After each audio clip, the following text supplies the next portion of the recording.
Didn't. Oh, you already closed it? Okay. She's up there.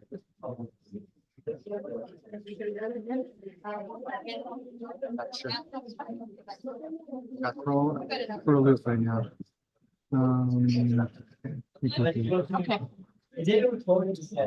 Okay. Good evening. This is a special and regular joint meeting of the Hollister City Council and the successor agency to the Hollister Redevelopment Agency on March 18, 2024. Meeting is now called to order. It is 6 p.m. Councilmember Doris Morales is participating in this meeting via teleconference from the Sheraton Grand in Sacramento. This notice and agenda were posted at the teleconference location. Public comment from this address shall be allowed pursuant to Government Code Section 54953.3. City Clerk, could you please call roll? Councilmember Perez. Present. Councilmember Morales. Present. Thank you. Councilmember Resendez. Here. Councilmember Burns. Here. And Mayor Casey. Here. I'd also like to report that the agenda for the City Council and successor agency to the redevelopment agency of the City of Hollister special and regular meetings of March 18th, 2024 was posted on the bulletin board at City Hall on March 15th, 2024 at 3:36 p.m. for Government Code Section 54954.2. Thank you. Thank you. City Clerk, are there any public comments on closed session items? There are no public comments for any of the closed session items. City Chair, would you please announce the closed session? Yes, Mayor. One, conference with legal counsel, existing litigation, Government Code Section 54956.9D1, name of case LLX2D, the City of Hollister et al. San Benito County Superior Court case number CU 2100119. Two, conference with labor negotiators pursuant to Government Code Section 54957.6. Agency designated representative, city manager David Brown, and administrative services director Casey Astorga, employee organizations, service employees International Union, SEIU, local 521, Hollister Firefighters Union, HFFU, local 395, Hollister Peace Officer Association, HPOA, and unrepresented employees and classifications designated as executive management. Thank you. May I have a motion to adjourn to closed session? So moved. Second. All those in favor, can I get a roll call vote, please? Councilmember Perez. Yes. Councilmember Morales. Yes. Vice Mayor Resendez. Yes. Councilmember Burns. Yes. And Mayor Casey. Yes. Motion passes 5-0.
We're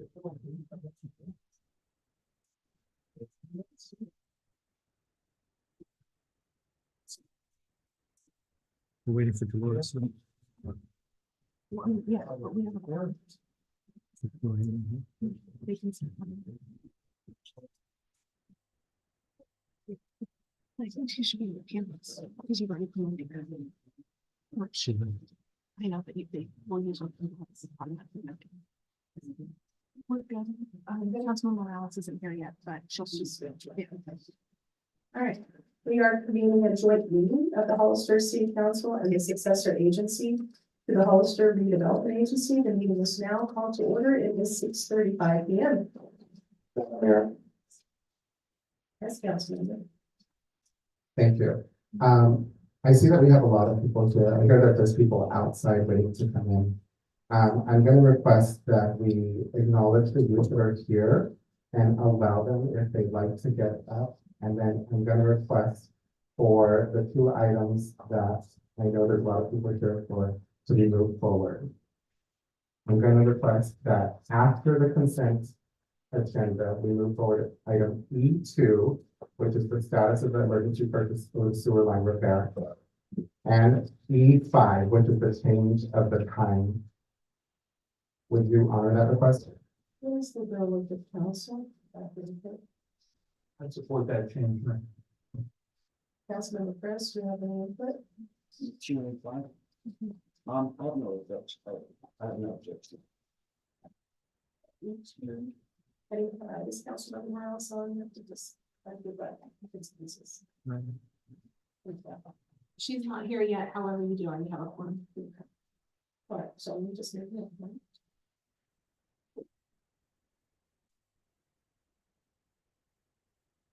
We can move these items before public hearing, is that what you're doing? The best time to do it would be right after. I think public consent first to this, get that out, so then we'll move on.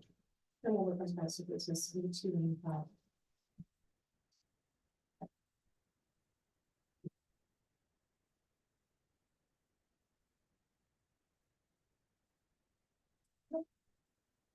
Councilmember Burns, would you lead us in the pledge of allegiance, please? Thank you. She's on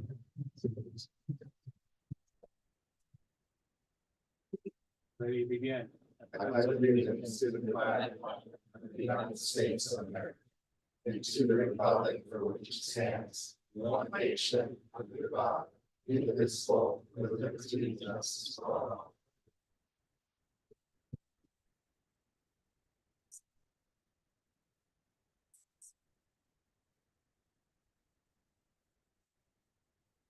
Yeah, I think that one. City Attorney, is there any reportable action from closed session? Nothing to report, Mayor and Council. Okay, we're going to start with special orders of the day. We're going to recognize the Hollister High School robotics team. If you would like to stand up and come on down here. All of them.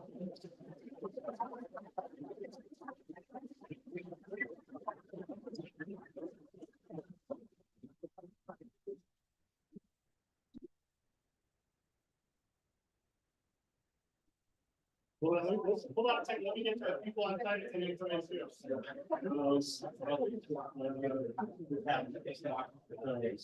guys are all still. What's up with that? Yeah, it's kind of great. Just like. Just pile in, you guys. You got them all?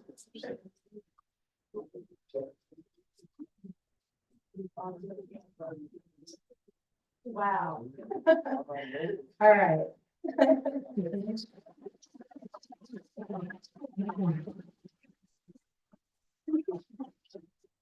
have a couple things for you. First, a proclamation, which I'm going to read to you. Recognizing the Hollister High School robotics team number 6884, Deep Space. Whereas the California Park and Recreation Society District 6 held their awards and volunteer recognition breakfast on February 8, 2024, and whereas at this special event, CPRS honors outstanding individuals for their professional and volunteer contribution to the fields of parks, recreation, and human services. And whereas the Hollister High School robotics team was recognized for their exceptional community service, specifically their dedication to volunteering And whereas their notable involvement in events like the City of Hollister's annual Halloween trick or treat event and Christmas in the Park was highlighted as they received acknowledgement for their significant contributions. Now therefore, I, Nancy Casey, Mayor of Hollister, do congratulate robotics team number 6884 Deep Space and thank them for their contributions to the Hollister community. So who wants to receive this? So there's a proclamation, and then we've got a little plaque for you as well. Okay,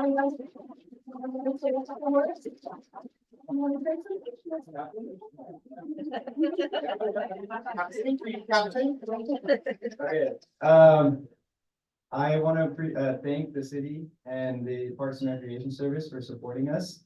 I also want to say thank you to my team for being good volunteers and good citizens of the city. And then also to everyone in the community that supports our team. So.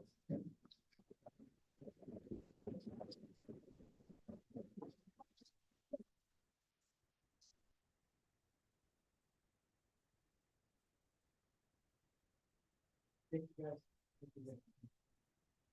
At least you match. You guys are gonna have to squeeze a little bit more.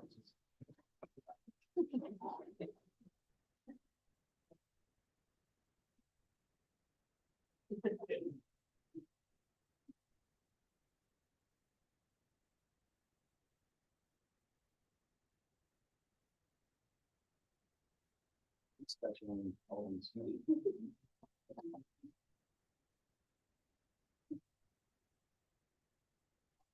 Everybody wait and say, hi, Mom.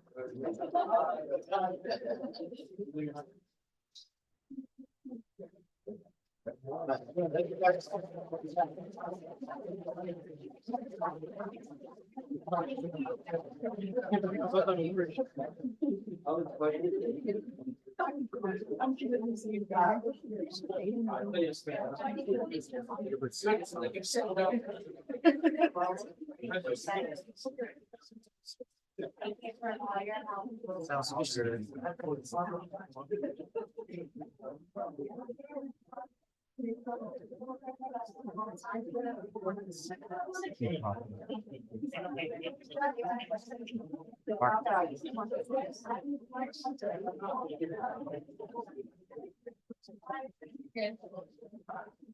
All right, we're gonna move on to item 2, which is a presentation by Marcus Filipano with Scouts USA. Marcus, are you here?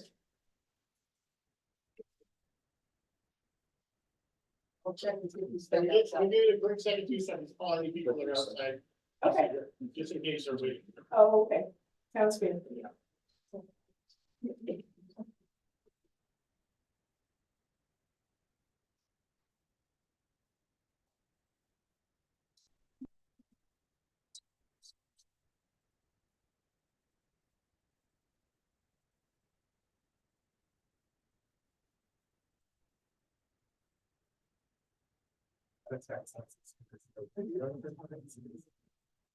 Oh, what? It's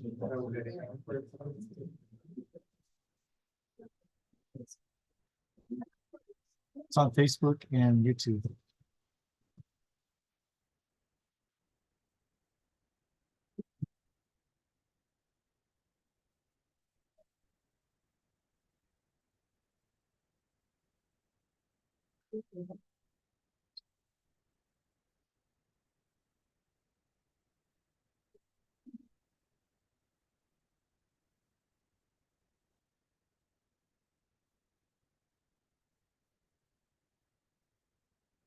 Good evening, I'm Mayor Casey, Vice Mayor Resendez, and City Council. Tina Garza, your interim Parks and Recreation Director.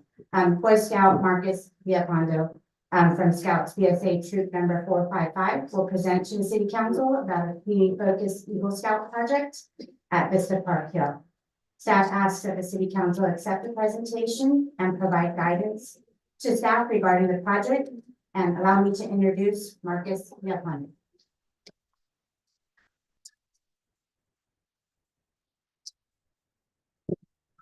Hello, council. I'm Mark Villapondo. I'm a 17-year-old at Hollister High School. I'm a senior. Currently a Life Scout, and I'm wanting to do my project approved. This is the area to be approved. It's right by the barbecue pit where the roof is at.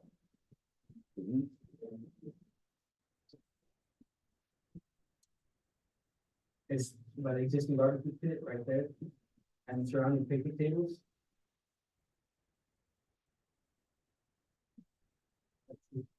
Picnic road, but it's a more limited picture of the area that is approved. So that's it. See the right out where landscaping, that's my project. These are detailed pictures. I want to remove the stump, the border fence on the stumps. I'm going to repaint the curb. There's a border that looks like had fallen. That border right there, the border has fallen. Now I'm gonna replace it and fill it, make it a nice defined line. I'm gonna bring in some plants and walnut lines to make it look more appealing to the baseball park and in return it to do them. I'm gonna use these plants, drought resistant plants and drip lines. I'm gonna tap into the water lines that are existing and run drip lines. It's roughly around 1,600 square feet.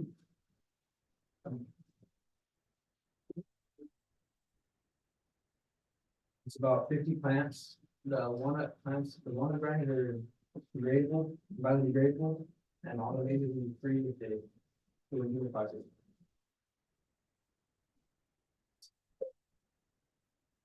Okay. If you have any questions? Councilmember Sanders, do you have any questions? Thank you. First off, thank you for coming up here and presenting this. And thanks for choosing a park in our city to do your project. It's greatly appreciated.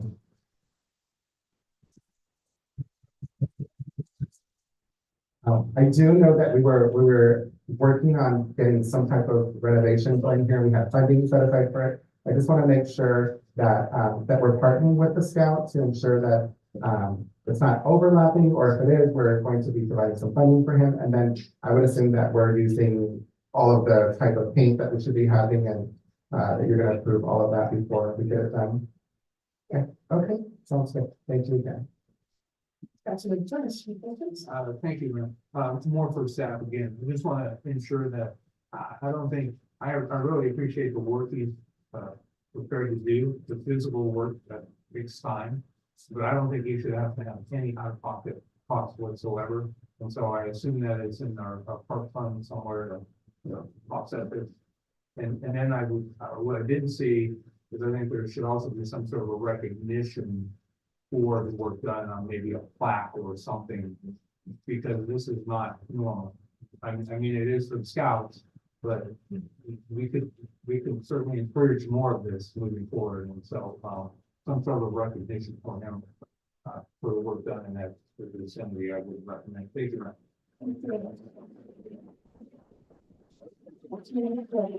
So I agree, work out the funding and finances for that.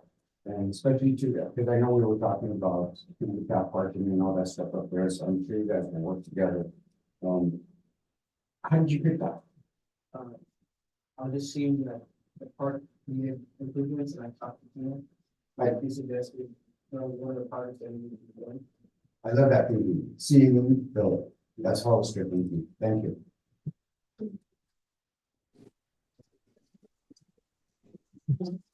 Yes, Councilwoman Morales online, did you have any questions? I did. Thank you for the great presentation. Were you going to be using native plants, native to Hollister or San Benito?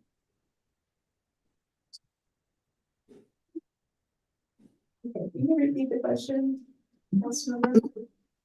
Yes, if the plants that were going to be used were going to be native to San Benito or Hollister? Are the plants native? Put your funds to use. That's effective. I think they are. Okay. Any other questions, Councilmember? I didn't hear the name of the park. I just wanted to know what district that was in, or the name of the park, either one. Park Hill. Park Hill? Thank you. It's Vista Park Hill, it's District 1. Okay, thank you very much. I don't have any questions, just thank you. Thank you for doing this and for selecting the part to do the work.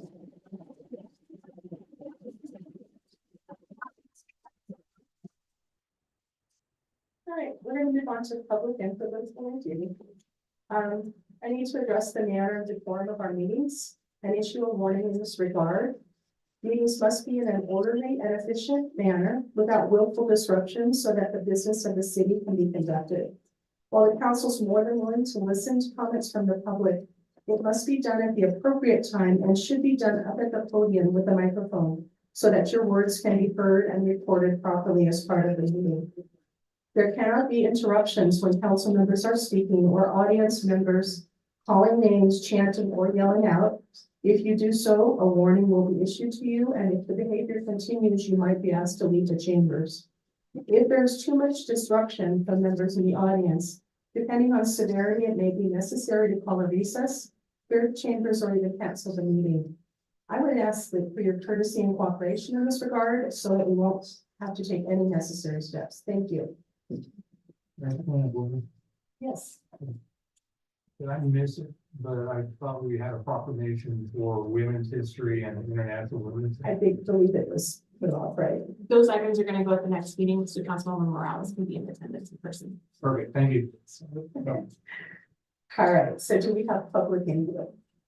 Yes, Mayor Casey, the first, just to let you know, we currently have 8 speakers for public input. All right, we're going to keep it to 2 minutes then, because we've got a lot to cover tonight. So. So the first speaker is Danny Barrera, followed by Rob Bernofsky.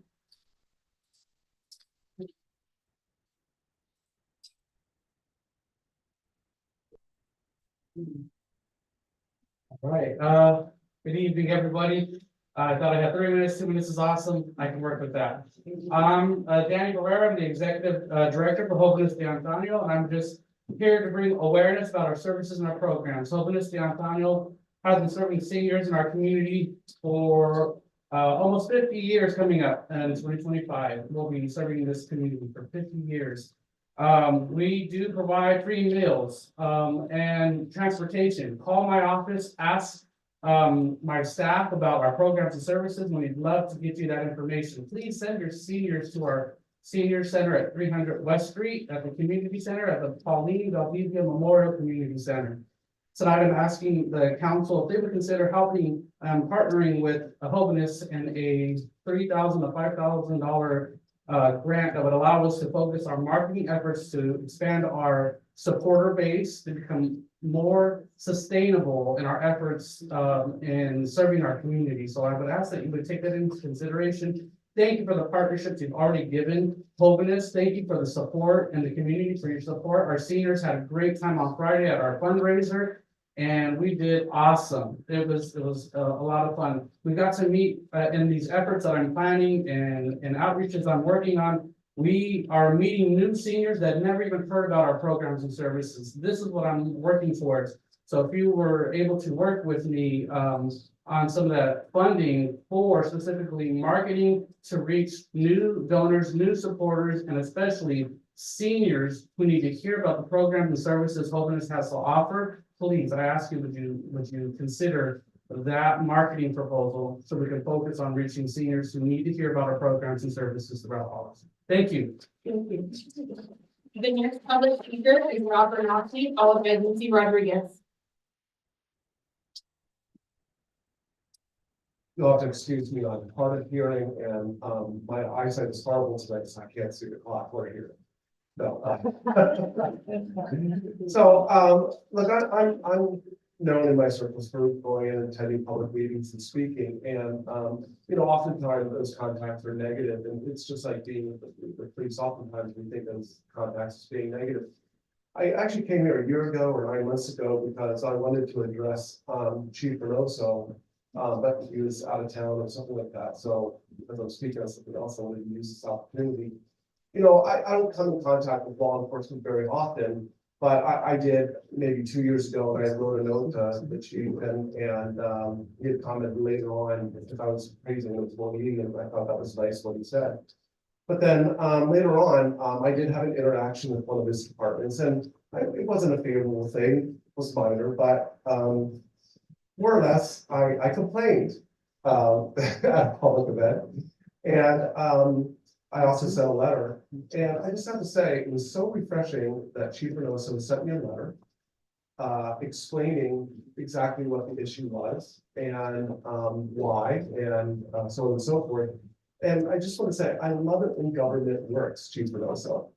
And your department actually, works with, again, when the public has a concern and you're able to address it in an intellectually satisfying way, even though you were pointing out that maybe I did it wrong about something, but I just want to let you know that I do appreciate it, because when government works, we're getting our money's worth. And so when departments do well, we the public want them to know as well, as well as our businesses. So thank you very much. Thank you. The next public speaker is Lucy Rodriguez, followed by Andy Shaw-Corn.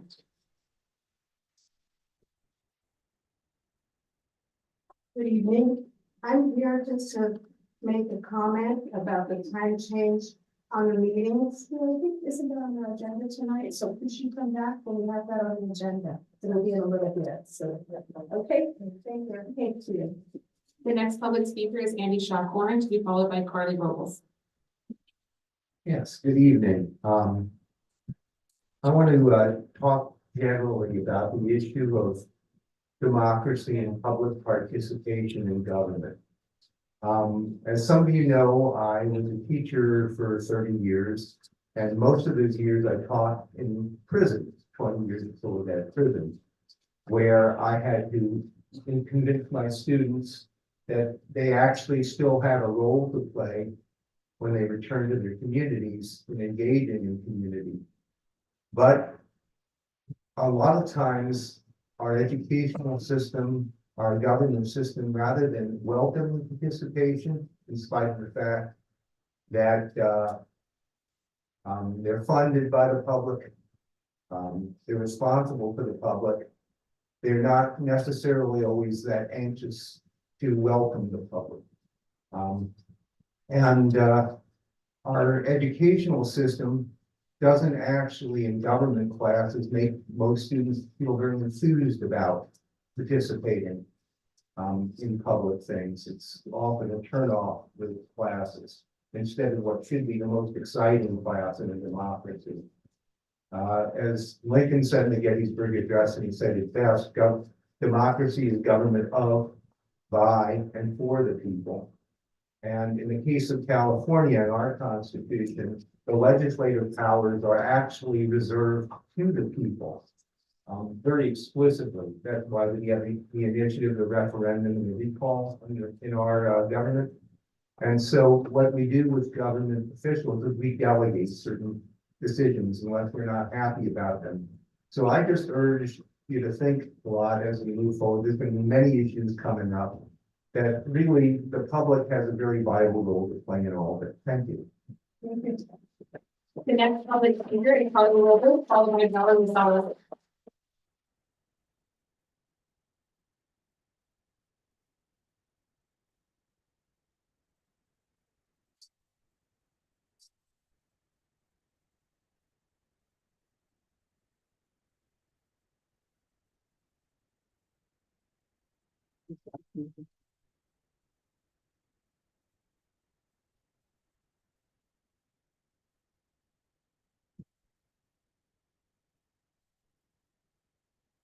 That's pretty short. I would like to publicly congratulate Don Zanger, Colin Cosmic, and especially Ignacio Velasquez. The voters have made it clear that they want to slow the growth, and they voted for all the candidates that stated that that's what they'd like. Next up, City Council. Thank you. The next speaker is Bella Gonzalez, followed by John Hart.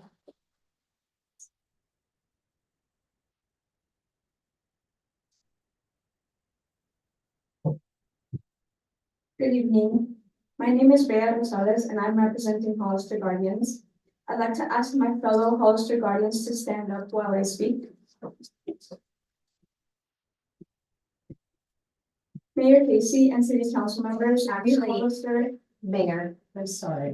they're welcome to stand in the back, but they cannot block the view of anybody else. You can either sit or go to the back of the room so that other people can see. Thank you. Mayor Casey and City Council members, we Hollister Guardians have lived in Hollister for many years and we care deeply about our community. Some of us have lived here our entire lives. We come here to these meetings to speak on our concerns and to make sure the decisions being made here are just and fair. So we won't be intimidated by a collaboration with the Needle Link to fact check us. We will not be silenced by the flyers that you distribute in our neighborhoods to discredit us. We will continue to inform our community about your decisions and how they affect our lives, and that is a promise. Thank you. The next public speaker is John Morris, redevelopment and models.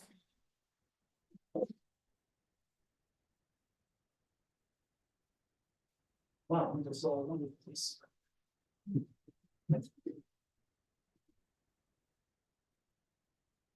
Ready to go? All right, good evening, folks.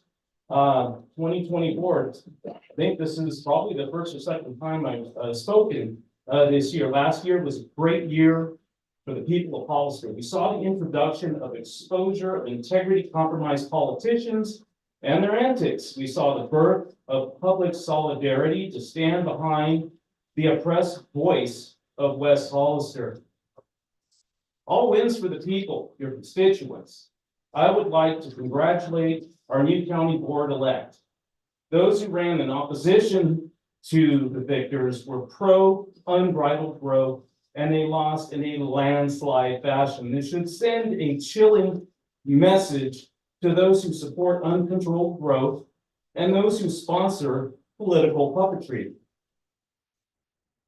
All right, finally, a train has been set in motion, a train of sorts, a train of accountability, a train of scrutiny, a train of truth in politics, a train of true support for the people, not developers. And that train is a roaring down that track, straight to integrity compromised politicians near you. Thank you very much. The next public speaker is Sam Ramos, to be followed by Bridget Bauman Thorpe.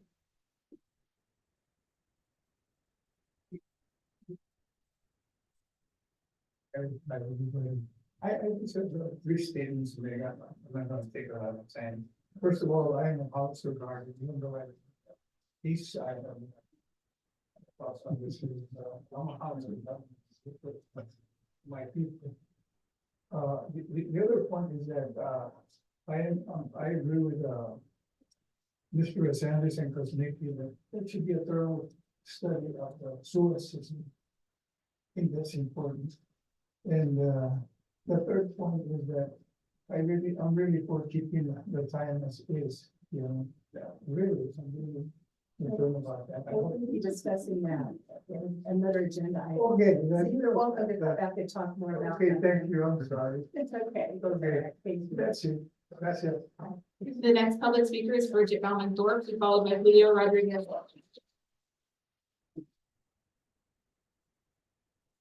Good evening, City Council. I'm here as the co-chair for Stone Dump on San Benito. I want to remind everybody, public hearing for the landfill expansion is March 26th. It's a week from now at 1:30. It's very important. It's going to be one of the biggest land use decisions. It's about 483 acres. It's bigger than the landfills in San Jose. And I had a specific question for Roland. And actually for the city council about the leachate. Leachate is garbage juice that comes from the landfill. It's very toxic stuff. And I asked because the leachate is directly piped into your city wastewater treatment center. And here's my question, is the leachate tested for PFAS before it enters the treatment center? How is it treated? Is the leachate used as reclaimed water? Used for crop irrigation? Is the pipe from the landfill to the wastewater treatment are getting inspected for leaks. And I actually got an answer from David, Marion, that's even in my Marionic side. And it states, this high county landfill PFAS impact. It's highly likely that PFAS is present in the leachate from the county landfill. The county does not currently do any pre-treatment for PFAS, only hydrogen sulfide. As noted above, the city nor the landfill are not currently required to test or treat for PFAS before there are no violations occurring. So basically, you don't test it for PFAS, so therefore it's not there. I think it needs to be tested for PFAS and it needs to be adequately treated because it could be used for irrigation. Thank you. The next public speaker is Julio Rodriguez, followed by Elias Salinas.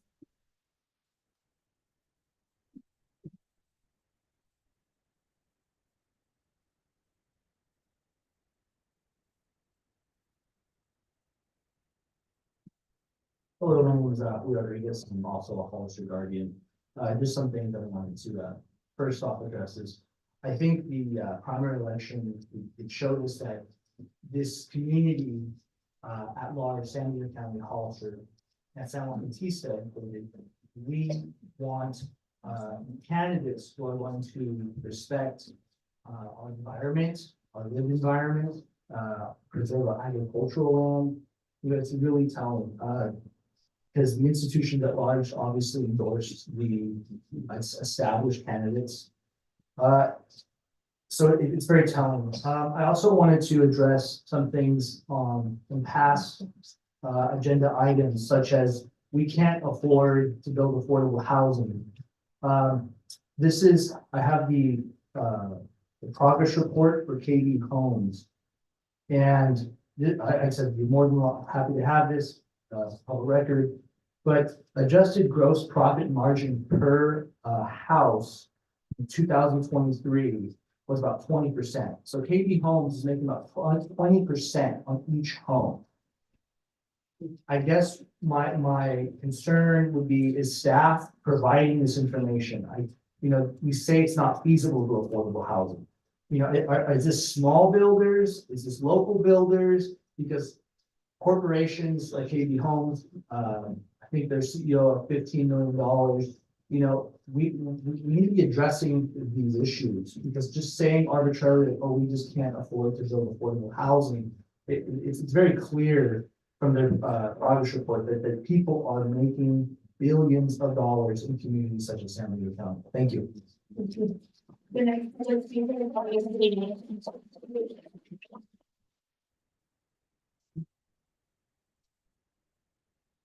Good evening, Madam Mayor and City Council members.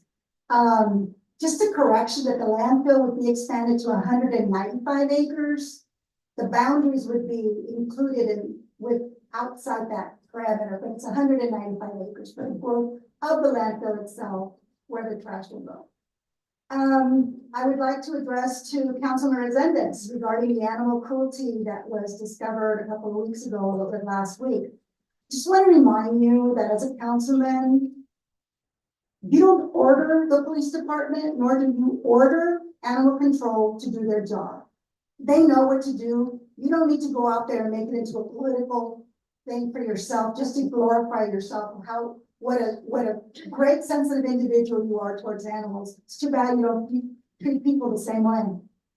That being said, read the article that was posted on the freelance article, and basically you just continue. You have been censured so many times, and you still continue to provide your animosity towards your fellow council members. It would be really nice that the behavior and the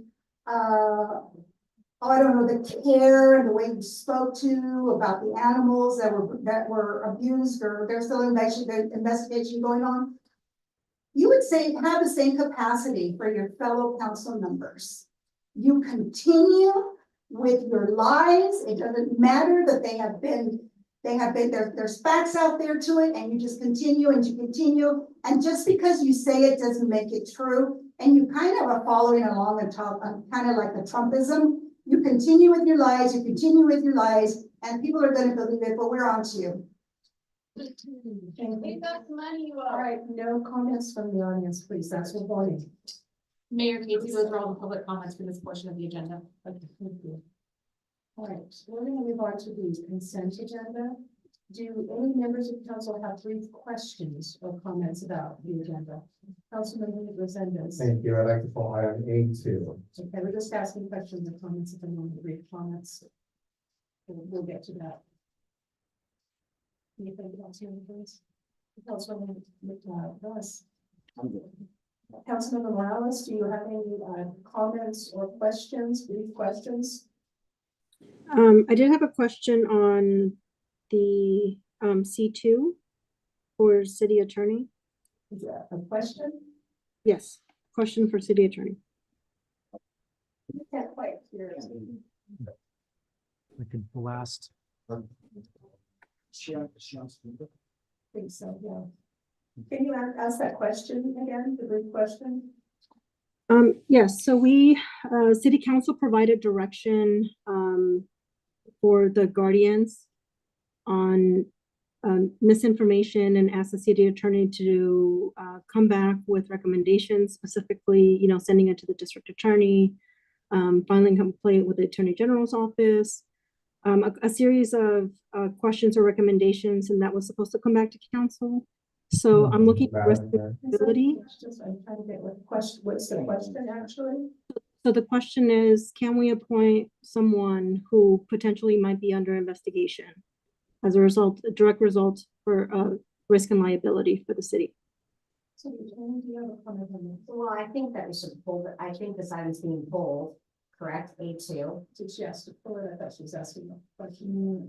She did ask the question, but it's gonna take a further discussion, so I think the item should be pulled, and I think Vice Mayor Resendez is asking to pull that item as well. Right, we're gonna do public comment and then pull items. Correct. So, all right, Councilmember Morales, if you could hold your, we're going to be pulling that item in a few minutes, so you can ask your question again and have the discussion.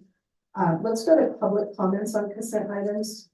Mayor, Public comment? Mayor Casey, there's no public comment for any of the consent items. Okay, so Councilmember Resendez, you asked to pull item A2. Any others? Councilmember Burns, anything you want to pull? Yes, Mayor, I'd like to pull A4 and A5, please. Okay. Councilmember Chris? Okay, and Councilmember Morales, did you have any other than A2 to pull? No. No. So, let's see, can I get a motion to approve the consent agenda with the exceptions of items A2, A4, and A5? So moved. Second. All right, can we take a roll call vote, please? Councilmember Perez, Yes. Councilmember Morales, Yes. Vice Mayor Resendez, Yes. Councilmember Burns, Yes. and Mayor Casey. Yes. Motion passes 5-0. Okay, so we're going to move on to item A2, ratify appointments to fill vacancies for the Arts and Culture Committee, Parks and Recreation Commission, and Planning Commission. Both Councilmember Resendez and Morales wanted to pull those. So Councilmember Resendez, why don't you start? What was your? Well, can I get a brief report from the staff on it so that they can know that what we're talking about? Sure. Who would be presenting that to both? Okay. Okay, so what we have before you in C2 is ratifying the appointments for 3 vacancies. That would be for the Arts and Culture Commission, the Parks and Recreation Commission, and the Planning Commission. And so these are all seats for the District 2 appointments. So we did receive applications for each of these vacancies. We did have a resignation on the Planning Commission. And so that would fill that one. That is for Planning Commission, Bea Rosales Castillo. For Arts and Cultural Commission, Carlos Garcia Medrano, and for the Arts, I'm sorry, that was for Parks and Rec, for Arts and Culture, Maricruz Ordaz Diaz. And so they've all submitted applications that were included in your packet, and they're good for your considerations. Okay, Councilor Lewis, yes. So one question. I've been here quite a while, and I know the answer to this, but I think we should be very clear about this with the public. And you've been for a little while in the capacity as assistant manager, city manager, and now as a city manager. Have you ever seen one of my colleagues or a city council member here try to block an appointment from an elected official on a commission that's going to be representing their constituents within their district in your time here in Hollister? Not in my time. Okay, neither have I. Those are my questions, and I'm prepared to make comments. Okay. You know, go ahead and make your comments and we'll. Absolutely, sure.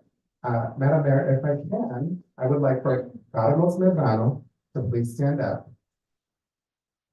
Señora Maricruz, ¿estás aquí? Por favor, párase. Bea Rosales, por favor, párase. If you can please stand up.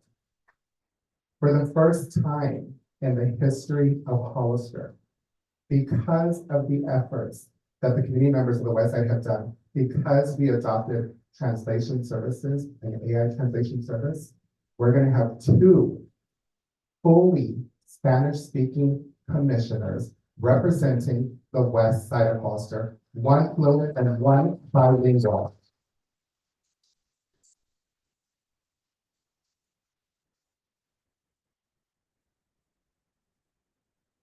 It is within my right to represent the commissioners. There has never, ever been a concerted effort to block a commissioner. And to do it at a time like this, when our city is creating history, would be an absolute shame. Gracias. Thank you. I look forward to appointing you tonight with the support of my colleagues. Okay, Councilmember Morales, you had some questions that you were posing to the city attorney. Did you want to repeat those or ask more? I can repeat them. Is that something that you need me to do? I have the question. It's someone in the potential investigation committee appointed to a commission, specifically the planning commission, and the planning commission rules don't have any bar to that, and I know of no bar under the law. Okay. So the answer would be no, Senator Attorney. You haven't been recognized, sir. That's correct. Did you have anything else, Councilmember Morales? No. So if I'm understanding correctly, there is no, in terms of risk and liability, the city's okay in terms of making an appointment and defending and the consequences related to the appointment. Well, there's no rule that allows or that says that if someone's under investigation, they can't be appointed. That doesn't mean that later on down the road, if they've done something illegal or wrong, they shouldn't be removed from the planning commission. That's something different. But we have a basic tenet of the law that you're innocent until proven guilty. Thank you. Okay, Councilmember Burns, any comments on these two? Thank you, Mayor. So here's a couple. I have to agree with Vice Mayor Resendez that in my tenure, I can't recall the council ever not approving another council member's recommendation for their committees. I'm excited by the bilingual potential for greater communication. We struggle mightily. We've just seen that recently with the housing element, trying to get the community's engagement. And so I'm supportive of it. I don't know how you enforce a rule that doesn't exist. This is the first time I'm hearing about an investigation, whether it be criminal or civil or any of those things. And I think this actually speaks to Mr. Shockland's comment about finding engaged with people. And so 100% support moving forward with this based on the past practice and frankly where I think we want to go. So I will support it. Thank you, man. Councilmember Burns, what are your thoughts? In my tenure, I haven't heard of anything close. I've heard a lot of complaints from the vice mayor about my appointments, but I never tried to block it. Do I have concerns about someone that's bad talking, that's giving misinformation out? Moving on to our planning commission? Oh yeah, that's a big concern. I mean, we can't even trust what she's saying, and we can trust what she's doing inside. That's my. That's what I said. That's it. Well, I understand the concerns. I have them as well, simply because, having read the flyers and some of the misinformation about what the city is doing, about what the council is doing, and also the personal attacks, which are unfounded. So I just, I'm not gonna stand in the way of the council members' selection, but I am concerned, especially in a position like planning. So that's all I have. So do we want to take a vote then? Madam, public comment. Sorry, one more question? City attorney, so. If someone's not acting correctly, all the rules that apply to this council apply to all the committees and the. I don't have those memorized, but there are specific, references to your commissions within the council code of conduct. And then, of course, they have their, bylaws. And so we would have to look at those related to specific actions. I can't opine on something that might happen. I'm just wondering if there's something in place, because you know what, our job up here, in case you didn't know it, in case you don't agree with us, either way, is to protect the city. And you know, we are doing our best, and we sacrifice our families, our funds, and our friends to come up here and do all this. And so when we are being disrespected and lies are coming out there, or misinformation is put out there, it is very concerning, because we put in a lot of time, a lot of heart, and a lot of care. I mean, because I care about my community, and some of this, and that's why I don't want to see dissension coming from inside of our community, our city that we have been building and doing a great job at. Regardless of what anybody thinks, if you've seen it from this side, you're going to have a different view. You guys see it from this view. From this view, let me tell you, from where it was since Mr. Burns and myself have been in, has been great. And before that, it was all chaos in the circus. I think we should go ahead and do a roll call vote then. Mayor Casey, we do have one speaker for this item. We do. Okay. Yes, we had a card turned in, Ellie Salinas. And then we have one online. I would like to remind the council that you have a decision whether to appoint or not to appoint. And let me remind you that you have all attended ethics course right after you're elected. You must attend an ethics code. There is common law in the state of California. You must be unbiased in making a decision whether you sit on the planning commission or you sit on a city council. It is against the law to publicly state how you will vote.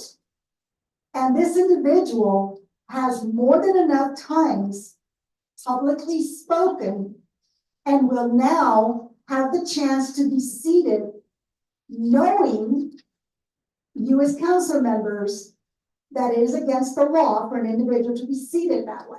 So you need to think about this. You may want to pull this item and you may want to discuss this with your council in closed session, because this is very important, because that individual actually can go to jail. Is that individual risking to do that? And is the city council risking to put themselves in liability? Please reconsider making any vote on this decision tonight and take it up with your council, your attorney, city attorney. Thank you. Thank you.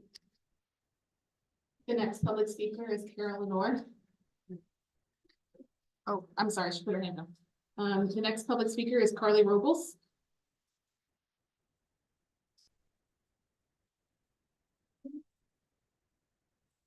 To be followed by John Robles.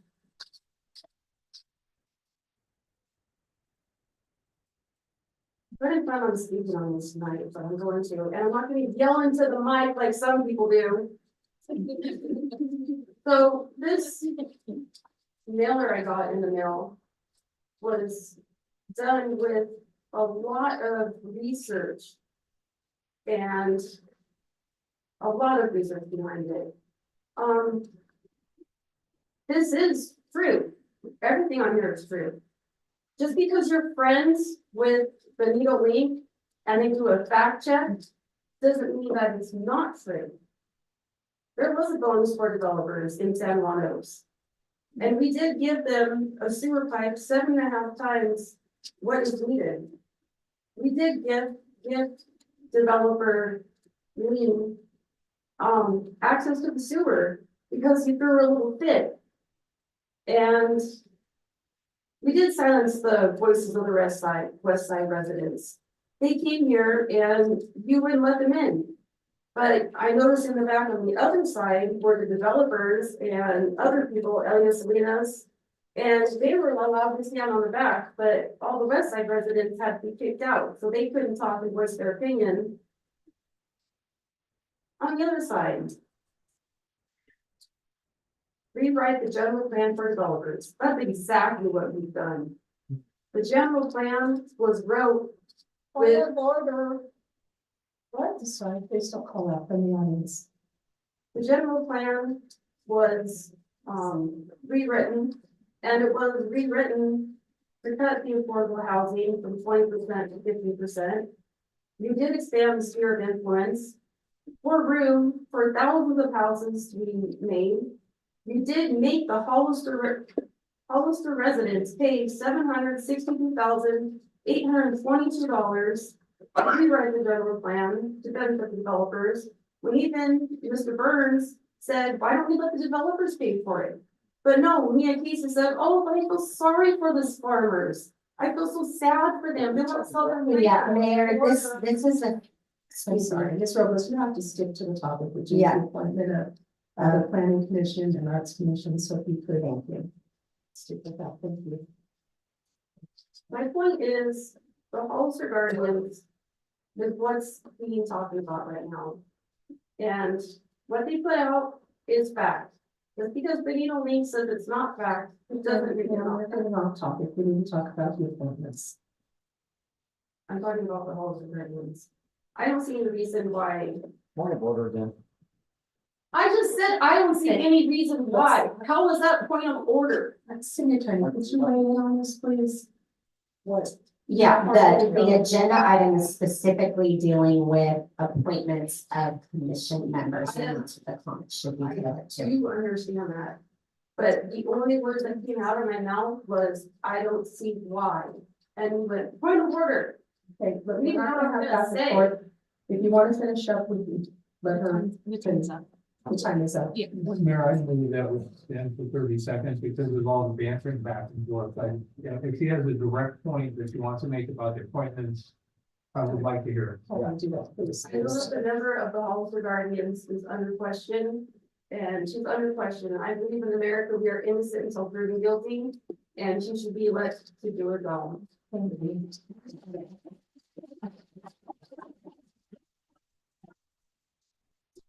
The next public speaker is John Robles, followed by Amy Shawcorn. Give me just a second. Okay, go ahead. All righty, wasn't expecting to speak on this, just wanted to say a couple words. I support the appointment, period, flat out. What you saw from the Hollister Guardians or whoever putting out flyers is irrelevant. Be objective, please, and stop playing dirty politics. Thank you. The next public speaker is Amy Shawcorn.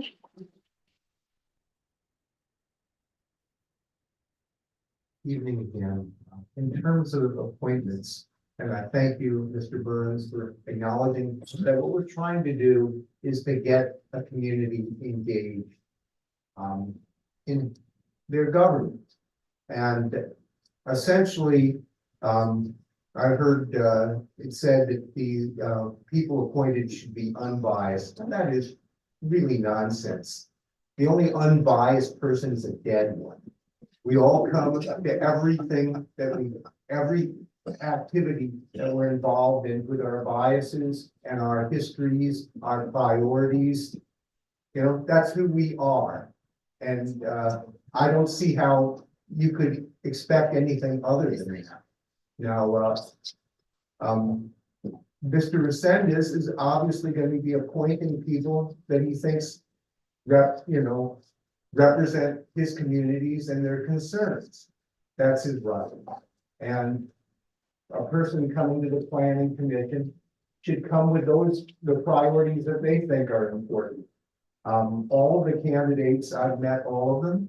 They all seem to be good people. They all seem to be concerned about their community, and I think they all will bring a valuable perspective to the decisions of all of their appointments. Thank you very much.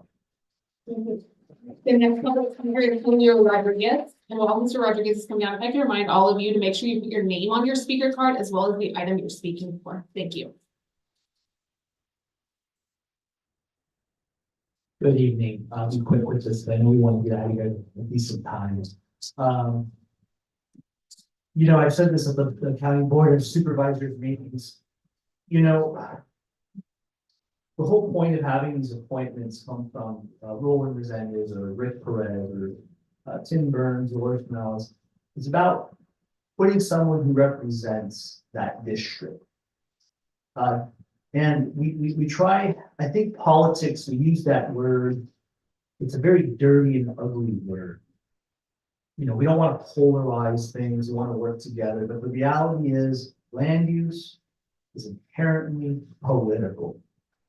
The people who suffer from the decisions that were made either by this board or by the previous board on the west side, or in some cases, like the landfill was down. Now, back on topic.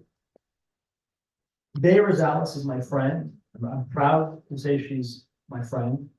And I think she's very deserving of this appointment. She's smart. She's taught me many things. And I think that she would be an excellent member of the planning commission to speak to. Someone who's young and coming up. I mean, that's what we need. We need people who are going, we are, with all due respect, council, we are the future, And I think giving her this opportunity, I think will empower her, will empower the community. How many young girls, women, but I say girls because there are little girls at schools who will look at Bea and say, wow, she is up there representing me. Women girls who look just like her and came from the same background. I mean, that's just, to me, amazing. So whether or not you think, it doesn't matter what you guys think. I mean, just give this person an opportunity. She's not dumb. She's one of the smartest people I've ever met. And it's like, you guys aren't even giving her the opportunity to represent her constituents. Thank you so much, guys. And yeah. Those are all the public speakers. Okay, so those are all the public speakers. Okay, so if there's no more discussion, then we'll go ahead and take a roll call vote on thinking. We need a motion. Madam Mayor, I'm happy to make that motion. Okay, can we do the roll call, please? Councilmember Perez, Yes. Councilmember Morales, No. Vice Mayor Resendez, Absolutely, yes. Councilmember Burns, Yes. and Mayor Casey. Yes. Motion passes 4-1 with Councilmember Morales. Okay, so we're gonna move on to item 4 then. This is a resolution of the City Council of City of Hollister authorizing Vice Mayor Resendez to use up to $1,500 of City Council budgeted discretionary funds to provide financial support to Smith Bus for rabies and FP RCP vaccination treatment for feral cats, and authorizing city manager to execute amendment number 1 on Smith Bus. Hold this item. Is that you, Councilman Burns? Yes, thank you, Mayor. I'd like to better just understand it. $1,500. I don't know if that covers SNP's overhead or not, but I'd like to understand. Thank you. Great, thank you, sir. So at our last meeting, Vice Mayor Resendez asked for this item to come back. We did have some feedback from the community. So what this is just an add-on to the rabies and FVRCP vaccinations. So the reason, two reasons the dollar amount is smaller. One, the original request was $3,000, but with discretionary funds, it can't cross over a fiscal year. So what we did is we looked at what the cost would be to add that service in to the remaining clinics that they're contracted for, and that's where that dollar amount comes from. So this is based off their pricing to add that additional service to the work that we've already procured. Thank you, city manager. So does that cover their net? Can I speak to that? Because I did speak with Dr. Smith, and they are offering at cost because they do in bulk, they're able to get a very low. So they said they'd be more than $300 a month to do it, and if we were to purchase it ourselves, it would be nothing. So it's at the cost. So that covers it. So the budget neutral then on that? Okay, perfect. That's, I just want to clarify on that. Thank you, Mark. Thank you, city manager. Anyone else have any questions or do you have any public comment on this? Mayor Casey, there are no public comments for this item. Okay. Well, does anyone else have any discussion? Are we ready to take the vote? I'll move to adopt item 84. I'll second it. Yes, maybe the roll call. Councilmember Perez, Yes. Councilmember Morales, Yes. Vice Mayor Resendez, Yes. Councilmember Burns, Yes. and Mayor Casey. Yes. Motion passes 5-0. Right. Then we move on to item 5. Resolution of City Council of City Hollister authorizing Mayor Casey to use up to $11,500 of City Council budgeted discretionary funds to secure and consult to develop and facilitate a fiscal year 24-25 City Council goal setting meeting and authorizing city manager to negotiate and execute a contract between the city manager, the City of Hollister, and Sean Scannell for these services. So I think Councilman Burns, this again was your. It is, and I clearly understand it, but I find myself torn on this because we, at least the three of us, you, the mayor, Councilmember Fred, and myself, are not necessarily guaranteed that we're going to be around in January of next year. It feels like a lot of money, and the timing is very short.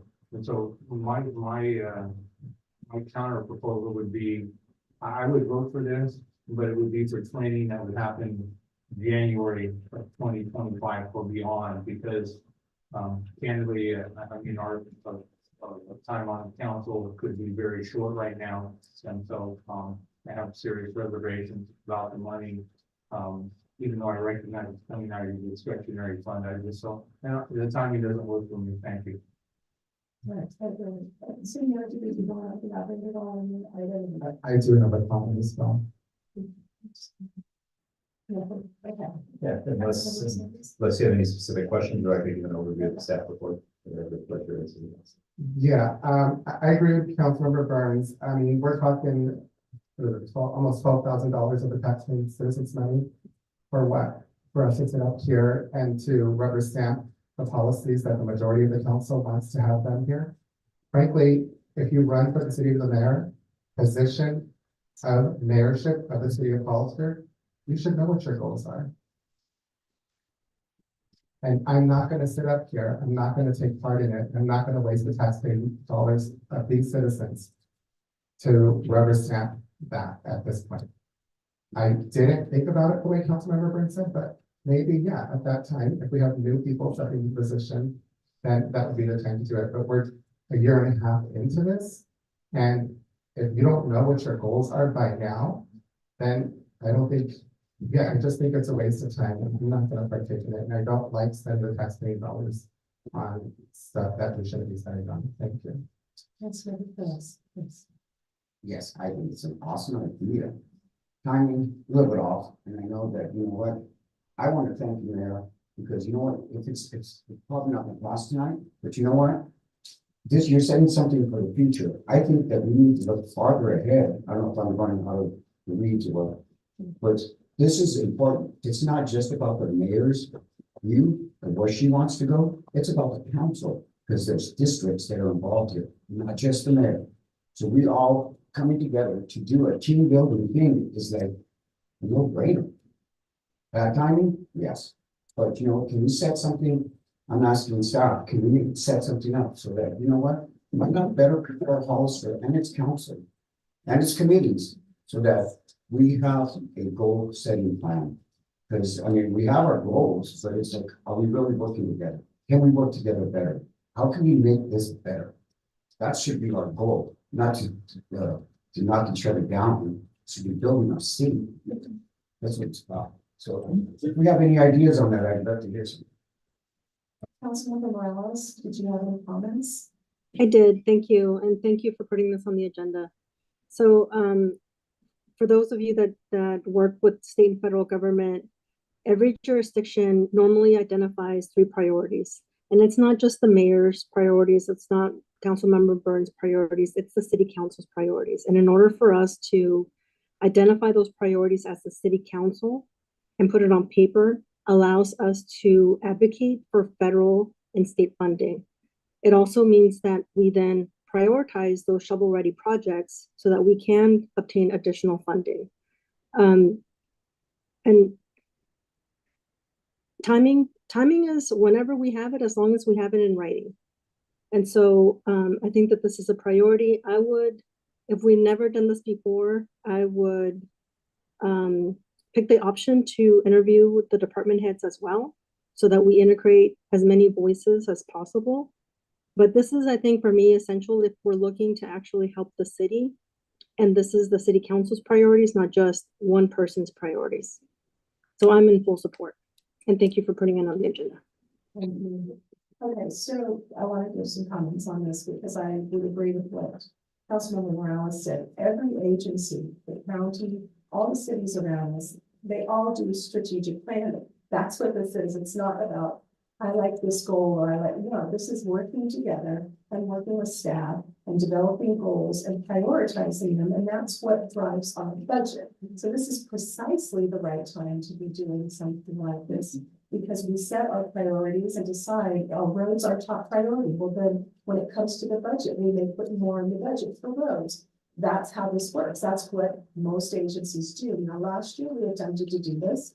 It was the same, I don't want to waste taxpayer money on it. And then we didn't have a workshop. We had a 1-hour session at the beginning of a meeting where people came in and said, I want this, or I like that. It wasn't working together. It wasn't building a team and or working in tandem with the staff to understand their priorities so that we can build a set of goals. Most cities have, you know, a list of priorities and goals that they're working towards. And it isn't about time of year or whatever. It's getting this in line and deciding what's most important before we set our budget. And it will help drive our budget and it will help drive what agenda items come before us and what priority they should be giving. It just makes it all work better.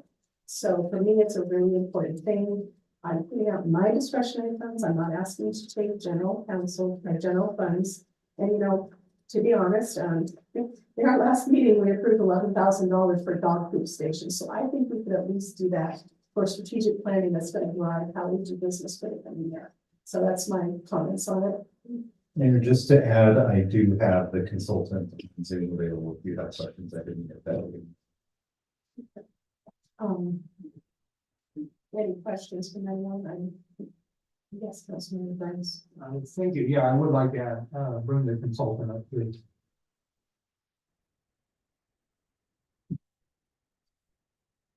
We did provide in staff report a pretty detailed report on his background and other clients.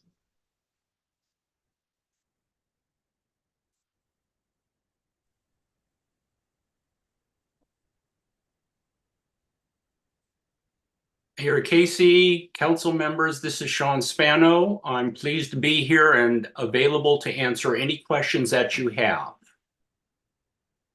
Thank you, Mayor. So, Mr. Spano, thank you for being here tonight. Can you tell me typically the timing on these kind of work sessions, study sessions in relation to council board elections? My concern, I don't know if you copied it or not, but for me, I believe strongly in them, but it's a timing issue for me, recognizing that this council typically goes dark for a month in the summertime And the reality is, most of us on the dais, I don't know, but only 2 are guaranteed to be here, come January 1. And so for me, it's more about the timing, as opposed to the expense. Very good. Thank you for the question.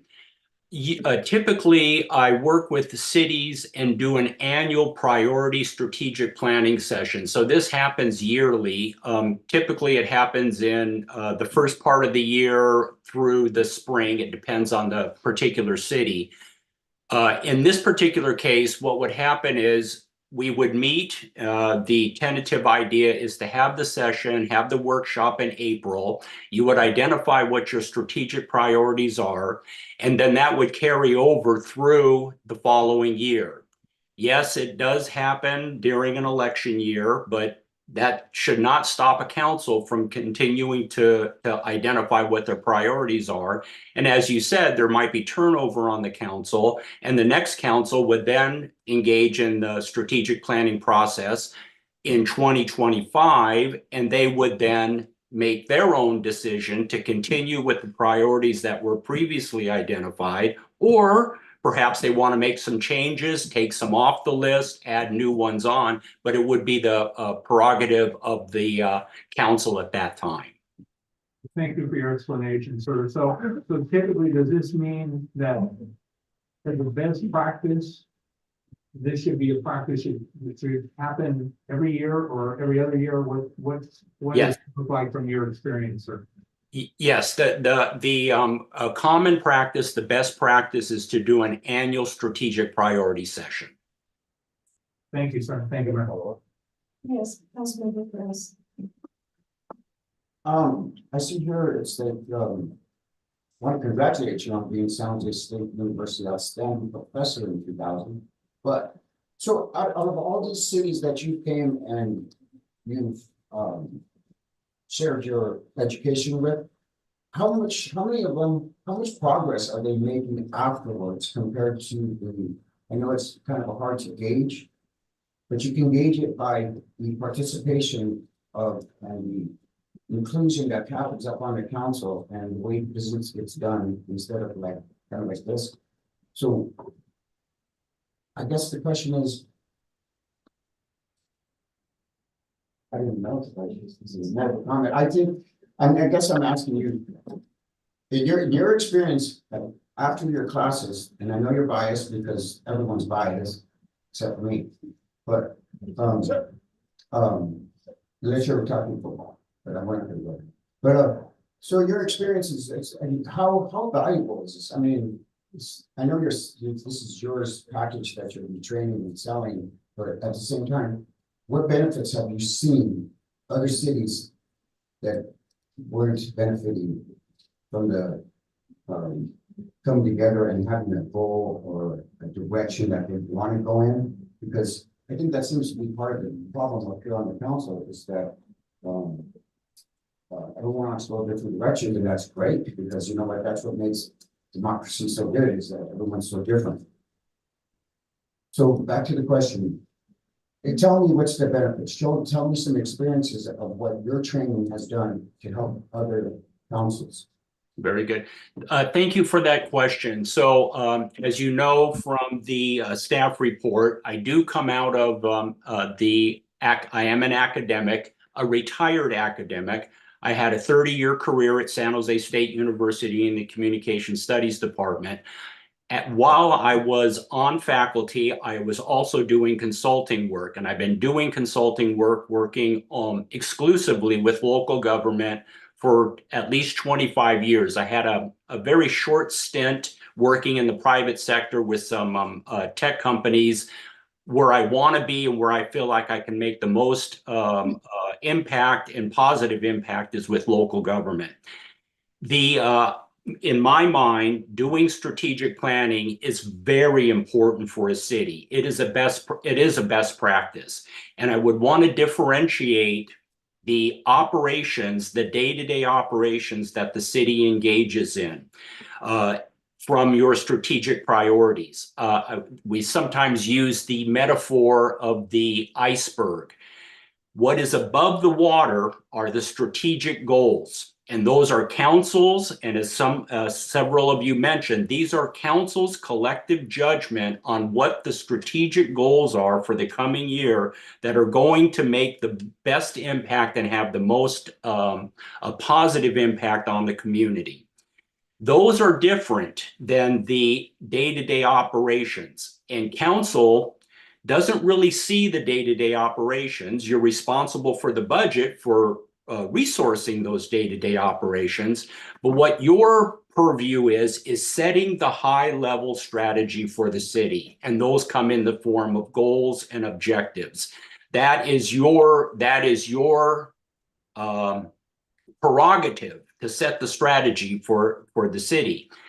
Underneath the strategic goals and objectives are work plans, and you're handing off those strategic goals and objectives to staff, and staff, of course, is responsible for implementing those. And so the success of the strategic plan depends on the collaboration between council setting the strategy and then trusting and monitoring staff as they implement those strategic goals. A best practice is staff would update you periodically on the status of those strategic goals. And at the annual next year at your annual strategic priority session, you would get an update from staff in terms of where you are on those goals and objectives, progress that was made, progress that was not made. It's a way, it's another way of you all setting the strategy and then having accountability on staff to implement those strategies. So did I answer your question, council member? Yeah, you could have given a short version, but thank you, I appreciate it. But so you know what, I would like to see. I mean, Ken, how long have we done this? 4 years, 4 years. We've been wanting to do this. So you know what, I'm going to go for this because it makes sense. Timing, you know what he said, it's before budget. It's not about our tenure. It's about the clock that's going on in the budget, because that's what it's really affecting. It's not. Yeah, we can set some goals, but it's like you're going to change your anyways. It's most likely. So you know what, I agree, and I'm going to go with this because just like I said, we need to make our city better, and we got to try something because what we're doing is just being stagnant. Thank you. Councilmember Morales, did you have any questions for the consultant? No, I did not. Thank you for the explanation. Madam Mayor, Yes, Councilmember DeSantis. thank you. It's Vice Mayor Listeners. Sir, thank you for your presentation. Were you the same consultant that gave the strategic planning to the city of Hollister before? For the city of Hollister? Yeah. Is this your first time working with the city of Hollister? Yes, this would be my first time working for the city of Hollister. Okay, thank you. I just wanted to clarify that. I've been on the council for 6 years, and we did do this in January after he was elected. So I think that's a great point that Councilmember Burns brought up. And when I took part in this process, they did not say what did the previous council, what were their goals. So again, when it comes down to it, is it something we should consider for future councils? Yes. Should we be doing it now for this council? No, I don't think so at all. And I'm not willing to support it. Thank you. Do you have public comment on this item? Yes, Mayor Casey, we have 2 speakers. One is Elvis Salinas, to be followed by Peter Hernandez.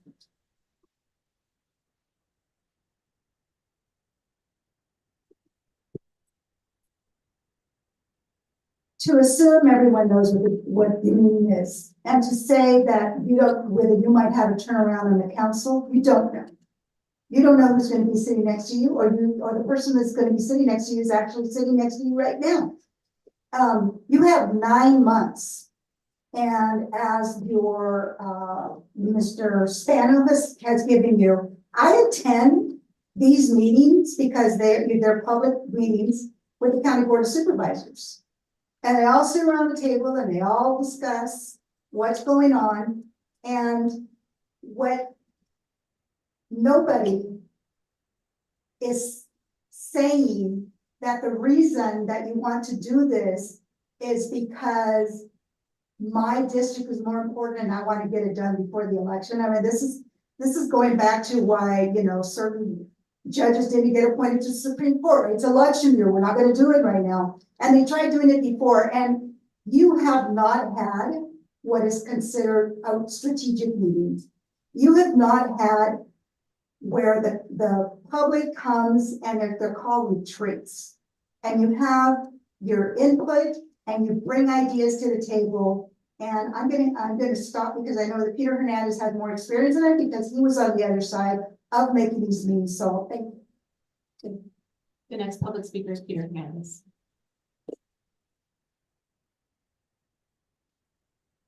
Good evening, Mayor, City Council. So just to give you a little bit of, a couple of thoughts to chew on.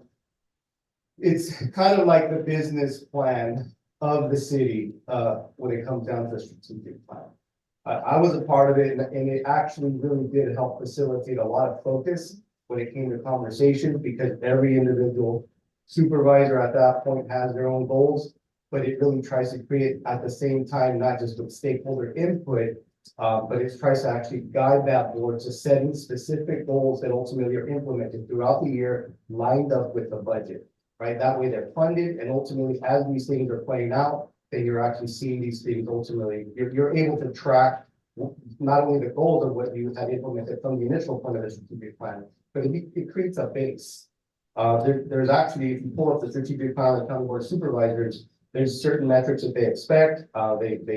I was actually trying to remember some of them. It's been a while, but regardless, it actually puts you in a really healthy position that anything, even on the agenda, as it gets pulled up, if that becomes your guiding document, there's a strategic plan to anchor every item on the agenda and unify the sentiment of the council to direct them ultimately to make sure that it is lining up with the goals of the initial plan. And because it is a foundation that actually presents itself to the next council, if it does change, to have a base to build from, right? To basically, it's like a healthy foundation in a home. Then you can, if the house changes, if the windows change, you still have that foundation, and you can ultimately amend it as you go, as you see fit, as the needs of the city change. Hopefully that. Thank you. Those are all the public comments we have for this item. Do we have any further comments? You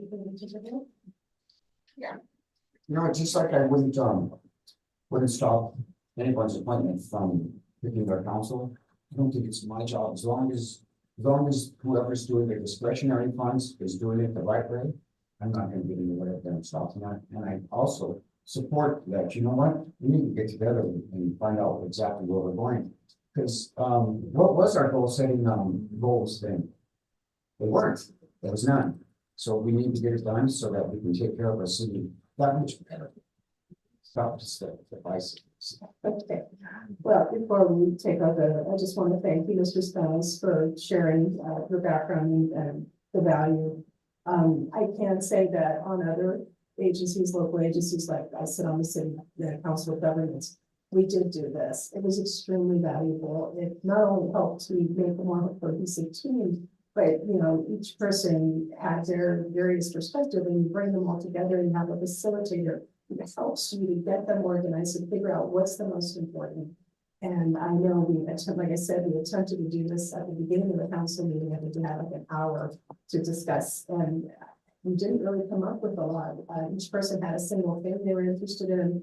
I did prepare those because I do believe in strategic planning, but ultimately we didn't come out of it with, here's our strategic goals for the year, and here's what's most important to us. And to me, that's super important because it does drive, what happens with our budget. It drives, where energy gets put in by the staff. They get a lot of requests throughout the year. We're making all these requests. Well, if we don't have a set of strategic goals, how do we know where that fits in the priority and how much energy and time the staff should put into it? So it helps our staff as well at City Hall. So I'm, you know how I feel. I'm in support. So why don't we go ahead and take a roll call? We do need a motion in a second. I'm sorry. We need So moved. I second it. Yes. Councilman Perez, Yes. Councilman Morales, Yes. Vice Mayor Resendez, No. Councilmember Burns, No. Mayor Casey. Yes. Motion passes 3-0 with Councilmember Burns and Vice Mayor Resendez opposing.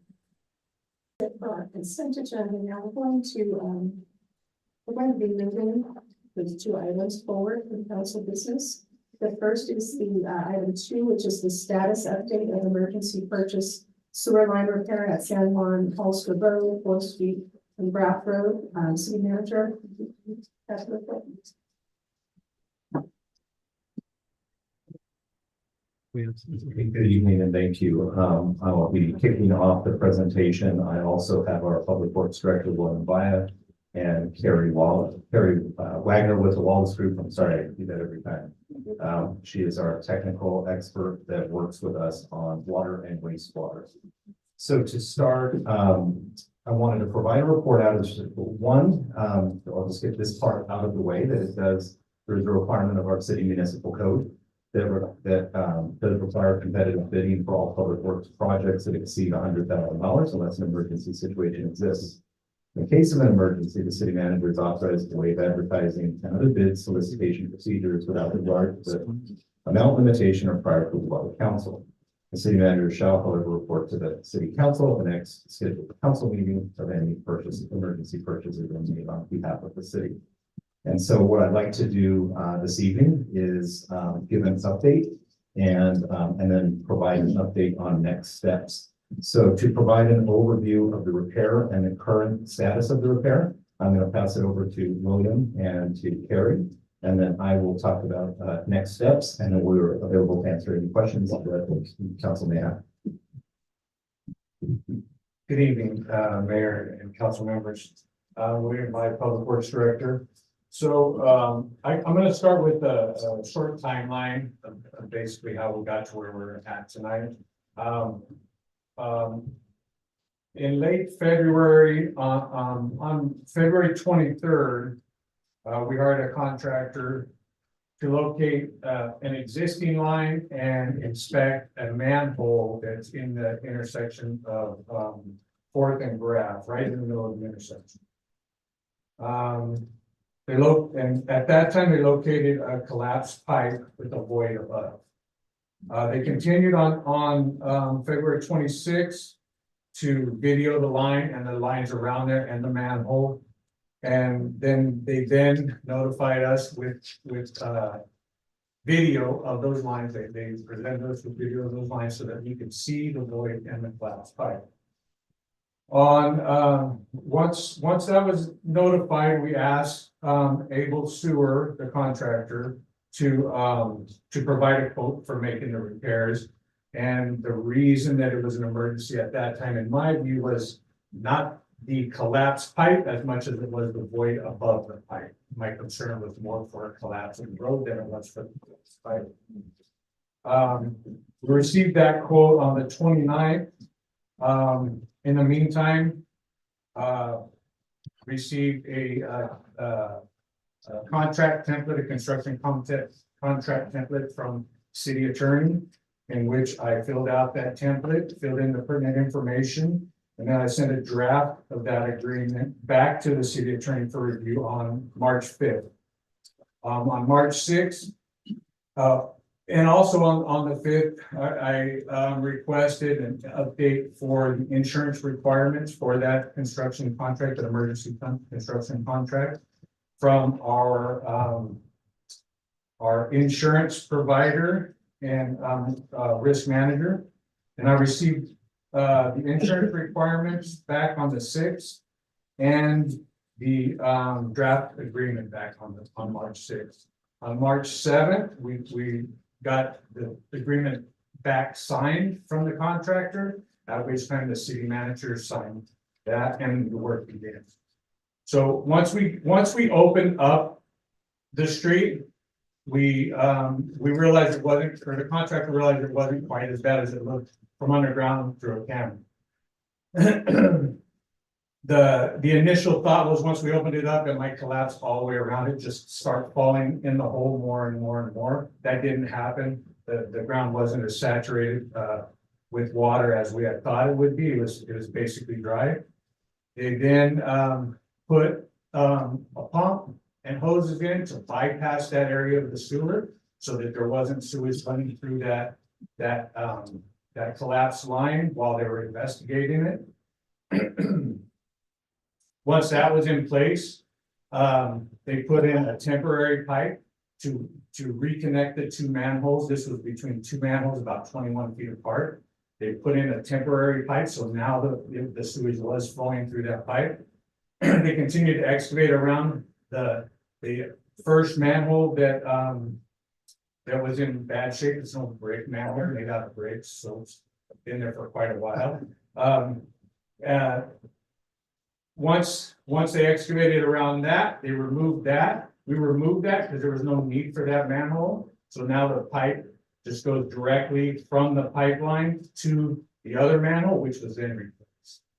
In the meantime, we found some abandoned gas lines through that area. We had to contact PG&E. PG&E had to come out and inspect those lines. We had to hand dig, the contractor had to hand dig around those pipelines.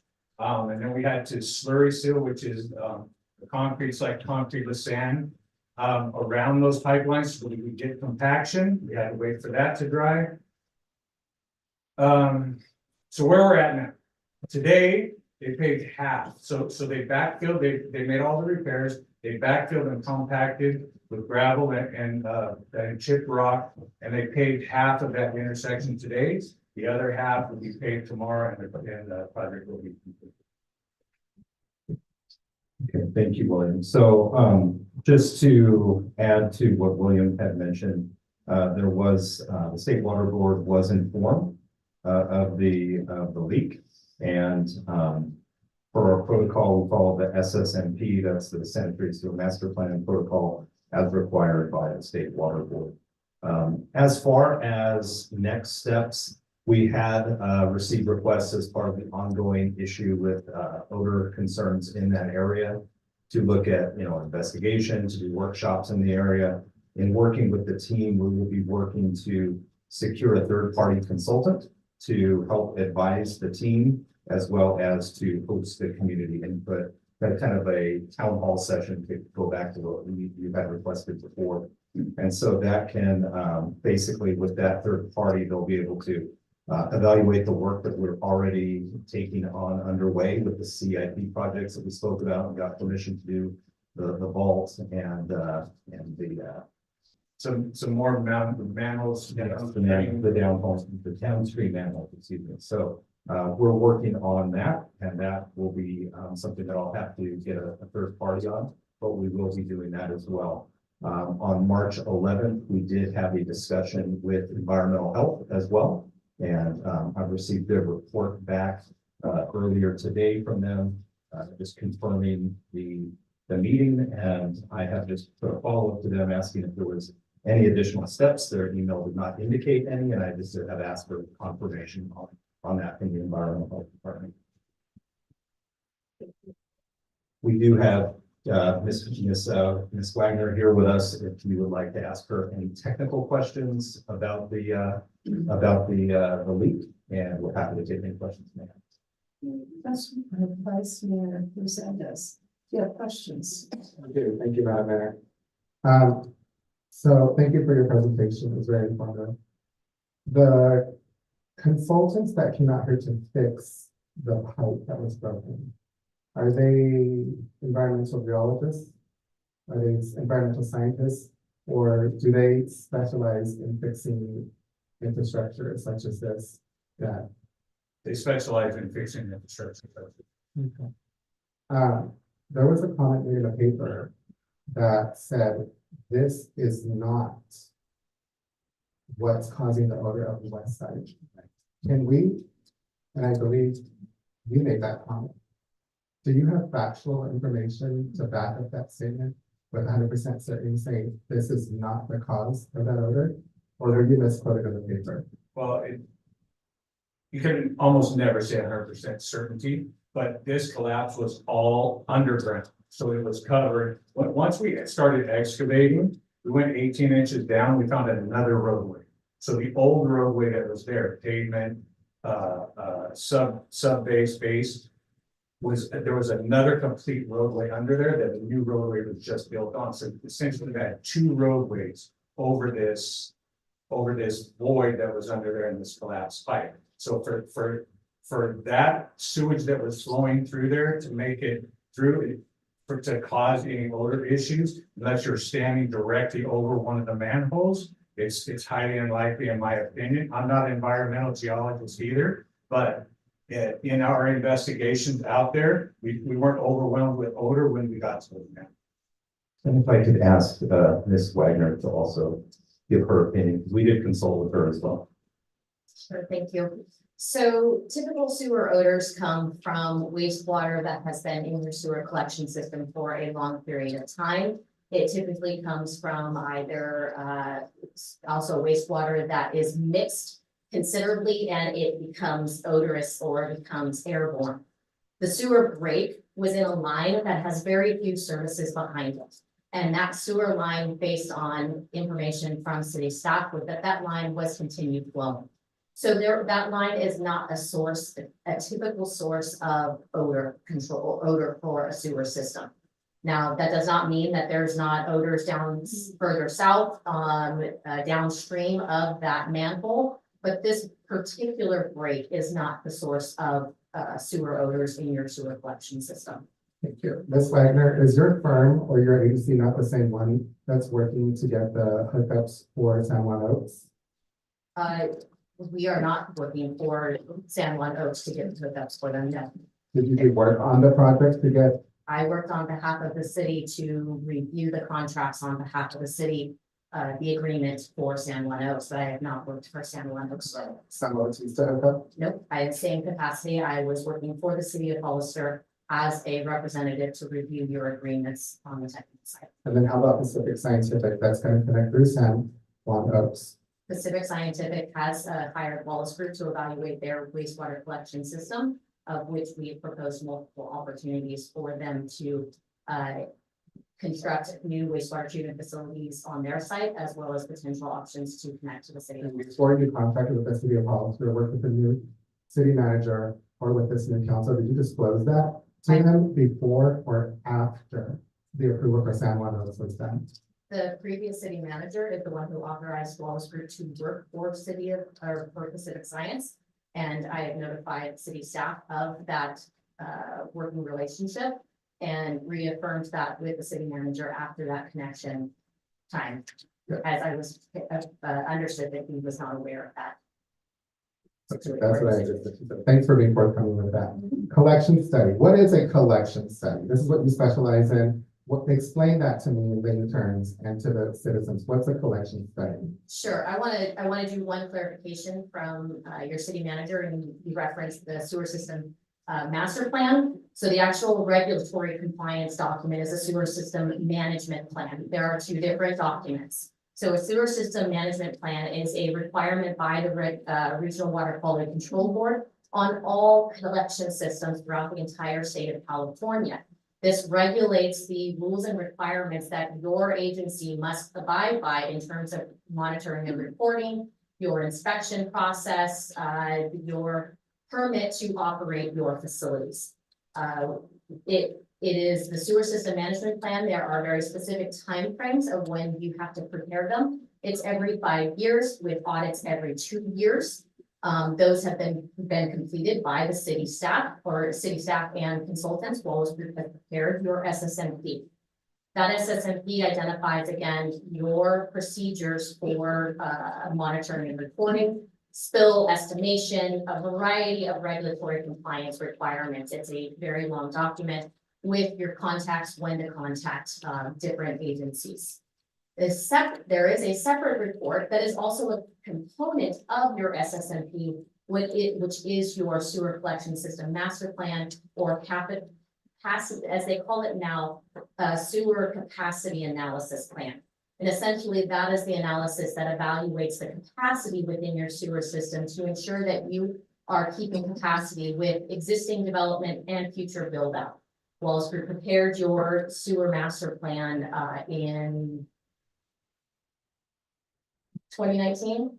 The update was in 2019. We prepared one back in 2013 as well. Somewhere, don't quote me on the exact dates. We did one back then. We did an update in 2019, I believe it was. And so that master plan identified capital improvement projects recommended based first on priority one being any existing deficiencies Those are deficiencies that are within your collection system based on existing uses. There are then future development also impacts that if any future development that we've evaluated, those impacts as well on the sewer system. I guess what I'm getting at, I'm gonna make it real simple. What studies can we do to ensure that our pipes aren't broken? Sure. What have we done? Are we have plans with that? Is there something that we can do to make 100% certain that we know what the pipes, in particular the sewage, the water pipes look like underneath the roads? Sure. If I could interject for 2 seconds, just in pulling from our website, the sanitary sewer collection system master plan update Thank you. in March of 2018. 2018, thank you. So the a sewer master plan has two different components. There is a hydraulic capacity analysis, which we use a modeling program to evaluate the capacity. There is also physical inspections, which is actually how this inspection or this broken pipe was identified.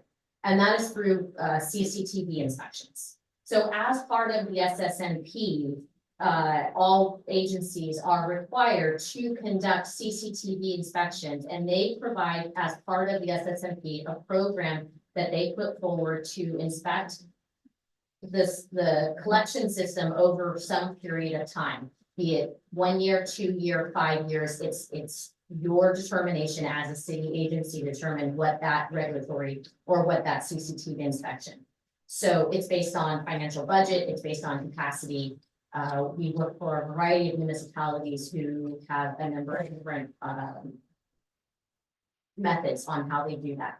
Some do it in-house with in-house cameras inspection and staff. Some will hire out CCTV contractors to do a more expedited version of that.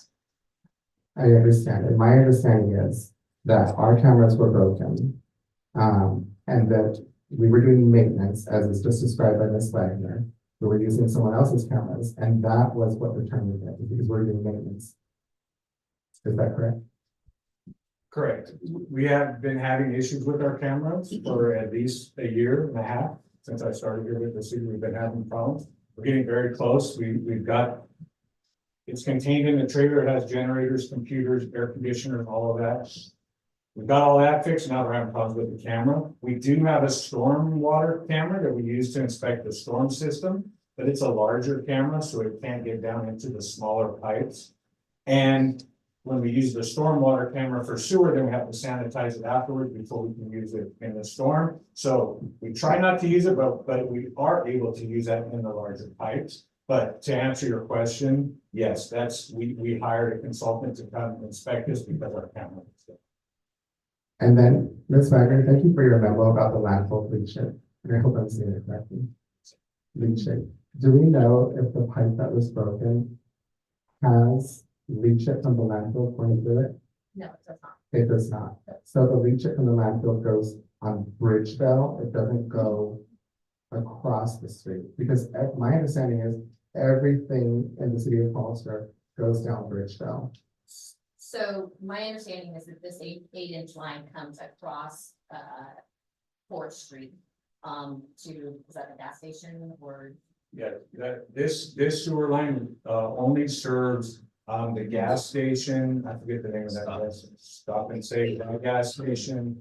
And then there's a couple of properties directly south of this intersection that have warehouse type buildings on it. There are laterals that come from each of those that feed into this line, and that's it. All of the leachate and the rest of the sewage that comes from the city, there's a 36-inch line on the north side of 4th Street, off of the street in that vacant lot. There's a 36-inch sewer line there that brings down everything else. Good to know. When's the last time we checked that with cameras?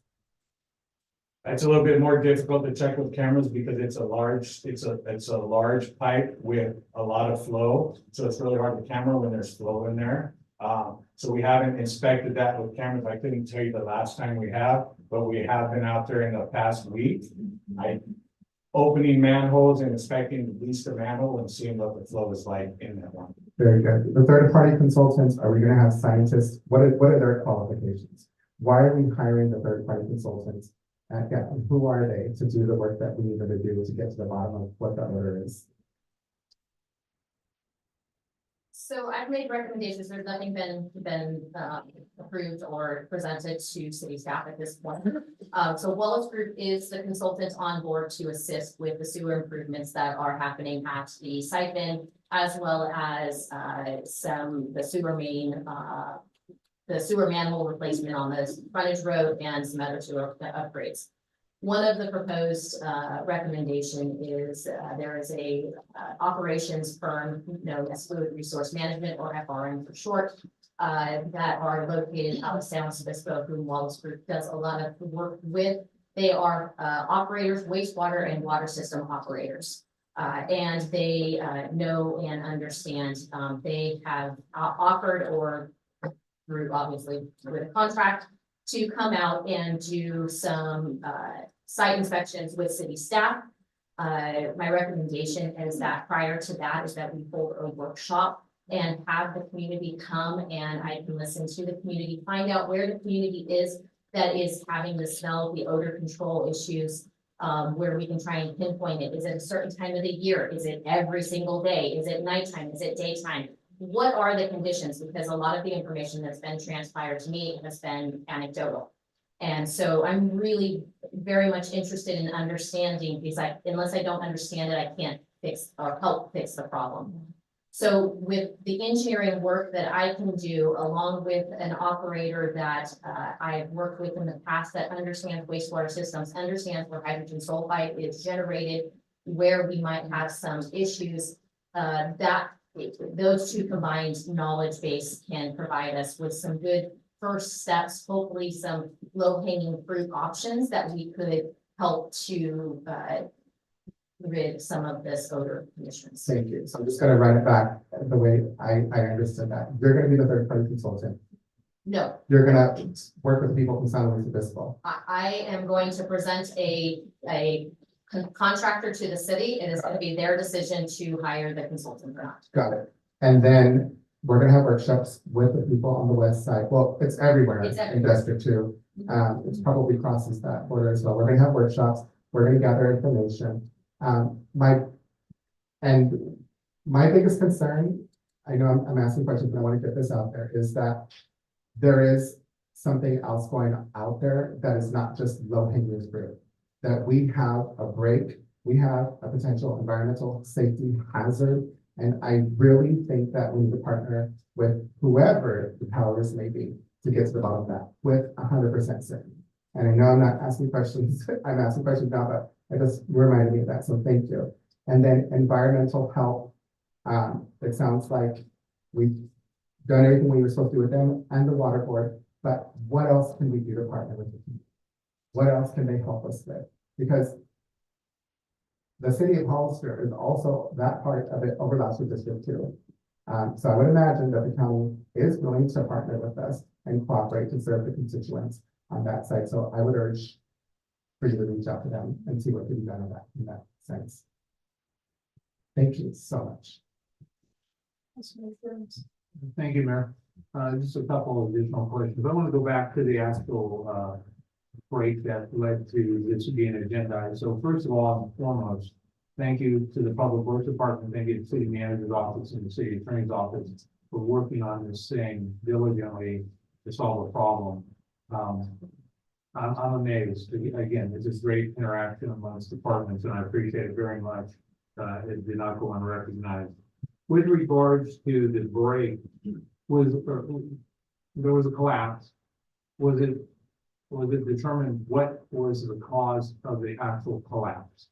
No, we don't know exactly what the cause was. We don't know if the pipe collapsed in first. And just for some clarification, the bottom half of the pipe I say half, this estimating, was intact. So the top is what was missing. So we don't know if the pipe collapsed in first and then the ground started falling in over it, or if the ground started falling in and broke the pipe and pushed the top of the pipe into the bottom of the pipe. It's really impossible to find that out for sure. That's basically. How old was that pipe estimated to be? How many years? I think it was a clay pipe, so 50, 60, Yeah, 70 years old. it was clay pipe, which is it was clay pipe, and clay pipe is a common pipe that was installed in the 1950s and 60s, which is a lot of time when a lot of the city was constructed, especially in that area of the city. So it's not an uncommon failure for cities to have that kind of failure. Clay pipe is brittle. If it gets a hairline fracture, it will collapse. Okay, and so what's the life expectancy of a clay pipe?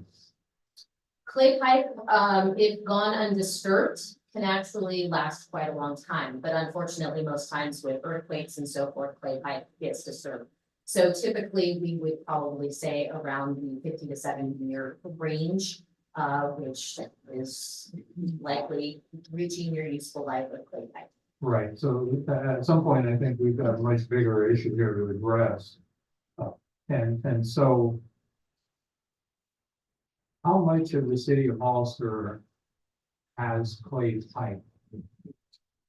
That's all contained in our sewage system management plan. I printed a portion of it, but I'm not sure I printed that page. I think it's fair in the front, pretty close to the front. I can move on to a couple other questions if you want, well. Okay. So there was a specific amount of pipe that's been replaced, if I understand this correctly, right? So what was done to shore up on that both ends to ensure that now where we've got new pipe, that we don't have the same thing happen to the pipe that connects on both sides?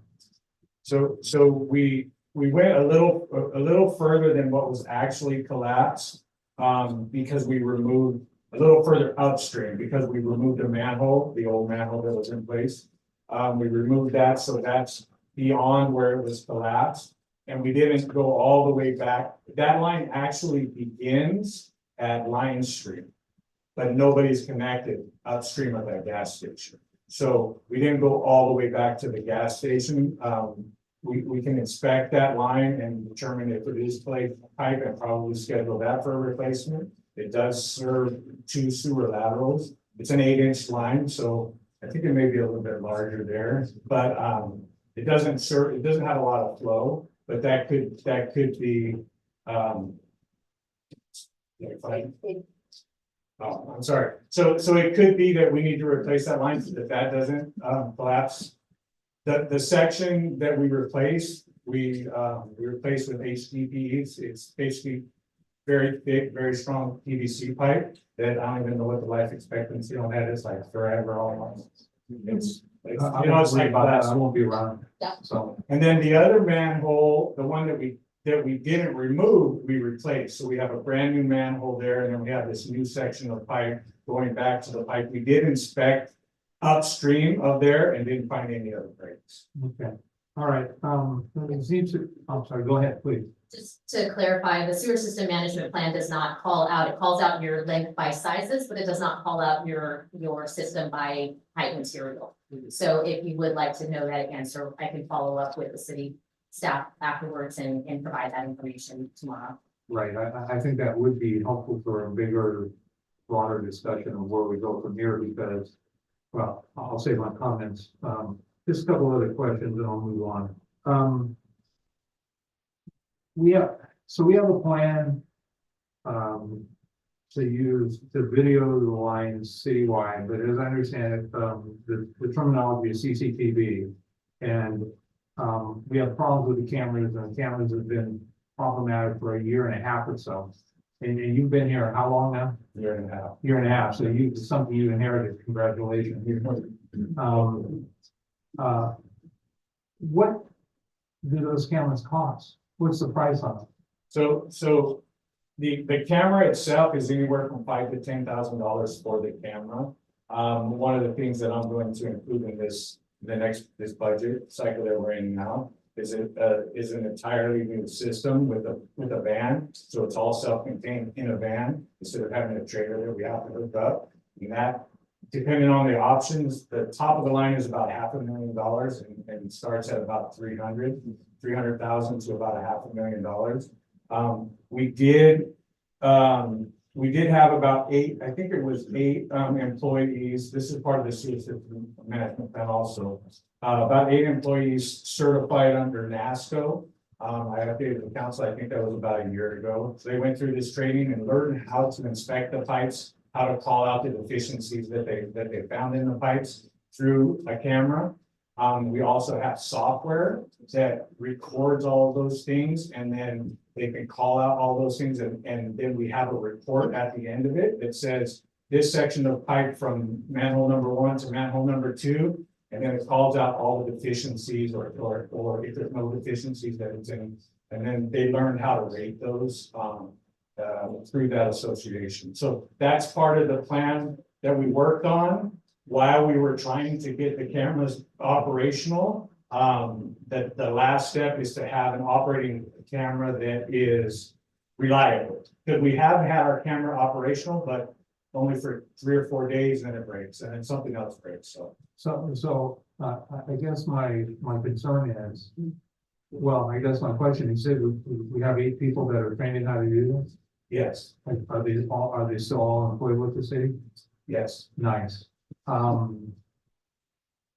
It sounds like the price of the cameras is really insignificant in comparison to the problems it could prevent by being proactive in this regard. And so I really will look forward to your, and I presume you said the budget. So you're talking about this budget coming up, this current budget that we're going to be discussing. Yes. Okay. And as soon as if this purchase is approved in there, July 1, I start working on it. Could we do this sooner? I don't see, to me, I think, why would we wait? Yeah, we could certainly. Okay, thank you. Thank you. I appreciate you guys very much and what you've done to make us better. Thank you. Thank you very much. Councilman Press, questions? How much more, I mean, I know you've only worked here for a year and a half, but with your previous experience and say, Hollister, the ground's moving, correct? A lot. So we have a lot more breakage in pipes than normal. And we have old pipes, so let's see. And I was just wondering, I guess it's. What the question is there any other different common practices that might be implemented instead of just, I mean, not just repairing as we go along, because that's pretty much how we're gonna have to do it, because there's no way just to tear up the whole town and just replace pipes. So that's part of what the inspections is for, to identify the worst areas of the city. And then you address the worst ones first, and then as you go, you get down to where it's as we replace these old clay pipes with the new HDPE pipe, we're gonna see a lot fewer problems. And these are different than water lines. Water lines are under pressure. So those could have just a weak spot, and then the pressure makes it break. Almost all of our sewer lines are gravity sewer lines, so they're just flowing through gravity, so it's not under pressure. It's the material that they're made of, and then if the earth moves enough, even the HDPE pipe's gonna break, but I just hope that doesn't happen. So I wanted to thank you for all the information and stuff too, but also for the staff getting out there and handling this, because this is a major artery coming into our city. And kudos to the staff for handling. Thank you. Councilman Morales, did you have questions? No questions. I think my colleagues asked a lot of the questions I had. I did want to thank staff and William and just his team. I know that there was a lot of concern in terms of what was happening, and so thank you for providing the detailed report on it. I have comments, but I'll do that later. So I had a whole list of questions, about half of them answered, so if I skim through, so we don't ask the same ones over again. So I just want to, get this out there. So do you feel that pipe break was due to excessive sewage flow? I don't believe so. Okay. So we talked about the pipe being put in 50, 60 years ago. And we know that it's very common for older pipes to riddle. So the section on, this was under 4th Street, and the section that collapsed was part of the street, right? Did you notice any collapse beyond the street area at all? Or? No, the street never collapsed. I don't mean the street Yeah. collapse, I mean the pipe that was collapsed was under the street. Yes, right? yes, about 15 feet down. Okay. So I guess my question would be, you know, Fourth Street used to be our route in, our Highway 56 or whatever, and now a lot of truck traffic, then is the heavy truck traffic, does that tend to cause issues with the pipes? Can it? I mean, I could like Barry speak to that. Sure. Who's the expert? So the pipe being 15 feet down, that clay pipe has the loading capacity and the bearing capacity to handle that truck load from it. I would not, I mean, excessive loading over time, I mean, you're talking 57 years if the pipe broke. So again, clay pipe is infamous for having these kind of failures. So and it's one of the reasons why we do not use it for current practice for current installation.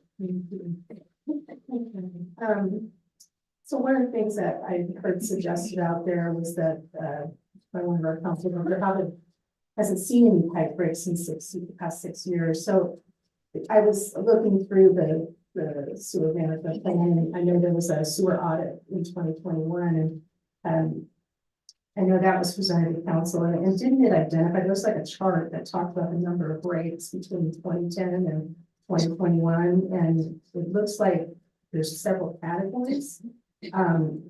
So for the lowest level, it says that there were actually an average of 4.19 per year for every 100 feet of pipe. So we have actually had breaks over the years. That's fairly common, especially on the pipe. Is that not right? So there have been, and we've had a few of the category 2. And both of those, though, if my understanding is correct, those are below the surface, so they aren't as significant as like a level 1 that makes you get sewage out there. And so I guess my question for you would be this break, what would you categorize it as? Yes, as far as the sewer system overflow, and so, Yeah, the chart that talks about breaks. I think it did say. So this is not considered anything. It is considered a break. That is it. There was no sewer spill in accordance to the documentation of what the Regional Water Quality Control Board considers a spill. The wastewater was still contained in the pipe. It did not reach the surface. It did not reach any bodies of water for contamination. And so per your SSMP, those due to those definitions, it was not a reportable event. And so there was no risk to housing, there was no risk for drinking water. Okay, I just want to make that clear, because that was kind of put out there as well, and I know I got a lot of calls from folks and contacted about people being threatened over their drinking water being contaminated, but there was no risk with that. And just to clarify, also your drinking water comes primarily from West Hills Water Treatment Plant, as well as from groundwater wells. I don't know what was inactive at the time, but your groundwater wells are all located down closer to the high school. And the groundwater, just to put everybody at ease, but the groundwater basin flows from south to north. So the predominant direction of flow of your groundwater basin, the same direction as San Benito River.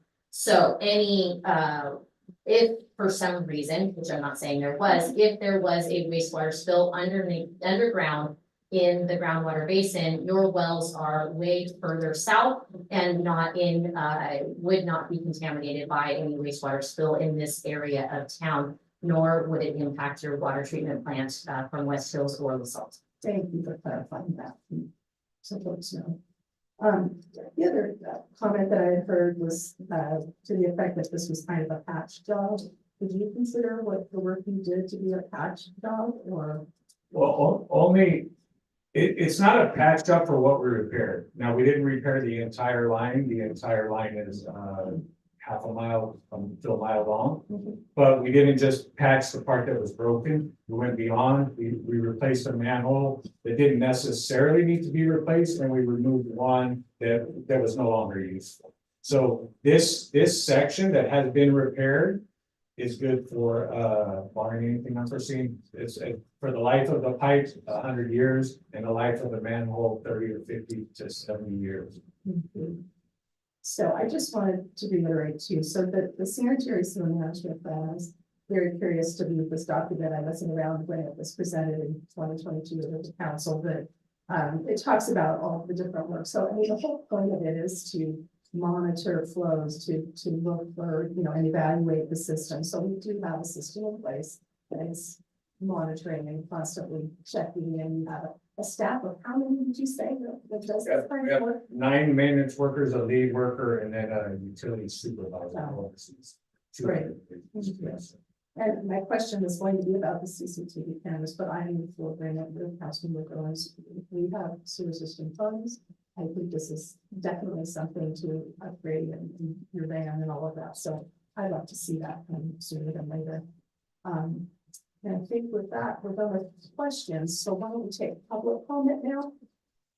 Mayor, please just so you're aware, we do currently have 12. Okay, we're going to do 2 minutes then per person. Thank you. The first public speaker is Catherine Sanchez, to be followed by Bella Rosales.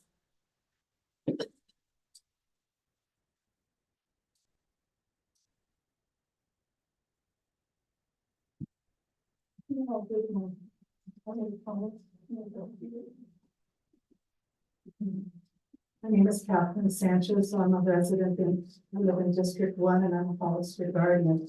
Regarding the sewer collapse at 4th and Brown, what was the estimated size of the spill? How much wastewater spilled from the collapsed pipe? Does Hollister suspect there are additional sections of pipe at risk of failure? Is there anything infectious present at the broken sewer line? Is Hollister in compliance with state or federal regulations regarding the sewer spill? And then in general, the sewer collection system challenges, I hope that's considered still on point for this item. How many miles of sewer collection pipes flow into the waste treatment plant? What inspections are being done of the sewer collection system? Who has a map of the sewer collection system pipes with their age or condition marked? How much has Hollister invested in the last few years to repair the sewer collection system under our streets? Describe to the residents the sewer collection system inspection and repair program done by Hollister. What are the highest priority sewer collection system challenges faced by the city of Hollister? And a general question that I think was answered, but is the storm water pipe system separate from the sewer pipe collection system, or is it the same? Thanks. Thank you. The next public speaker is Bella Rosales, followed by John R.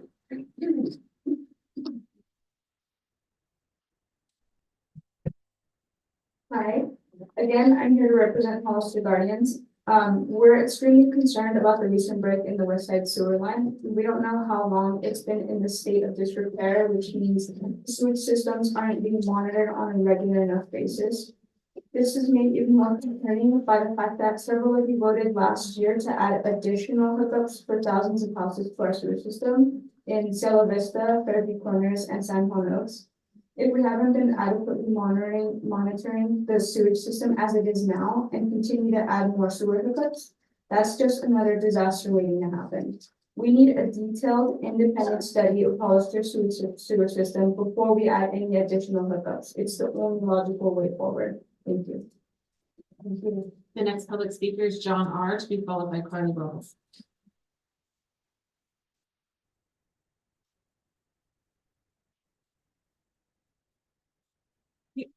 Okay, hello again. Council members, it sounds like you have a big problem with respect to the sewer and an expensive one. And from what it looks like, a preventable one. How did we get here? I have a lot of questions about that. Changing gears, I saw a recent commentary in the Hollister Freelance where Mayor, you indicated that Mr. Resendez was the source of the problem by not getting out in front of this. The truth is the mayor, as Bea has indicated, has spent much more time in an effort focusing outside the city limits to appease developers, not the folks whom put you in office to perform for them. With respect to the city infrastructure, you have failed to take responsibility for this problem. You are at the top of the food chain. You own this. Mr. Resendez, I would venture to guess that if you were to turn around, we might see some tire tracks on your back. Courtesy of the mayor throwing you under the bus, rather than focusing on mitigation of the aged infrastructure inside the city limits. I would suggest that an independent investigation or audit on the implementation of recommendations issued by in September with respect to deficiencies found with the maintenance processes be carried on. Where are we with that? Did you hit the ground running with that? And, you know, again, this is a matter of focus. At minimum, you can explain why the problems we are seeing have materialized. In my opinion, this could have been mitigated immediately after taking office. Mayor, you own this. Please stop pointing fingers and focus on taking care of your constituents. Thank you. The next public speaker is Carlin Robles, followed by Mary Shaw Corn.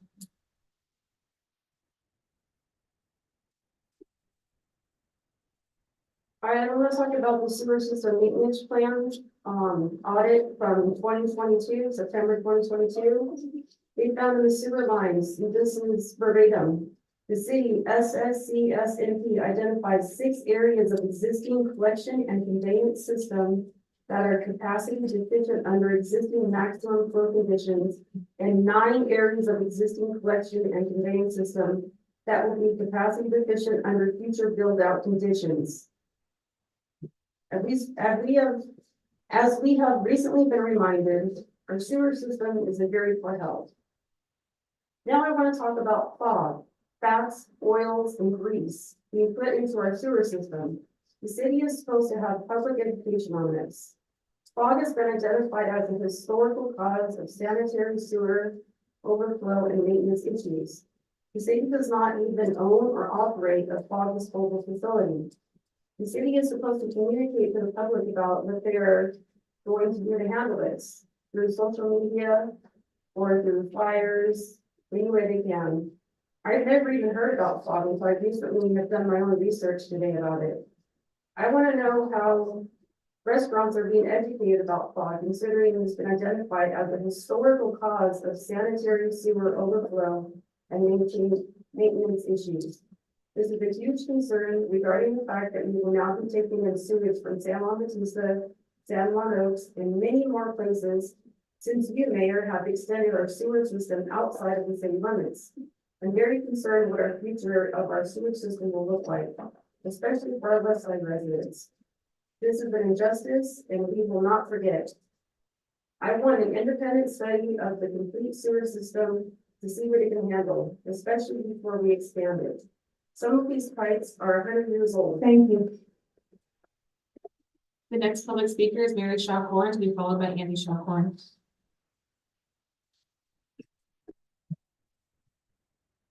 I want to also follow up with some more comments. I was looking at the city sewer system management plan. It's actually, I think the latest is September 2022, so more recent than the 2018.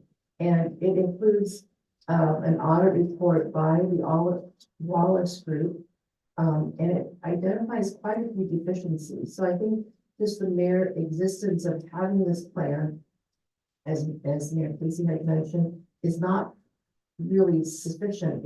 It identifies a lot of problems or deficiencies, as the previous speaker mentioned. I was going to just point out a few. One of them is actually the fact that there's not enough record keeping of sort of maintenance, those types of things. You know, I don't want to go into all the details. That was discussed at great length by the Wallace Group. I already mentioned the fact that it identified several areas of deficiency. In fact, we had a map that showed quite a few pipes that are kind of the weak points, so to speak, of the system. And my question is, has the city staff investigated that? I mean, just having this is not sufficient. The audit identifies, you know, ongoing lack of record keeping. It also talks about the lack of communication. You know, there's supposed to be a communication program to the public. And as Holly mentioned, it talks about social media, you know, outreach. I did notice at the last break that we had it took over a week for us to find out anything. So, the communication just doesn't seem to be quite there. So I'd suggest looking at this plan. Thank you very much. The next public speaker is Andy Shaw-Corn, to be followed by Pete Munoz-Cowan.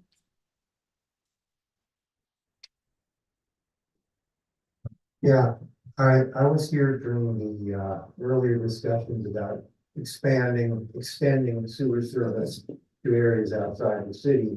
And I think it was mentioned by a number of folks that you have an aging system with infrastructure put in a long time ago that have the potential for not being able to handle all this additional load. And it's clear that that is the case, that, it's not your fault, you have an aging system, but it does raise issues about whether you're building on a foundation that's inadequate. We kind of try to argue based on metaphor, people think about it. You don't add additional stories to a house when your foundation is termite ridden, it just doesn't make any sense. And this system, in this city is old. It's very, as pointed out, we're very seismically active. We've got wet soils. We've got a system that's subject to failure. And before we overburden it further, we should do a lot more work at upgrading it and evaluating it before we rush to go ahead and just put more people on it. Thank you. The next public speaker is Pete Munoz-Cowan, followed by Jasmine Castillo-Rosales. I don't see Pete there.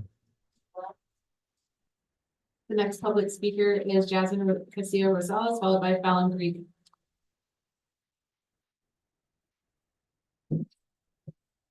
Hello, my name is Jasmine Castillo-Rosales, and I'm a proud Hollister graduate.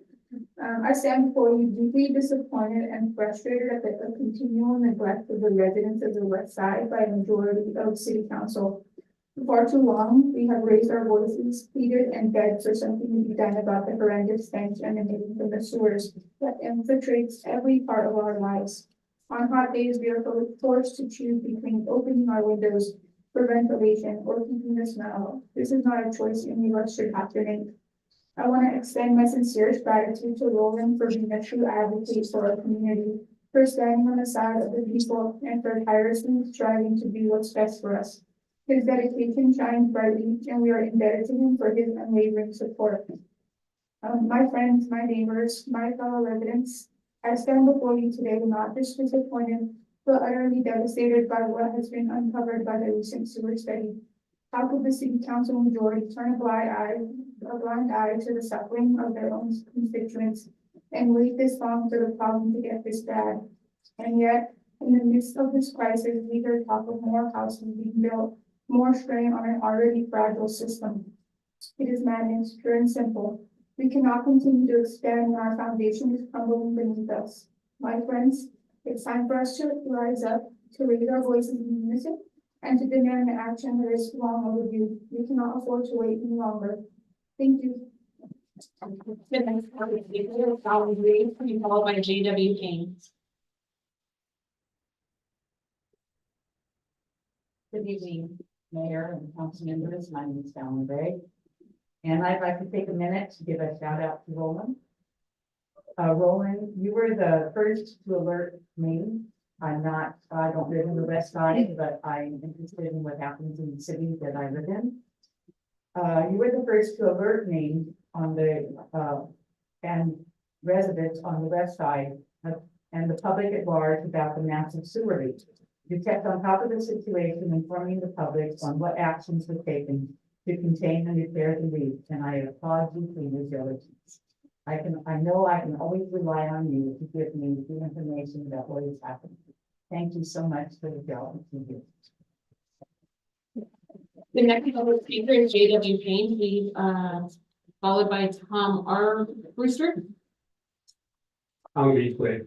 I'm not here as a candidate for state assembly. I'm actually here as a citizen of this town. I'm gonna talk about two things because I gotta go to work at 4:30 in the morning. First thing is the sewer, we need to do a moratorium. I remember in the 90s, we did it. I know it's something you guys don't like to hear that, but we are building too much on the sewer. Okay, we need to think about what is flowing down and it's gonna get worse. The second thing that I was gonna do, and I got my time, so I'm gonna go ahead and take it. 6 o'clock, where's that? 6:30. I'm sorry, but we can't talk about the time of meetings. I'm going to bed. I'm going to bed. So 6 o'clock Agenda is item for not the gonna sewer work. only, sir, I'm sorry. Okay, awesome. The next public speaker is Tom Harblister, followed by Colin Kosmicki.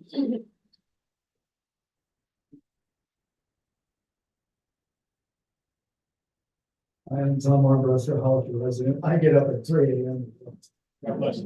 So, don't change the time. This whole plumbing situation has been a problem for years. Years. That was the prior administration and the current for over a year and a half. Speaking of strategic planning, it should have been at the top of the list day one when we get into bonds. I sympathize with the manager, who has, adopted a department that's efficient, and with a lack of updated equipment. He needs a budget, so when he asks for what he needs, hopefully he'll get it. Hopefully that'll make the evening. I'm a commercial plumber myself. I don't look at public with a plumbing for some reason, all the ins and outs of public plumbing. But I have had some experience in service, and you can't just look at public plumbing. You gotta look, or you just can't look at public works plumbing. You have to look at how the public ladders or laterals are designed. I know for a fact, this is an old city. And some of these lines are very shallow and they run for great distances. We're talking hundreds of feet, and some of them are down there close to the surface. And they're old. So I would be concerned about anybody doing sewer line work. I got 10 seconds left. Tighten down on codes and on enforcement. Tighten the screws tight, because if you have a whole street of lines that are shallow. It's not just public works. The next public speaker is Colin Kosmicki, to be followed by Elias Anita.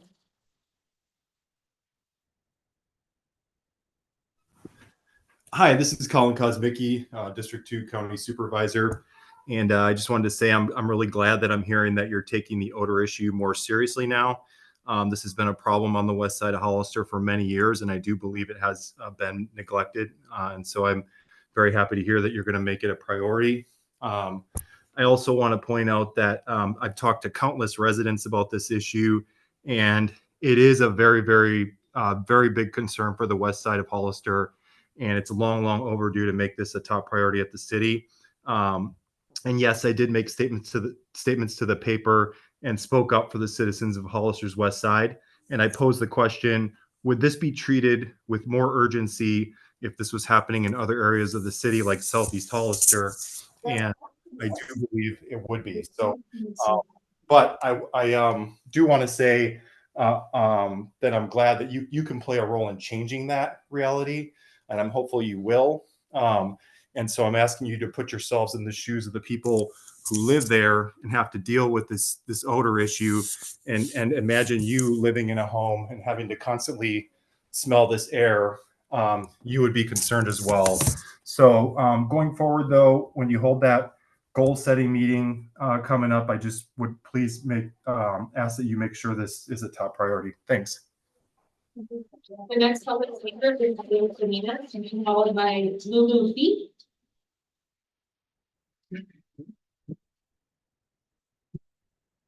It's absolutely ridiculous to turn the sewer issue into accusing the city council of being racist. It's absolutely divisive, not necessary. Earlier, Councilman Resendez said that every year in January, that's when they get their strategic meeting.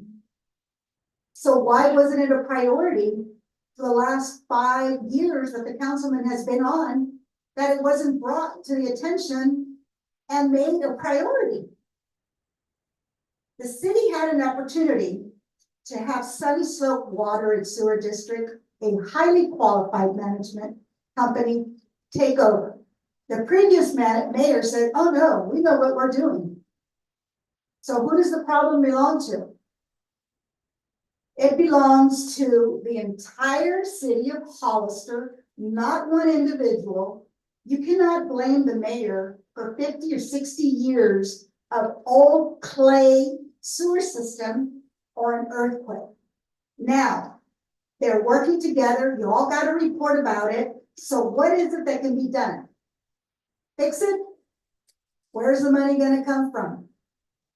Okay, I can picture every single street in old part of Hollister getting redone, and there is no policy or a code that says how deep. It wasn't an individual that did the sewer system. It was actually the city that did it in Public Works. So you're going the right direction. You're going in as unity and not divisive in this issue, but you must concentrate.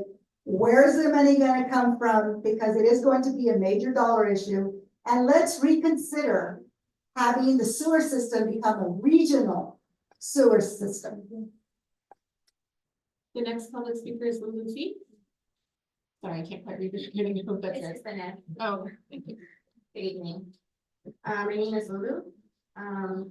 Now, correct me if I'm wrong, but I heard that the sewer for Pacific Scientific is to merge with Hollister, or it's something that's being considered. Now, this is concerning, as they are a company that works with materials such as lead, copper, aluminum, and they were found to, in previous years, I believe it was in 2017, I believe, maybe 2014, don't hold me, that lead was found in their water. There are signs all over the building saying this water is not drinkable. Now, we already have enough issues with our sewer system.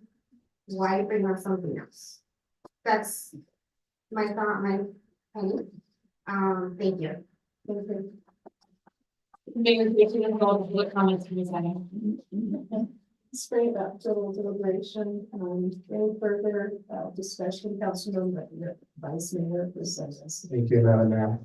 I do, for the city manager, sorry. Well, first off, let me just say thank you. Thank you, thank you, thank you. I know it's a long time, but your input and your participation in government is very valuable. We learned more about you. I appreciate you guys staying here. So let's give yourselves a round of applause for being here. Thank you for that. Appreciate it. For the city manager, so I hear a lot of us being reactive rather than proactive. And what happens when we're reactive? We are spending their money.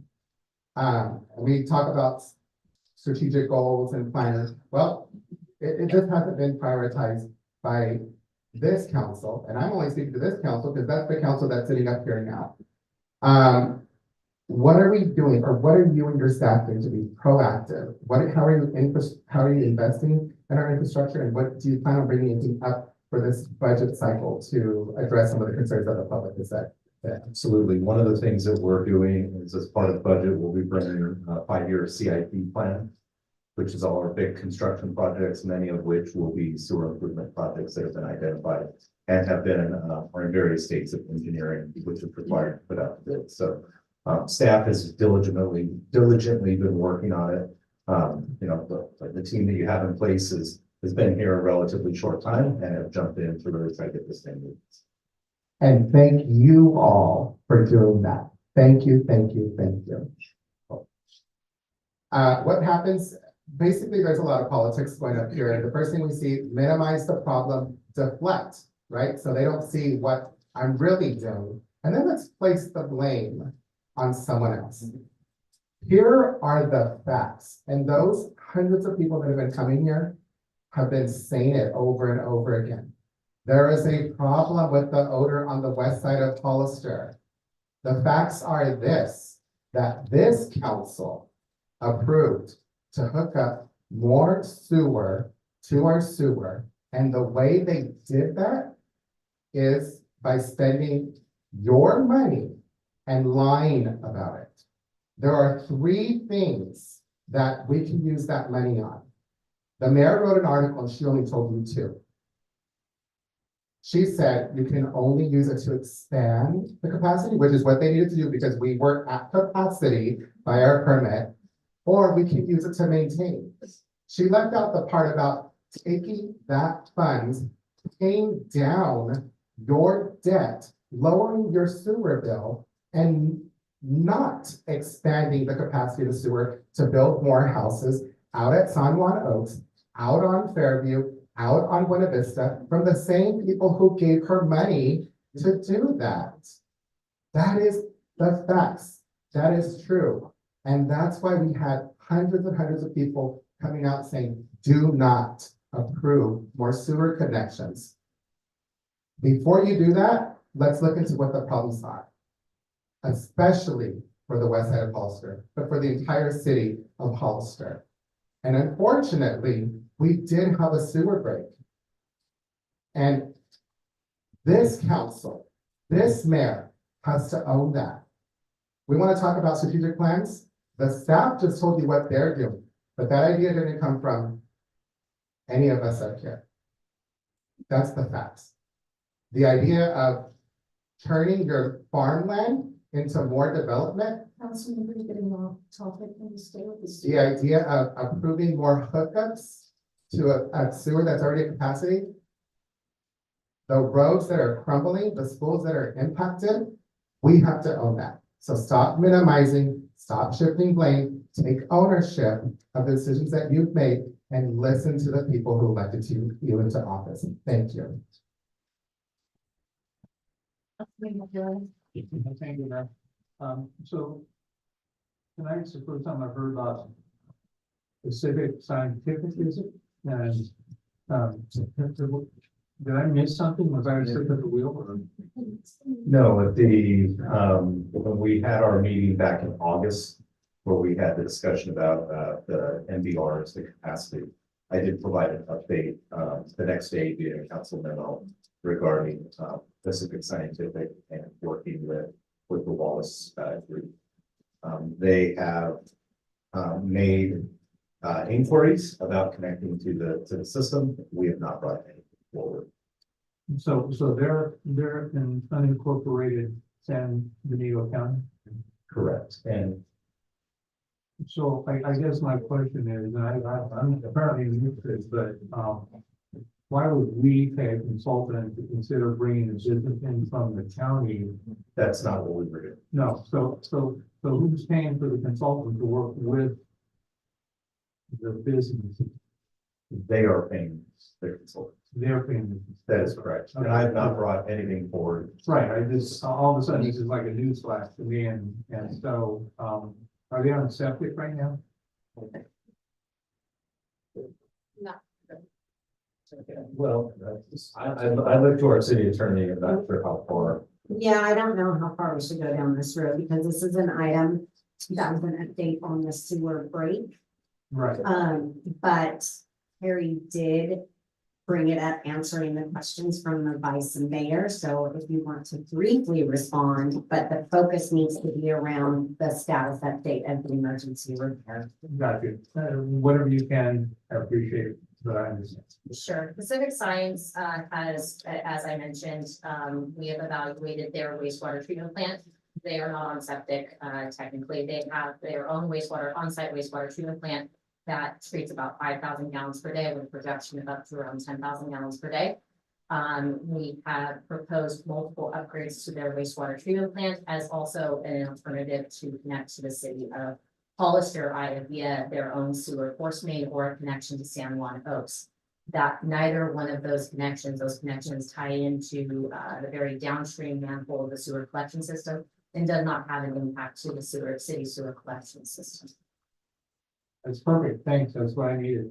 And, I guess my only other question, city manager, is I heard somebody say that nobody heard about the pipe breaking for a week.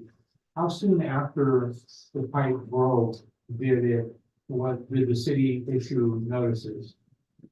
I would have to go back and look, but we had road closure information out the following day. That's what I thought. I just want to. That with a road closure map. Right. Estimated Okay. times. Yeah, I just want to make sure that that information is correct and, accurate. So thank you. I appreciate what you guys have done. And, thank you. Councilmember Flores. Well, yeah, I have a question for staff. When anyone is hooking into a water system, or maybe either one of you can answer, is there not levels of water coming in that are acceptable and unacceptable? I mean, you can't just send anything there, right, to the sewer plant? I mean, from another company or from like San Juan, they're not just sending us sewer, it's already, some of it's treated, correct? So from San Juan Oaks, they are treating. Okay. So San Juan Oaks I apologize, I think I might be misunderstanding your question. Can you repeat it again? Just No. I can't even remember it. CRS. The strength of the sewage, is that? Yeah, so I mean. There's the levels, I can't think of the definition, it's The BOD and the TSS? Is that- yeah, those are the TSS, and I can't remember the BODs, but. I mean, everything that's, like, anything we're getting from San Juan. It has to be at certain levels. Correct. So anything that comes from anywhere has to be at certain levels, otherwise we cannot accept it. Correct. As per agreements with San Juan Oaks and San Juan Batista, the same level of agreement would go with Packside if it were brought forward to the city. That they are to maintain limits within your current permit discharge requirements. And William, again, like, I forgot who was it that said it from the Guardians, they said this massive, spill, how big was this massive spill again? It wasn't considered a spill. Oh, that's all, the break, yeah, how much was this massive break? Did it contaminate the rest of the city? Very, very. There was no spill, so there was no contamination. It was contained within the pipe. Oh, sorry. Okay. Curiosity. When the MDR. I don't know if I'm going way too far. I am. Try to stick with it. Okay. Thank you again for staff getting out there, and you know what? I find it hard to believe that, that main argument right there, which they unfixed for maybe undetected. But as soon as I trust our staff, and when there's a problem, they're on it. So thank you for being on it. All right, Councilmember Morales, did you have any further comments? I did. So I wanted to first thank again, William and his team, Public Works and all the other departments that were involved, the city manager's office for communicating immediately to the community and continuing to communicate with the community and the council members on the status. And thank you for this comprehensive report. I also want to thank Councilmember Burns for bringing forward the issue of the smell in District 2 to the council resolve it. So thank you so much. All right, so just final comments and then we can move on. So I just wanted to say also, I echo the things directly about your leadership and also City Manager Mariani, because you were very good about ensuring transparency and keeping us informed about the facts. And also the staff for working so hard and on this emergency and getting it handled quickly and efficiently. It's appreciated. I do want to remind my fellow council members, though, that the importance of maintaining calm and providing factual information to the public during emergencies. You know, it's not really appropriate to politicize the situation and spread anything that's unverified, and especially not to exaggerate a threat and alarm residents. As I mentioned, I was contacted by folks who were scared. They thought there was a huge sewage spill. They thought their water system was being contaminated. It's just, we need to be careful about that and follow what the staff tells us and not just make suppositions. So I think that's all I really want to say. I think we've talked this one out enough. So thank you so much. And I think we'll move on to our next. This is our next item, so that we can do 5. All right, so number 5 is ordinance number 1249, an ordinance of the city of Hollister, amending section 2.04.050 of chapter. Am I right, please, again? Chapter 2.04, title 2 of Hollister Municipal Code. Can we get a staff report, City Attorney? Yes, thank you, Mayor and Council. So before you again tonight is another introduction of the ordinance, amended section 2.04.050, which is the meeting's time and place. At the last council meeting, it was introduced, we had a public hearing, for the meeting, for the revisions to state the meetings would occur on Mondays beginning at 4 p.m. Council then gave, direction for the ordinance revisions to reflect Tuesdays at 9 a.m. So that's why it's before you for another introduction.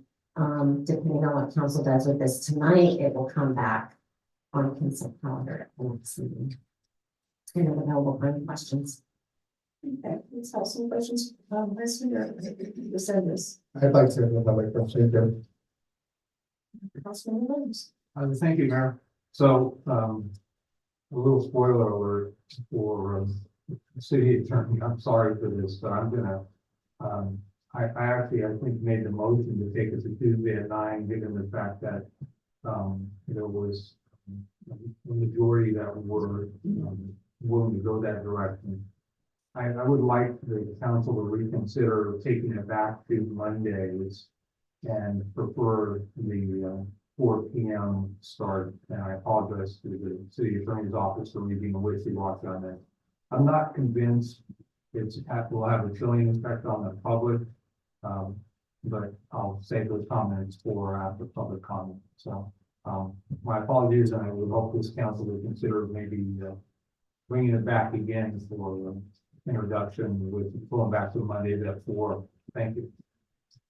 Councilman Lopez, we have questions. No, I'm definitely good. I'm going to go for daytime. I think this is the best time for council to be, it's the best time for us. It's daytime. And I think that it's gonna, this, like the roundabout, is gonna turn out to be something that everyone's gonna be happy about, instead of so mad that they're stopping at a stoplight. Same thing. I'm sorry, you're not supposed to be talking.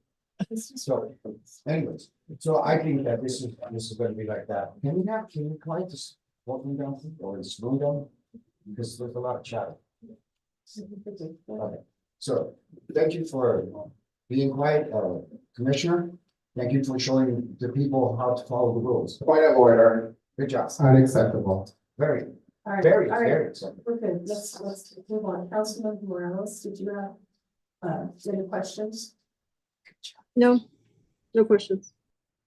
Okay, I don't have any questions either, so I'm gonna go ahead and open it up to public comment. Okay, our first speaker is Catherine Sanchez, to be followed by Marta Garcia. How many Oh, speakers do we have? My apologies, we currently have 19. Okay. 2 minutes or 1 minute, or I would recommend going below 2 minutes. let's leave it at 2 minutes, but please try to. We could not clap between everyone, we could probably get through this a little quicker.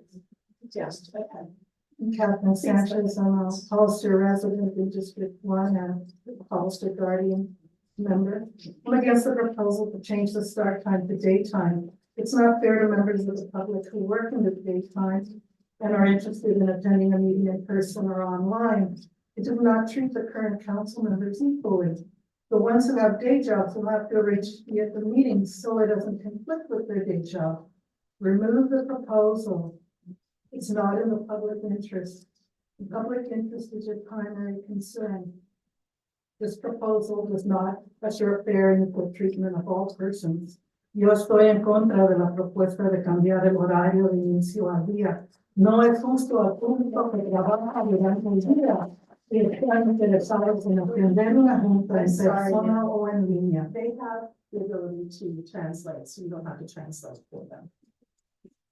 City Attorney, can we stop the clock and can you weigh in on that? If somebody wants to speak in English and something in Spanish, Do we have the right to stop them from doing that? No, they can still speak that way. Thank you. I think what it was that we have a system that translates, but regardless, you can still speak in whatever language you want to speak in.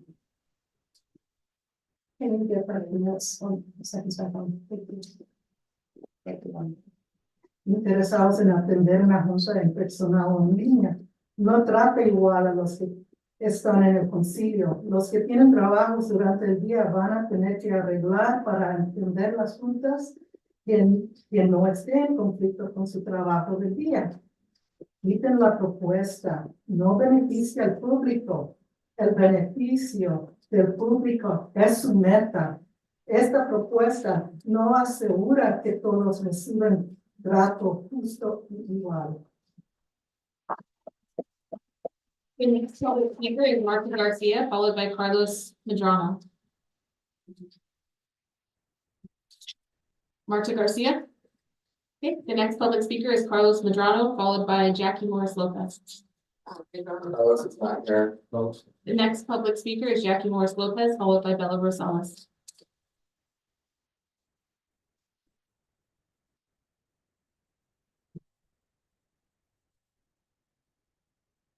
Good morning, good afternoon, Mayor and can you Council give and me- staff.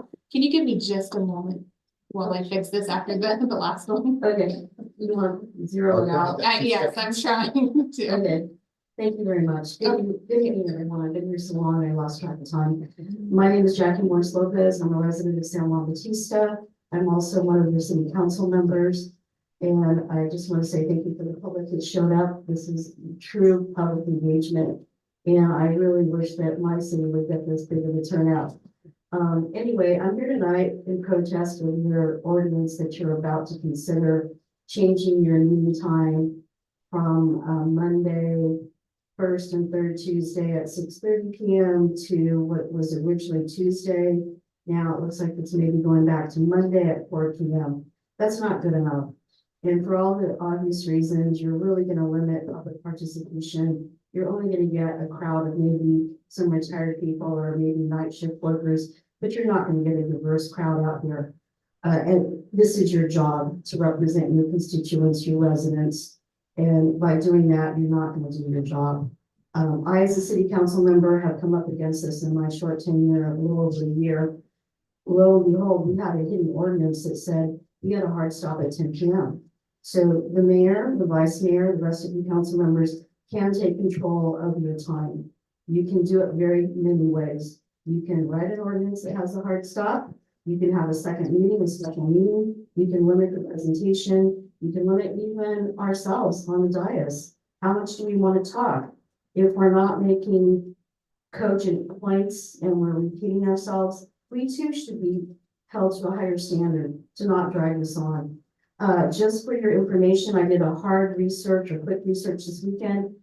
As far south as King City, as far north as Morgan Hill. Only two cities had weird times that started in the morning, and that was only 2 out of 7 cities.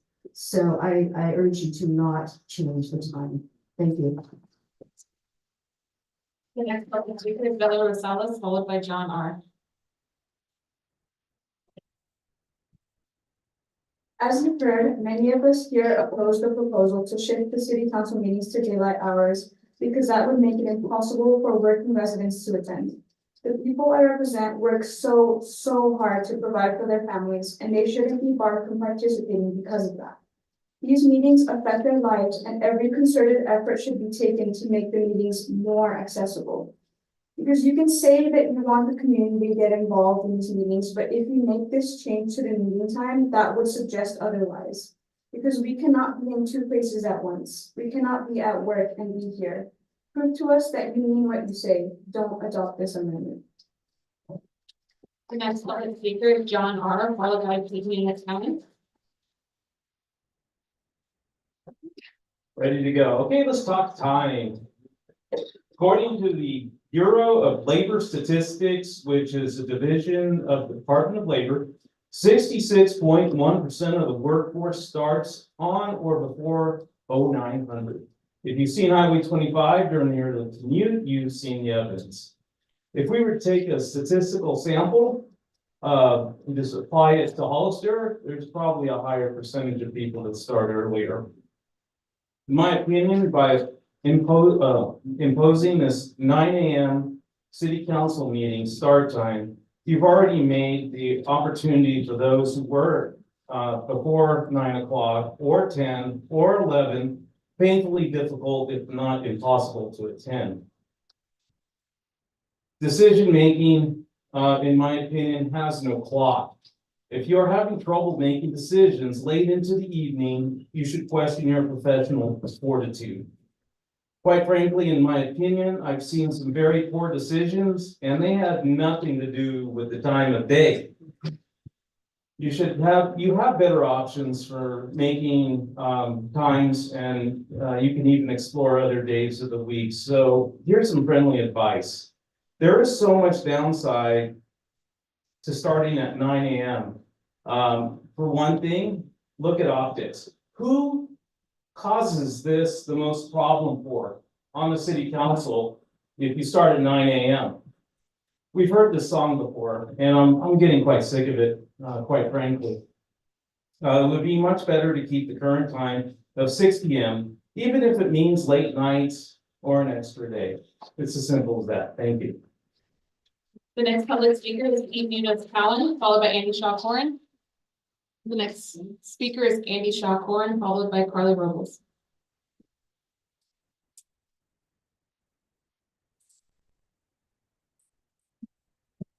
My theme this evening has been public participation, and it's clear that you got a lot of people who are out here in the evening because they can be here in the evening. That's when the public is free. They can turn off their television set and come to a city council meeting and find out what's going on in their city and engage if they want to bring issues to your attention.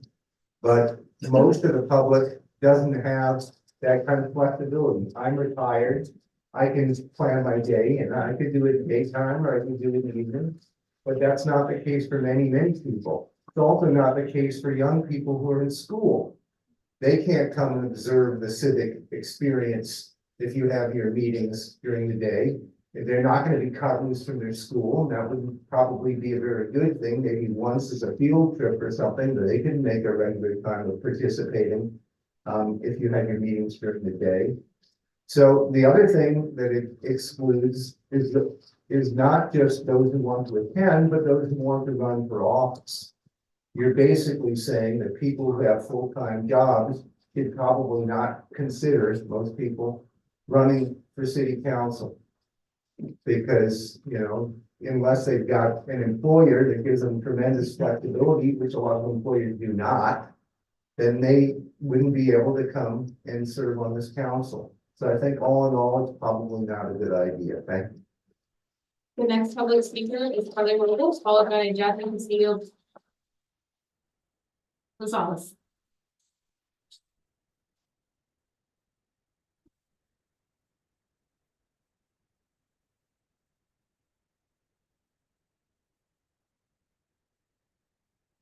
All right. So I don't understand why we need to change the time. I think it's working pretty well the way we have it. A lot of us are able to come here after work, even though 6:30 is still kind of early considering the commute that a lot of us make. Mia, you stated on next door, and I saw somewhere else, that we couldn't make good decisions after 10 o'clock. And I've been to several of these meetings, and specifically one on the general plan, where you changed the general plan at midnight. So does that mean it's a bad decision? Maybe that needs to be looked at again. And Fred, you said you couldn't make good decisions after 9:15 at one of the meetings. I have it recorded. So does that mean your general plan ideas were bad too? If you can't make good ideas past 10, that says a lot about your character. And I'm really glad that you're not my parents. Time and time again, the majority of the council has let us down. And when I say us, I'm speaking of their constituents, not the developers. It doesn't matter what time of the day or night it is. I honestly believe they just don't want to hear from us. I know you're being tired of us and our signs and us complaining. But if we have to come at 9 in the morning, we'll make it happen. We'll come at any time we have to. But it would be a lot easier for us and for people who don't usually come and would like to start coming and learning about how government works. I think you should keep it at 6:30. Thank you. The next public speaker is Yasmin Rosales, followed by JWP.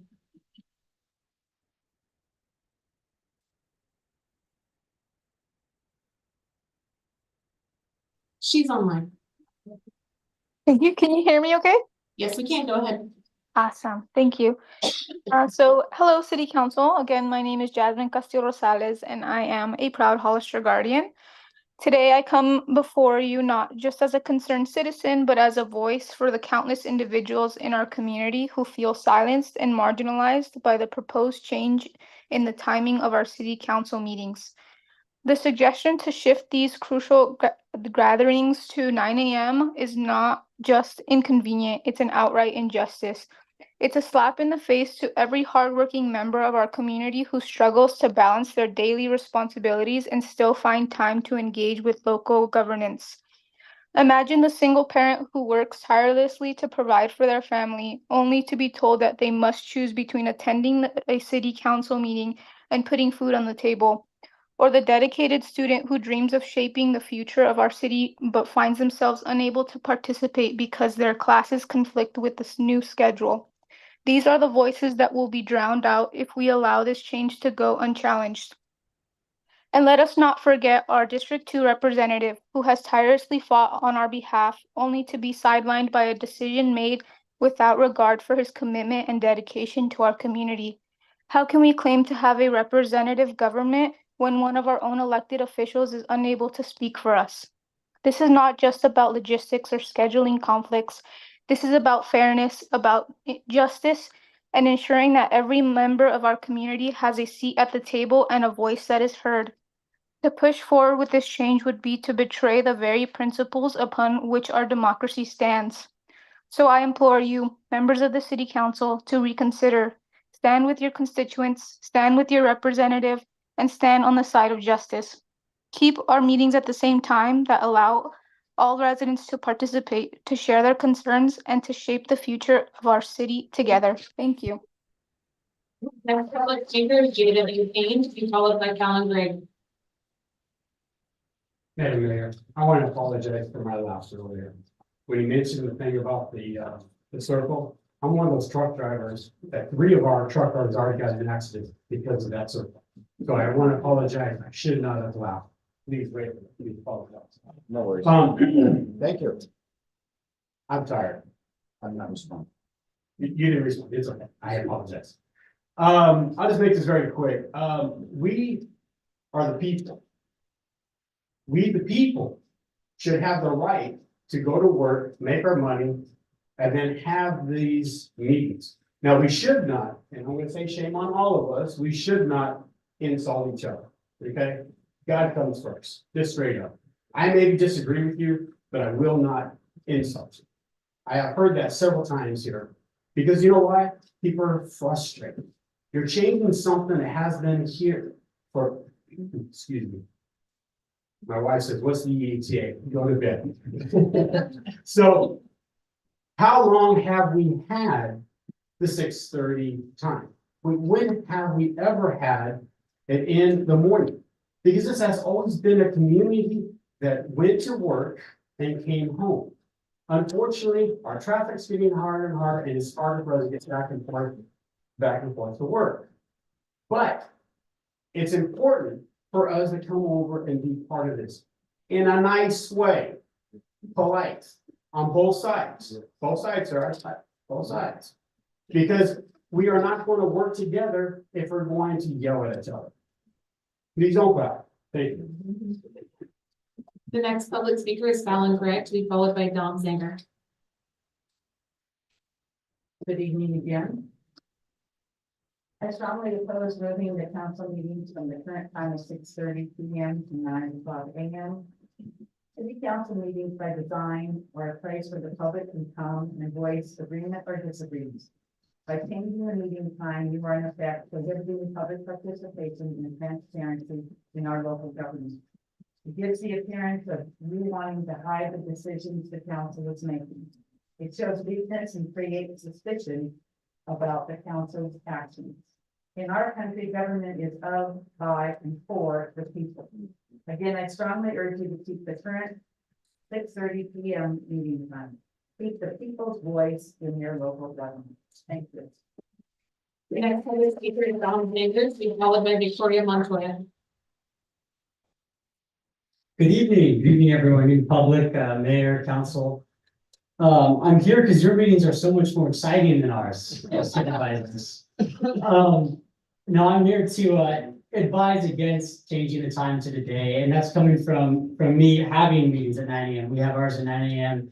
And I'll tell you, there's a few problems with that. And we hear a lot of frustration from the public. People are upset, they are frustrated that they can't make it to the meetings. And I've pushed to have the time changed, it hasn't happened yet, but I hear it all the time. People are upset. They say, why do you have it in the middle of the day? No one can show up. And they're right. They have a right to be upset about that. And so it does create problems. And the other problem it would cause more for you guys than for us supervisors is that you're limiting the candidate pool that could run for office. You're drastically limiting that pool that could run. It has to be someone that's retired or owns a business or something like this that can make their own hours. And that's something else you really don't want to be doing. And so I thought about Councilmember Burns' I think it was your original idea that the 4 p.m. with a hard stop. I think it's obvious that you should go with something that I guess in the medical world they'd say, least invasive treatments first.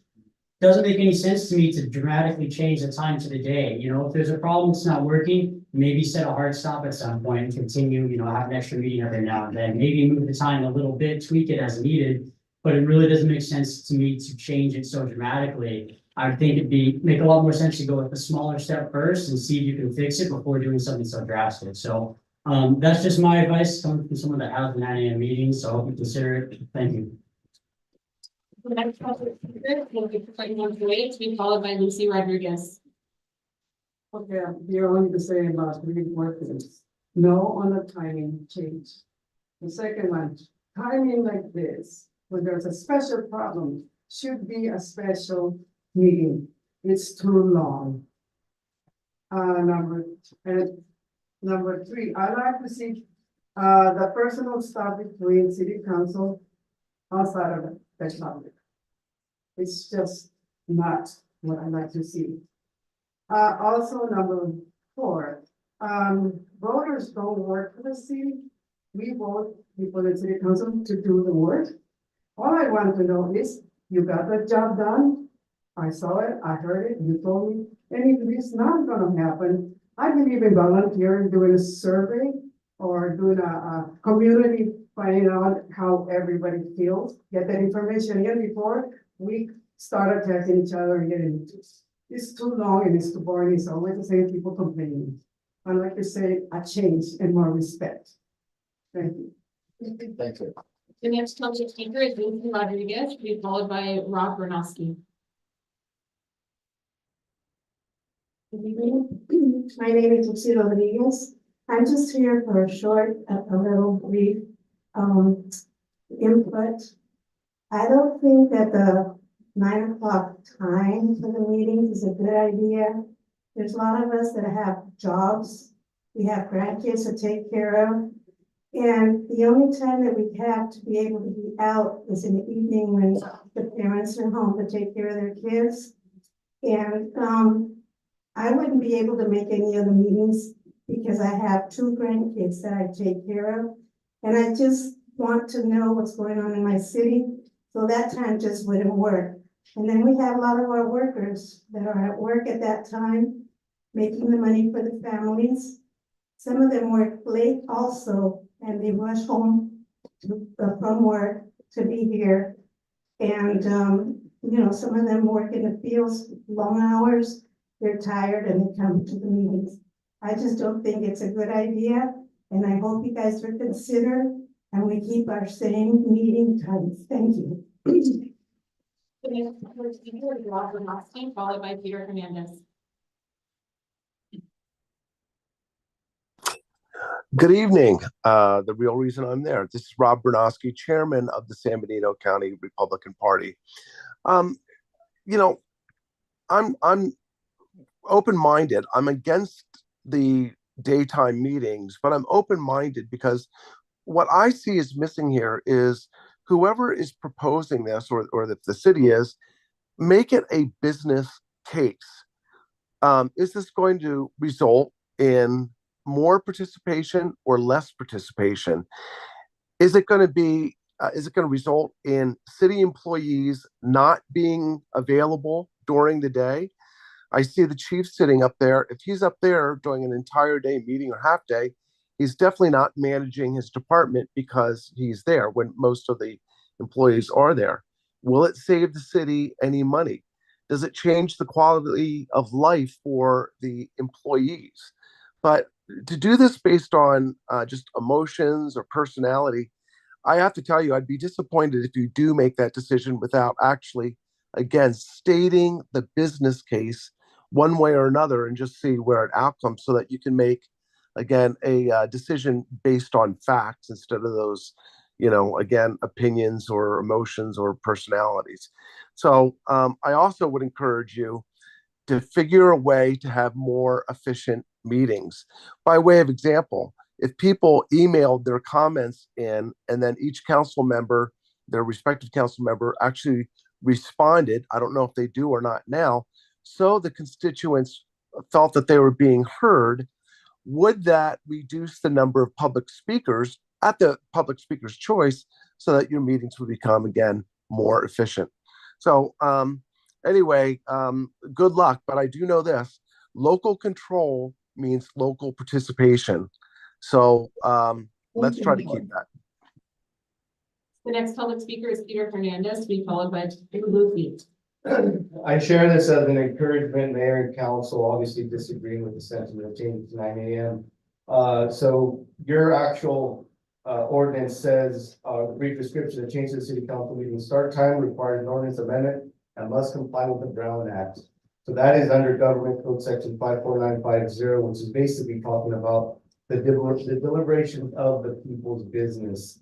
If you read that code, it specifically says the people of this state do not yield their sovereignty to the agencies which serve them. The people in delegating authority do not give the public servants the right to decide what is good for the people to know and what is not good for them to know.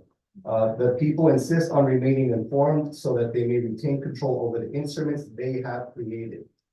That's, I think, pretty powerful because it's the reality. I served as a county supervisor and actually as the chair of the board, which I know that they're long days and they're long and drawn out, but efficiency can happen in a lot of ways. And I think if you really want to make sure that you're encouraging public participation, which actually has another really strong point is the people themselves are your greatest benefit, your greatest supporters, guiding your discretion. I go by the proverb that says there's wisdom in the counsel of many.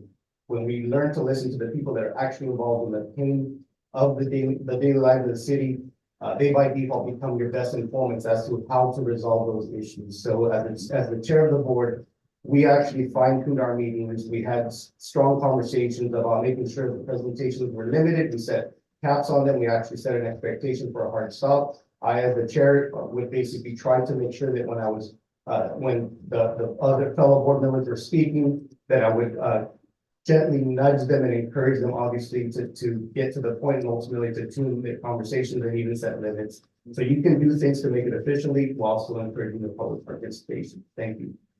The next public speaker is Lucy, to be followed by Elliot Salinas. Hi, I'll keep this short. Rick, you say that you care about your community. Then I ask the following to you and your fellow council members who want to change the time of these meetings. Why are you attempting to keep us from engaging in our community, in our city, in our democratic system? How are we to be involved in city matters that certainly pertains us when we are not able to be a part of it? I urge you all to think about the harm that you are causing us. Thank you. The next public speaker is Elliot Salinas, to be followed by Julio Rodriguez. Good evening, Madam Chair, Madam Mayor, council members. So by looking around the room, I can guarantee you that I have attended more city council meetings than anybody all put together in this room. I have been in this room when no one else was in this room except for your city employees. I have been in these chambers for meetings that lasted until 2 o'clock in the morning and people were gone. And what happens the next day on Tuesday? You have a meeting of your department heads and your city employees every week, every Tuesday. And these folks, your employees, are here until you leave. Some of them have to lock up and you're gone and they're still here. And they have to get up early in the morning and they have to show up to work. Changing the time is being respectful of your employees as well as of their time. Many a time throughout the years on Mondays, former Chief David Westrick was watching the football games, still attending the meeting, but he would rather have been home watching the Monday Night Football. So, running the city is a business. Being able to do this during the daytime when all staff is available to you on something that's coming up. And one of the things that happens at the Board of Supervisors is the staff does not have to sit there. They can be doing their job, and when their item is coming up, then they come and they do their report. That is being functional and saving money and being respectful of your employees. Thank you. The next public speaker is Julio Rodriguez.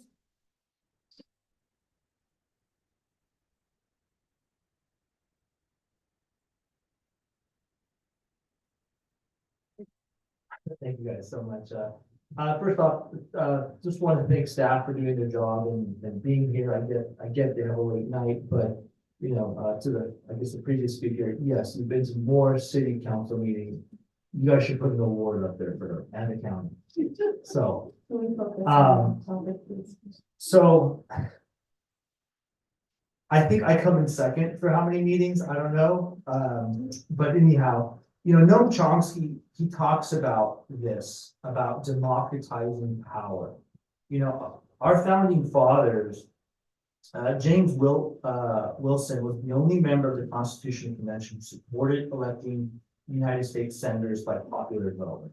Right? It wasn't until the 17th Amendment in 1912, I believe, that we actually got to vote our senators at large.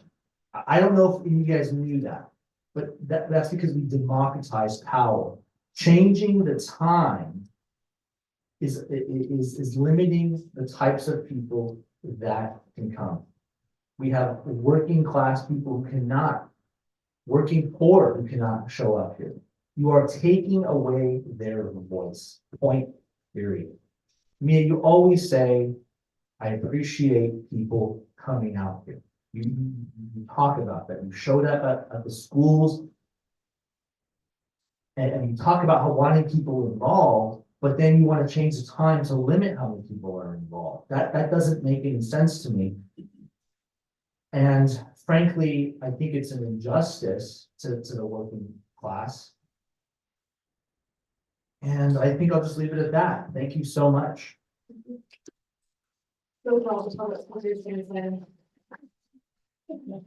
Let's have a little further deliberation. Thank you, Madam Mayor. And again, thank you all for staying here. I know it's a long meeting, but it's an important one. I wanted to hear you speak because that is what democracy is. We're here to represent you. You elect us into office. We're here to work for you. And on that note, I think that we should conduct business during the time that you can participate in it. City manager, do you have any experience? I heard this over and over again about being more efficient. Do you personally have any experience? And I brought this up before, that it probably falls on us. Like, what can we do to be more efficient? What are some things that we could look into? I know there's lots of things out there. Have you ever had work with anything that can help us be more efficient to conduct the people's business?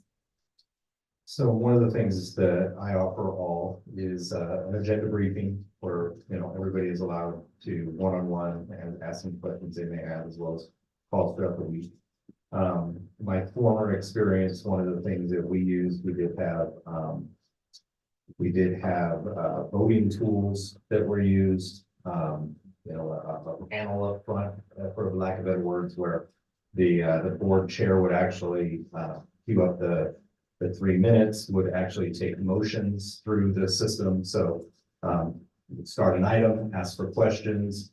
The system would actually allow them to queue up if they wanted to ask the questions. So you wouldn't have to go down the line and ask each person if they wanted to ask a question or if they had comments.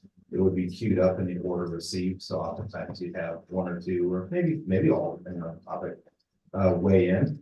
And then the chair would call based on that order, similar with making the motion and then ultimately voting as well. And then that vote would be recorded, and that was, kind of overseen by the clerk and kind of a partnership with the clerk. And at that time, I was the board chair. Cool. It does sound more efficient. And then I would just say, I'm sure Mr. IT, Paul Silva, that there's got to be other technology out there that's going to help us to better serve the people. That was, some things were brought up about emails, some things are brought up about maybe digitizing the way that they can log in to get public comment. So I would say that before we do something so drastic as to change the time to 9 a.m., that we ourselves become more efficient and we support our staff in doing that. Number two, we just came off of a campaign. I go out there and I talk to the citizens every single campaign, whether I'm running or not. And I can tell you, there is a lot of distrust of government in general and of local government. It's bad optics, especially when we have so many people coming out here back to back, meeting after meeting after meeting with all of these signs. We can't take it personal. I get criticized up here all the time. They have a right to come up here, and this is what we want. We want to hear from our constituents. So I welcome the criticism, and I welcome you guys being here. And please call me anytime I'm available. I heard it. I watched the 2 previous videos, and I heard from the mayor, and I heard from Councilmember Burns. If it's important to them, they will come. If it's important, they will come. Well, they're here. The people are here. They're telling you it's important. And I have heard from the constituents that this is an important issue. So please listen to the people that are here, because this is important to them. Students, we had 50 students here. I'm a teacher. I have to take time off of work. I have to get substitutes. I haven't had to miss a day at work. And if you change the time, I wouldn't be able to come here. We have principals coming here, and they're telling us how unsafe their schools are. He's got a school to run in the daytime. He wouldn't be able to come here. We've got somebody that's zooming in from Sacramento probably on business, on your dollar. She's supposed to work in the day. So then is she going to get paid for being at work from the county of Santa Clara and taking time off to be here at work as well? I can't do that because I work in education, and I really don't like taking time off of work unless it's an emergency. And then our commuters. We've had several people come up here and say they get up at 3, 4 a.m. I like what Supervisor Zanger said. I like what Councilmember Burns said. I'm all for compromise. I'm all for being least invasive. If this is a problem, then I would support Monday at 4 with us looking at ways of being more efficient, supporting our staff to do that. And then we have to have extensive press releases out there to notify the public of the time change. And that's what I would support tonight. Thank you. Councilmember Burns? Thank you, Mayor. So just a couple thoughts. For me, I've heard what people have said. I've heard everybody say, don't change it, minus one person. That I appreciate what Ms. Salinas said about being respectful of our staff's time. I think there are ways to negotiate that to when a lot of the department heads don't have things on the agenda. I don't know that it's necessary, or if they want to watch a football game, zoom in, as long as they're not our chief of police. I'd probably be okay with that. For me, I think what was most influential was hearing the one past board member and one present board member say, didn't work so well. I was one of those people where I currently work in county government. And our board meetings are on a daytime as well on Thursdays. And I'm sorry, on Tuesdays. And so, the attendance is the attendance. I've worked for the city of Fresno and their meetings are, I think, on Thursdays, as I recall. And their attendance, depending on what was on the agenda, was, depending on what the draw is, as our agendas do. But I've seen that it can work, but for me, the most convincing thing was hearing all but one person say, don't do it. And in addition to that, the two board members. So, I too would support better technology, and I've seen it work in other jurisdictions where you have the voting board and those kind of things. And it seems like we're probably still in the 19th century here in many ways. And so I think we could improve, and I do think we could do it on Mondays at 4 with a hard stop at 10. This is going to be a long agenda tonight, and we've done a lot of yakking up on the dais. And so, you know, I think we could be smarter in how we do business. And so those would be my thoughts. Thank you, Mayor. Councilmember Perez, thoughts? You know, it's like, I keep hearing things like everyone works. You know what, so do I. So do I. And it's like, you know what, Tim Burns, you know what, you're right. There's so many people that came up and spoke against changing the time schedule. And you know what? I think all of them are guardians. So it's like, and then we have these county board of supervisors coming over and interjecting. That's really nice and very it's nice. But you know what? This is the city of Hollister, and I am a city councilman. You know, I am looking out not just for my district, but for the rest of the community. And I truly believe that the people that I've talked to have told me they would rather have it during the daytime than everyone that comes at night. Because not everybody wants to be up so late at night. And believe it or not, so does staff. Public participation in all this, very good. You know what? I hear so many people, when we're talking about public participation and no one wanting to run. Why? Because some people just attack people on the campaign instead of just running your own campaign and just telling all the good things that you do. You got to talk about the other bad, but person in the bad ways. That's wrong. And I'm not pointing fingers at anybody. I'm just going like that. What is the other one? Oh yeah, having a hard stop. So you know we're going to work 6 hours, 4 to 10.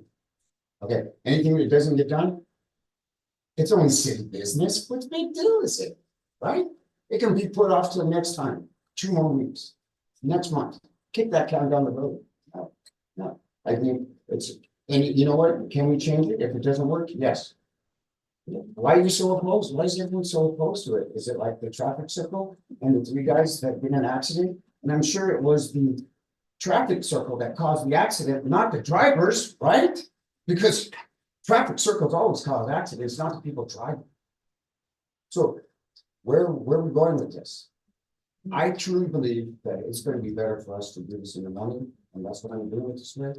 It's not because I'm against the guardians. Do I believe everything you guys put out? No, but I do know that it's going to be better for staff, and we don't know, you know, where did you go, Supervisor? He's talking about how it's not people complain because they don't come. You know, how many people are complaining because they're too tired, but when they get home, they can't come to the meetings because, you know what? You got softball, baseball, soccer, music lessons, all these other things. So you know what? You can give me all the excuses and all the reasons not to do something. But you know what? What about all the reasons and all the excuses to do something? And you know what?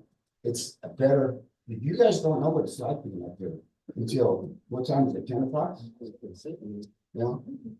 Excuse me? Okay, so respond to everything. Okay, no back and forth, please. This is the council. Right. Okay, Okay, well, then ask them to be quiet like the rules say. Enforce it. all right. Yeah, please stop talking, okay? So, I mean, it's ridiculous. Everyone gets away with it. And disappointed. 4 to 10, said no. I would go for Mondays, Tuesdays, Wednesdays, Thursdays, Fridays, anything during the day, because I have a life too. I have grandchildren. Excuse me? Yeah, I don't drink, baby. But, yeah, but, so, you know, keep poking at me. It's okay. It'll come back. Please, just focus. Okay, so. As far as I'm concerned, I'll be here at 9 o'clock any day, any day of the week. And taking care of business, and taking care of the community, all of the community, not just some. Councilmember Morales, did you have some comments? I did, thank you. Thank you for all those who spoke. Originally, this came forth because a lot of our meetings were going very late. We had staff that were going to Seaside. At least I was very concerned, or other places outside of the county where sometimes I think somebody was going to Fresno. And so if you haven't been on our roads at night, especially during that time, for me, it's a concern from people's livelihoods. In addition, I think we say that we're going to do a hard stop and we get permission after 10 o'clock, but we really don't, because we need to take care of city business, and it would not be appropriate to, again, kick it down the road. So from a business perspective, in terms of staff, we should start at 10, but we don't. Oftentimes our staff are here. We're not taking away from city business if we are moving it to the daytime, because they're going to have to respond. Many of the people here that you see are exempt employees, which means that they're responding whether it's 2 in the morning or 8 o'clock the next day. They're doing their job. I think we have a little bit of empathy and compassion, for everyone that's involved in doing business. We would consider this public participation. We've seen, at least in the 2 years that I've been in office, when things are coordinated, people do show up. But for the majority of city council, we really don't have a lot of people that come in. People have an opportunity to also virtually come in if they want to. And for people that want to, we're not limiting people that are interested in running for office. We have a diverse community here. Many of us work full-time, have multiple jobs. We're also sacrificing other things in our lives. I think for us to completely disregard all the business reasons because one person can't or chooses not to make it is really not appropriate. However, if this council decides that they do not want to do 9 a.m., then we can do any day of the week in the morning, or we can look at Tuesdays or Fridays at 4 o'clock if we want to test it. But I think that we talked about having a trial run. If it wasn't working for city business, then we would change it back to, Monday at 6:30. But we're not even trying to at least make it work for everybody. We're just trying to make it one person. And I think that's wrong, because we're really not looking at the impact that it has on everybody else.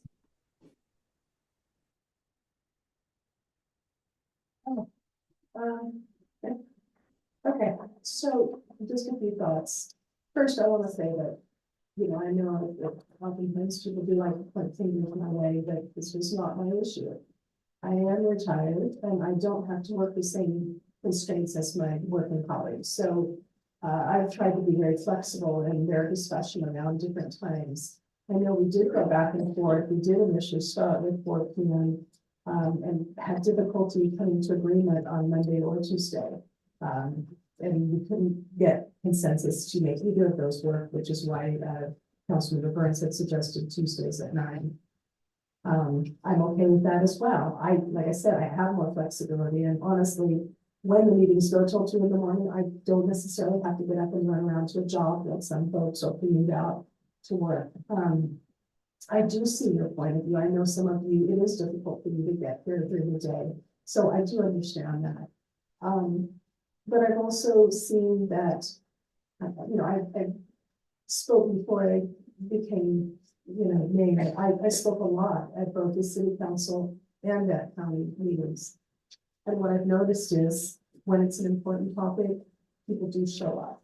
And I've seen many of you who are sitting here tonight, and, you know, at county meetings during the day, so I know when it's an important topic, people do show up or call in. So I'm not convinced that no one can participate in this during the day. The county meetings have been going on for years.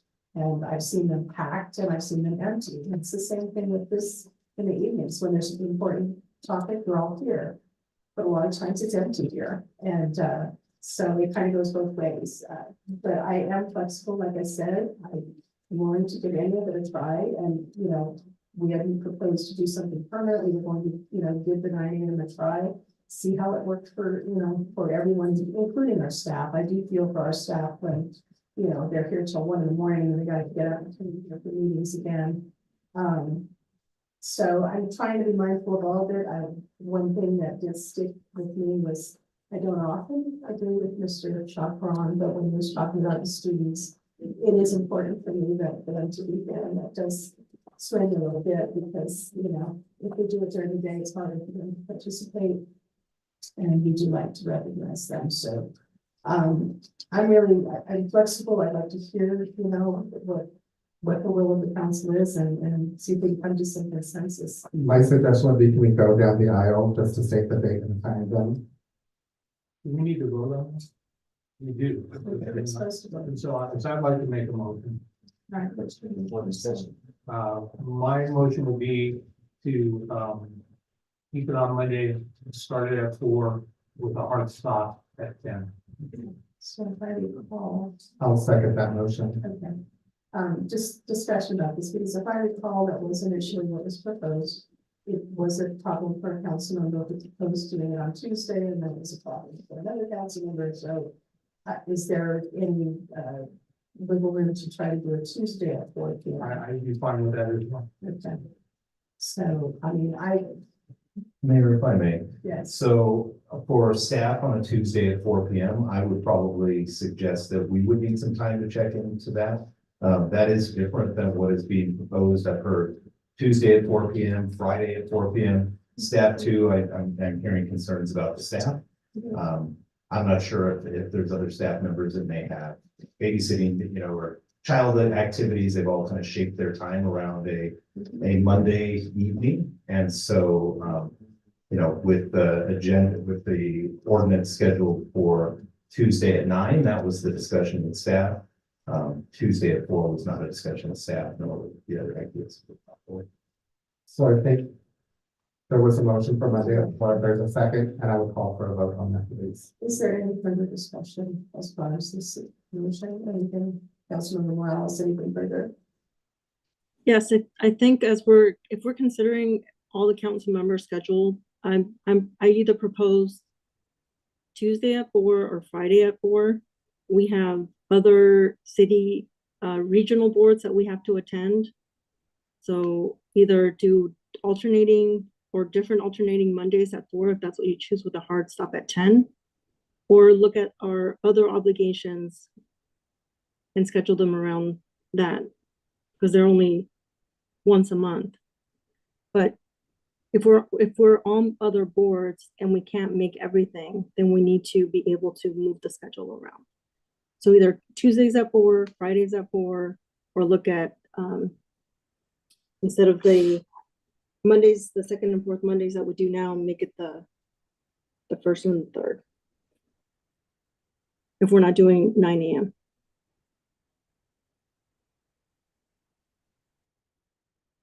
I call for a vote, Madam Mayor. All right, can you take a roll call vote, please? Okay, so this is for the motion to reintroduce the ordinance for the regular meetings to start on the first and third Mondays at 4 p.m. with a hard stop at 10 p.m. Is that correct? Yes. Councilmember Perez? No. Councilmember Morales? No. Vice Mayor Resendez? Yes.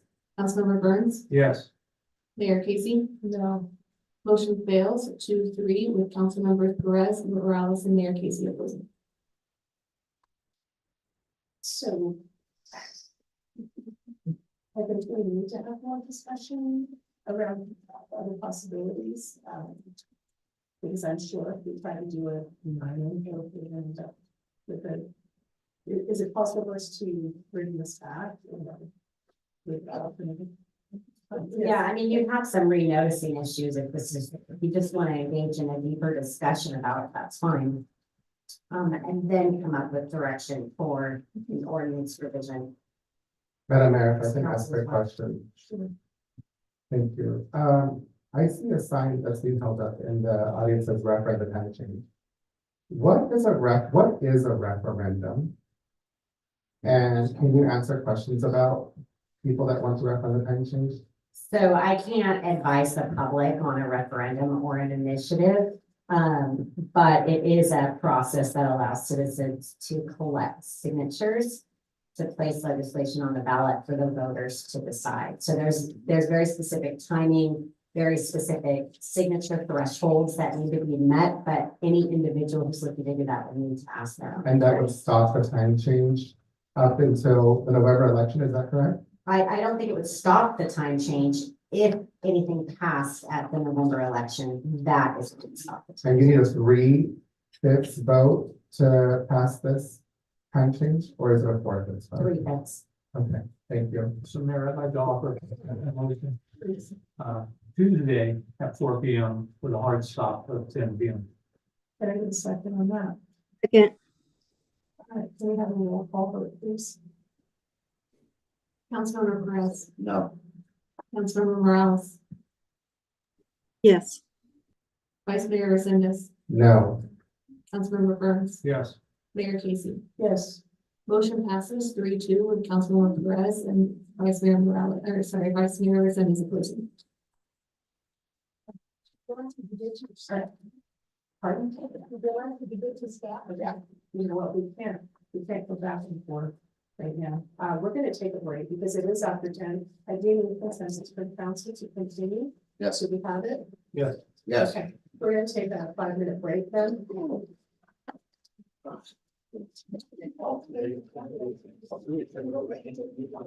Just hold my. Just hold. Where does it go? No.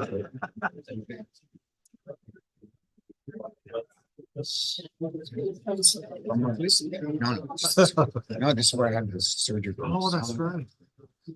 Sorry about that. Again.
I really try.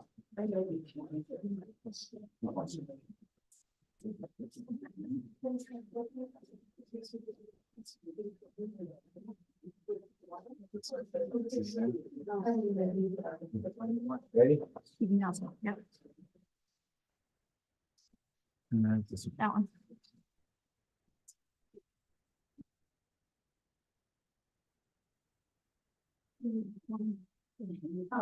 There's actually been a request and I'll be still waiting.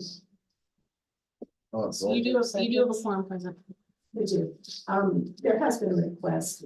We've had some folks waiting a long time this evening. I'd like to ask for the Veterans Memorial Building Operating Agreement. I'm in Florida, we October. If that's the one of the council, if we could do that. Absolutely. Okay. That one. This one? Mhm. We just- the last one is on. Copy. The next one is on that one.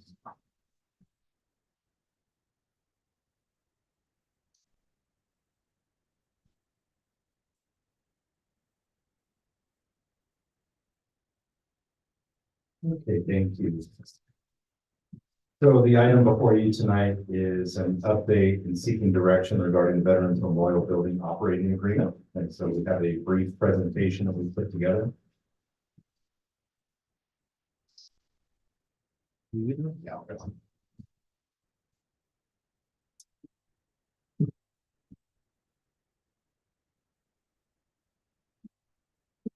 Okay, so we have an image here. This is from an old postcard, but if you see right to the right, you can see the American Legion Post 69 sign there. I wanted to include that just for a little bit of nostalgia there. The building was constructed in 1927. In 2000, the county transferred ownership to the city. In 2002, a $5 million renovation was completed on the building using RDA funds. And then that building was rededicated on Memorial Day of 2003.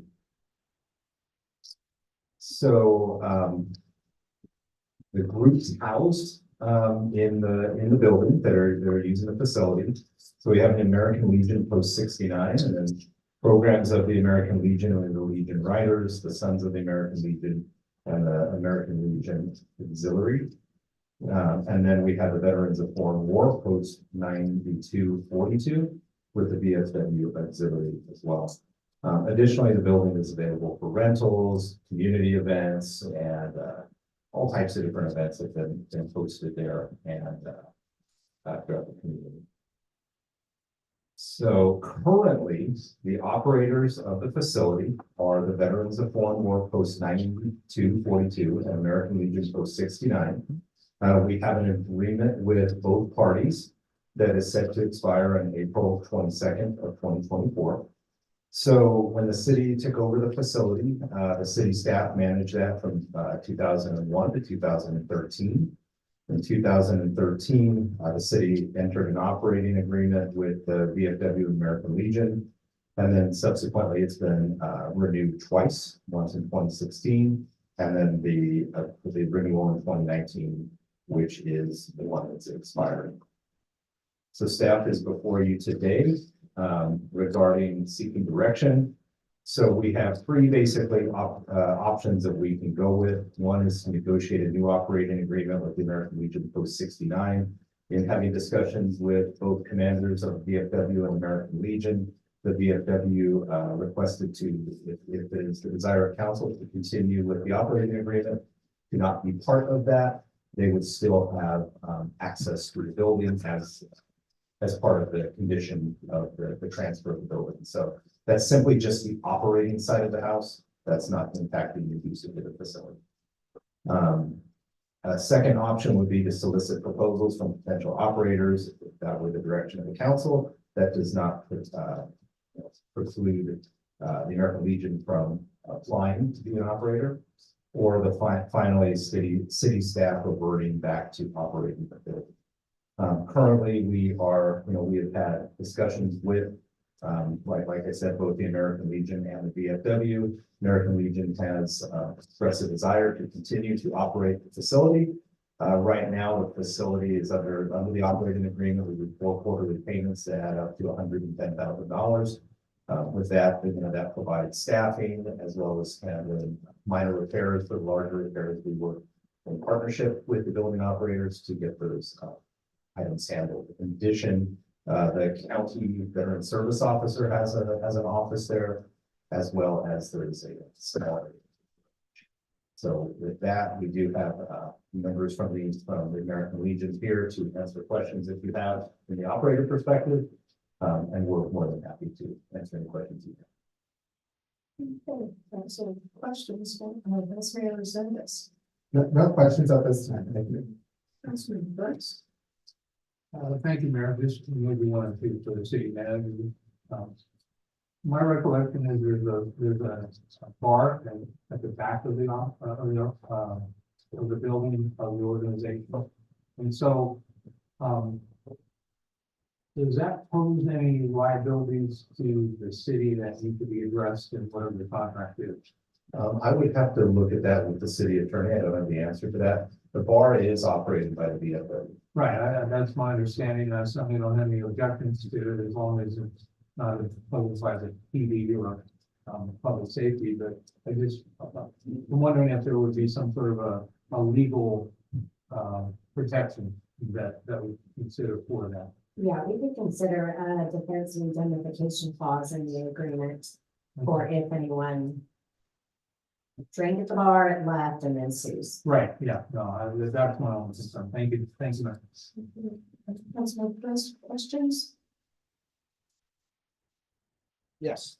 How many times out of the year is that place the all rented, do you know? Pretty much all the time? We could defer that to, I do have Maria Spandry here that possibly could answer that question. I know it's frequently used. We do have conditions in the agreement that allow for the city to use it, as well as a handful of other organizations that do use it free of charge and use it often. So maybe Maria, if you'd like to just give a brief update on the usage. So thank you, Mayor, City Council. So our goal, because we really want this to be a community building, our goal is to rent out the facility to pay to assist us with the 2 nonprofits. So that's what we're doing. So we have in our building, we have 4-H, have a lot of meetings, we have scouts, we have we did an amazing event with San Diego First 5.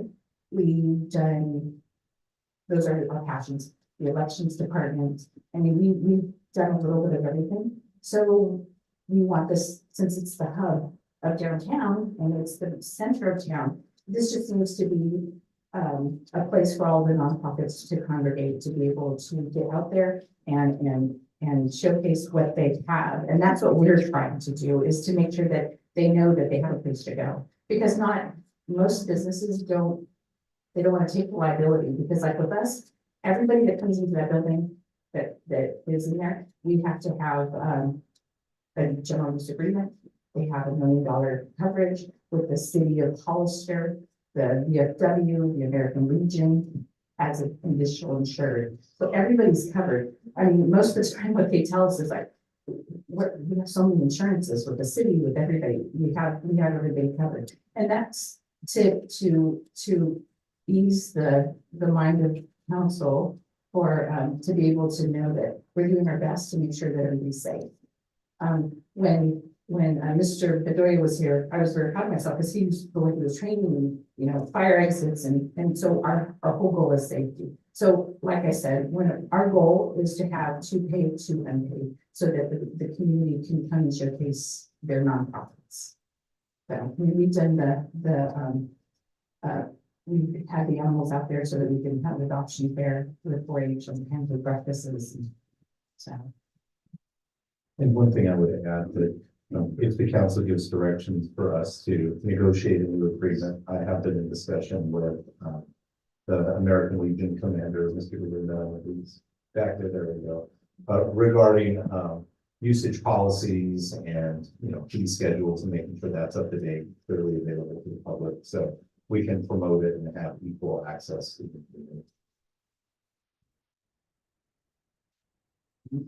Does the city have any, or does city rec, I mean, I thought there was. I've seen it where it said the city rec, city taking back over that, what does that mean? What does that look like? Can you give me a picture? Sure. Well, as in my role, I have to present, all options. And so essentially you have three options at the table, right? We currently hire an operator to operate our facility. That is a city asset that is owned by the city, that has a very specific use, even when we accepted ownership to be that place for those groups to congregate. But for the actual operations and booking rentals and that type of thing, that's something that if you chose, we could use city staff for that. At this time, that would be going out and hiring someone, that would be going through that whole process. So I do have to present it as an option, as in looking at it, these are the three options that would be available. Well, it's like my experiences, and I go downtown a lot, I'm walking and I walk go downtown. Thank you, because it's open, well, I don't know if I'm thanking everybody, because that building is used for so many different things, whether it's the in front of it, or the inside, or just around it. It's a building that's come together since Hollister took over, and the building is still in great condition. I want to thank you for that. And No questions. is it past 10? Oh, no wonder. Councilmember Morales, did you have questions?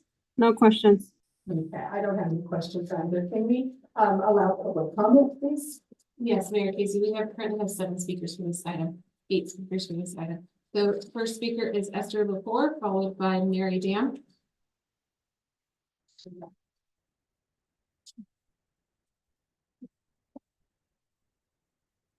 Hello, hi. My name is Esther Paul from Hollister, and I'm a 10-year member in good standing of the American Legion Auxiliary, Unit 69.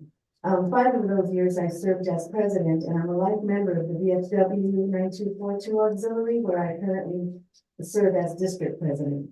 I would like to speak to you in favor of the city taking a more predominant role over the management of our Jets building when it comes to the guidelines and bookings and reservations.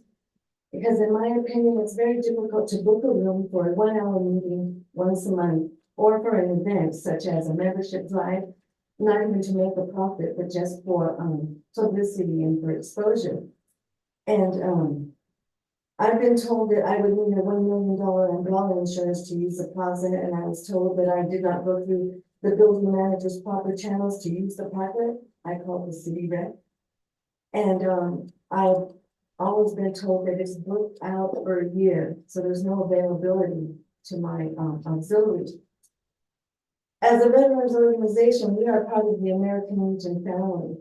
The Legionnaires, the Auxiliary, the Sons of American Legion, and the Riders, American Legion Riders. All of these entities have used the Legion conference room for meetings for the past 10 years. Then as of August 2023, my auxiliary is no longer allowed to use the same conference room as our Legion family. Our Constitution and bylaws directs the date and time and address of where we're supposed to meet unless we request a change submitted to the Department of California at convention. So here's where we began to have difficulty in booking another room within the building. The management always states that there's no availability, so we've taken to having meetings at a family carport, at the center building, and the Elks Lodge. And I feel some kind of irregularity in the rules against our auxiliary unit because the Legionnaires, the Sons of American Legion, and the Riders continue to meet in that private conference room where they've been meeting the past 10 years. I feel that the city staff could oversee the workings of the same conference room and that we've used for 10 years. And then we'll find that we would cause no disruption to the schedule of the Veterans Building when it comes to city events or private reservations. And I feel, in my opinion, the management of the building could turn to a proper business office instead of a personal space. Then we would hopefully have a more fair and equal usage of the Legion office. Thank you. The next public speaker is Mary Dam. The next public speaker is Maria Spandry, followed by TJ. So, again, thank you for, I'm a veteran, 8-year Air Force veteran, and I'm very humbled by the ability for you to give us a home. Most legions and most VFWs, their posts, they have a small building, and anytime anybody comes here for any of our conventions, they're like, oh my God, how did you get this? And they're like, with the grace of the city of Hollister. And they allow us to be here. And so we're very humbled by having this space. Do we all get along? We're working on that. We've made adjustments for American Legion Auxiliary to be there. But you know, that's just the way life is, and we'll push forward. But the thing is, what do we do for the community? It outweighs everything. Our interpersonal relationship, like any organization, what we need to do is what are we going to do to service our community? And I think we've shown throughout since we've had it, of what community services that we do.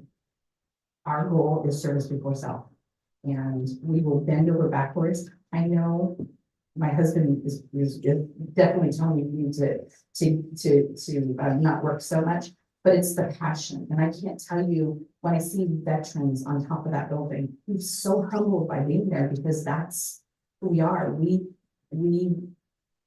came there and knowing that we have a place so beautiful, and we take such pride in it. Truly, our committee, we take such pride in what you've given us, and we are here to protect your assets. So are we a little militant about making sure that there's no food upstairs because of rats? Absolutely. You know, because we want to protect what you've given us. And so that's what our goal is. And so that's what I just want you to know. We are here to service and to make sure that little lady is going to be standing in 100 more years. And for under our watch, we really would love to be able to keep the partnership. Thank you. Followed by Robert DeLuna.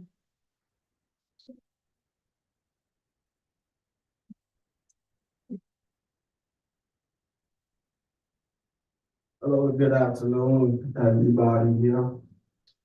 I'm gonna be speaking on behalf of Black Bonsai LLC, and I strongly oppose the city having a larger role in the Veterans Hall building just because of the opportunity that we were given. When we first came to Maria with the idea that we wanted to do something more for the youth and for the community, she's really the only person that gave us a chance to go out there and really show the older generation what the youth can really do. And so the events that we've done multiple events. The events, they're growing larger and larger each time we do it. The first one we did, it was about 100 youth in there. Then the second one that we did just this year in January, it was about 250 youth, and as well as older generation in there too that just enjoy music and enjoy what we're doing for the community. And I would like to thank Maria as well, because working with her, we've also been given the opportunity to give back in our community, you know, like helping out with the Pride event, also working with the Downtown Association, putting up wreaths, parades, everything like that. So thanks to Maria and Downtown Association, as well as the Veterans Hall building, we've been able to do all that for our community. And so we really just have to thank them for everything that they've done for us and everything that they've done for the youth, because investing in the youth, it's the same as investing into the future. So thank you, everybody. The speaker is Robert DeLuna, followed by Raymond Ramirez.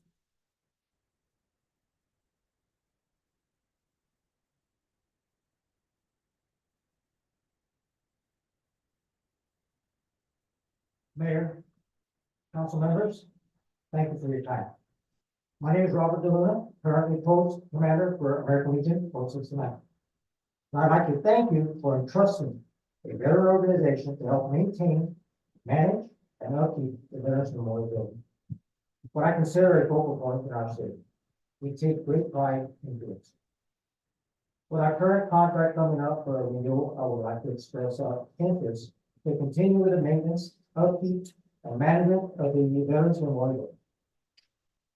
We have done our best to do a good job. I hope you agree. We are not perfect. We realize we can't please everyone. That's, I'm sure you all know. Our main interest is for the building, as Maria was stating earlier.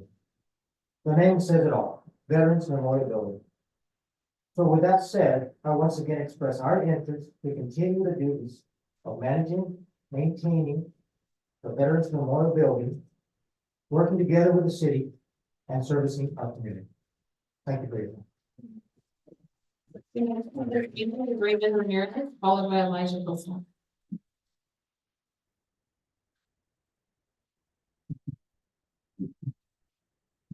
Good evening, everybody. My name is Raymond Ramirez. I'm speaking on behalf of the Veterans Memorial Hall building, as I am also a part of Black Bonsai LLC. I'm here speaking today with my business partners and friends, Elijah Ilstad and Fobachiche.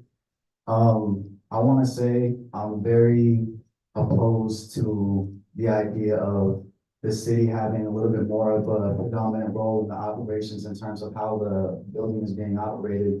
I believe that, like how Robert previously said, though we are not perfect, we definitely do a great job, and we definitely work our hardest to make sure that the building stays in tip-top condition, to make sure everything is running smoothly, and to make sure that the community has a place to go. I think tonight, there were a lot of great points made as to the concerns and everything else that was being spoken about the community, but what I think gets overlooked a lot is the unifying aspects of our community. I feel like there's a lot of things for people of the older generation to go do, maybe wine tasting, maybe a show in the park. And then even with the younger kids, you know, they have parks and they have other things like that. But I feel like there's a very gray area for people specifically in the young adult age range. But if it wasn't for people like Maria and the organizations like the veteran organizations, as well as the Hollister Downtown Association, for giving us a space to be able to express ourselves through what we love, which is art of all forms. Mainly ours is music, but we welcome all art forms, and being able to take what the city has given us and be able to turn it into something beautiful, welcoming, and exciting, not only for the older people, but the younger people to come together and be able to have a lot of fun. For example, the last show that we did in January was actually alongside Buried in April. So we actually turned out to have a pretty decent crowd. A lot of people came out. We had the whole building wrapped around. The line was kind of crazy. You guys should have been there. I think you guys would have enjoyed it. But with that being said, I oppose the city having a more predominant role in terms of how the Veterans Memorial Building is being operated, because in my opinion, though it may not be perfect, it's definitely holding up to a great standard. And I feel like that has to do with a lot of people like Maria for taking the initiative and leadership role, as well as a mentorship role. I'm 18, I don't know a lot about this business stuff, but Maria was somebody who showed me how to read contracts and how to actually understand it all. So it not only offers a place to come together, it not only offers, you know, things for people to do, it offers a room and a space for growth. Thank you very much. Next, Elijah Wilson, followed by Elijah Wilson.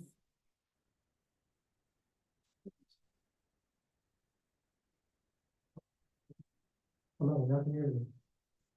Good evening. My name is Elijah. I'm also part of Black Bonsai LLC. Also speaking opposing on the city's predominant role in the operations of the Veterans Memorial Building. I really can't say it any better than you guys right here. They're true poets, you know. Some of you may be wondering what type of music you do. It is hip hop. And that's something that thrives in our community that not a lot of us really know about, you know, and a lot of people turn their heads at, but Maria, as well as the other veterans among them, were the only people who kind of looked at us and allowed us to have that space. you know, and allowed us to do what we want to do, to bring together and unify the community, and that's in my blood, you know. My grandmother was Pauline Valdivia, and, you know, sorry, I get a little emotional talking about that. You know, she cared about her community, and, sorry. She cared a lot about her community, and she showed me what it means to bring people together. And that's what me and my friends try to do with our music. Sorry.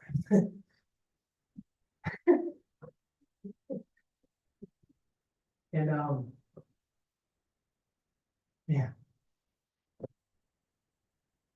That's just that's something that I want to continue to see, you know, and I feel, you know, no offense to the city and all, but I feel that if they continue to get more involved, that we won't be allowed that space. We won't have as much freedom that we do.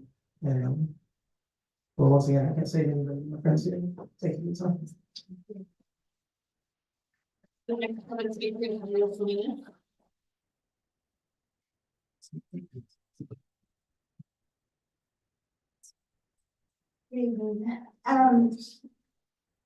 Maria Spandry is actually the center part for that building and what happens inside the building for a very long time. I have seen these young men in action, and I've seen the way they interact with Maria. Yet I've never seen her sing or dance, so I think I'm gonna try to get her to do that. If you follow the rules, then you will be able to do what it is what you want there. There's policies, there's procedures, and if someone thinks that they don't have to follow the rules, then I'm sorry, you're not gonna be allowed in the building. Because there is a liability. I had the opportunity to be able to use that building, and you do have to get insurance. And there's a reason for that. Nobody wants anyone to get hurt, but when somebody gets hurt, you have a policy that protects you.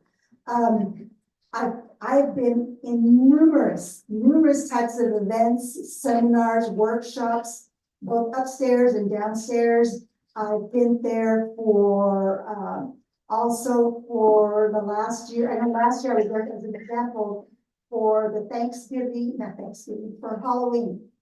And that was put on by the Hollister Downtown Association. And these young men were there. Maria said, I need this. They went and they got it. After the thing, they were there to clean up and put everything away. And I think that what Maria has been able to show these young men is how to become leaders. And that's what they're becoming, as leaders in our community, and that is what we want. And the only negative that I have is that I believe in the separation of church and state. And there is a prayer meeting that happens in that building. And I also say the same thing, that there's schools that are used for prayer. And I just believe that there should be a difference between separation of church and state. But no one else is complaining. Let it go by. The best thing that you all can do is to continue to have Maria's organization have the management of that building. And I know that it was said earlier with regards to that there was a $2 million renovation that was built in I don't remember what year, but that building also partly burned down. And it had to be rebuilt. So part of that building is not the original because it did burn down. So like a mystery. No. One more. We have Omar Rosa.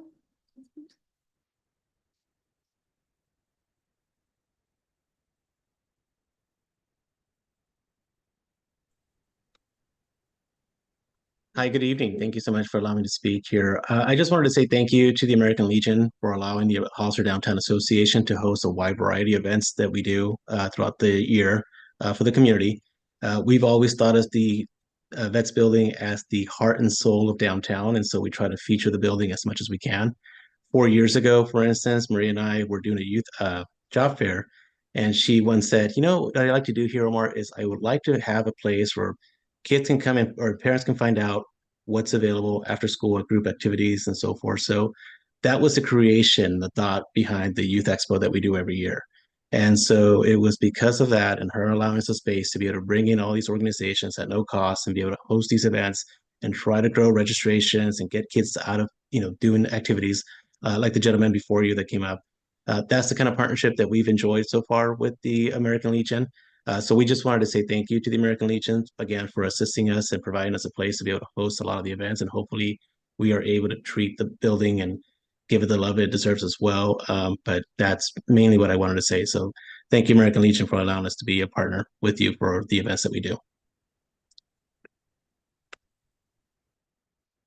We're going to the comments in a second. It's been back for some discussion, and then Councilmember Resendez, did you have any thoughts? Yeah. That's, No, I'm gonna keep reminding you too. Thank you so much, Madam Mayor. City Manager, how long is the contract? Just so the public knows.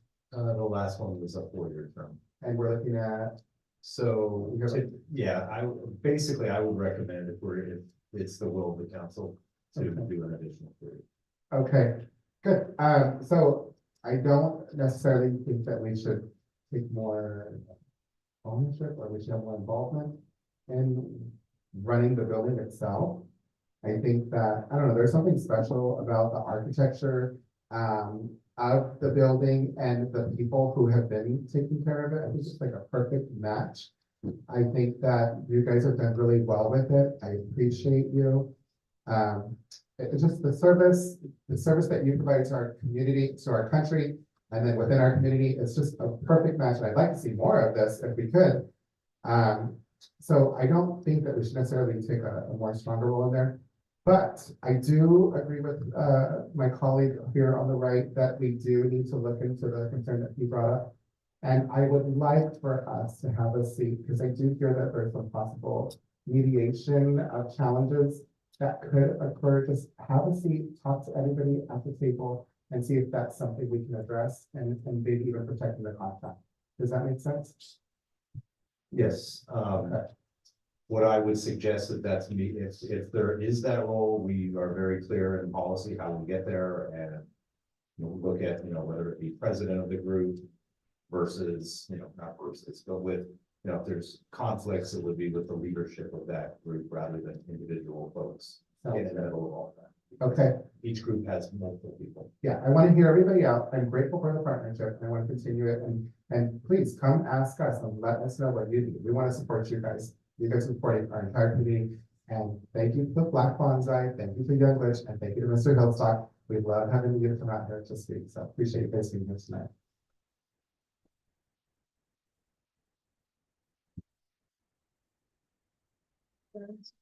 That's Councilman.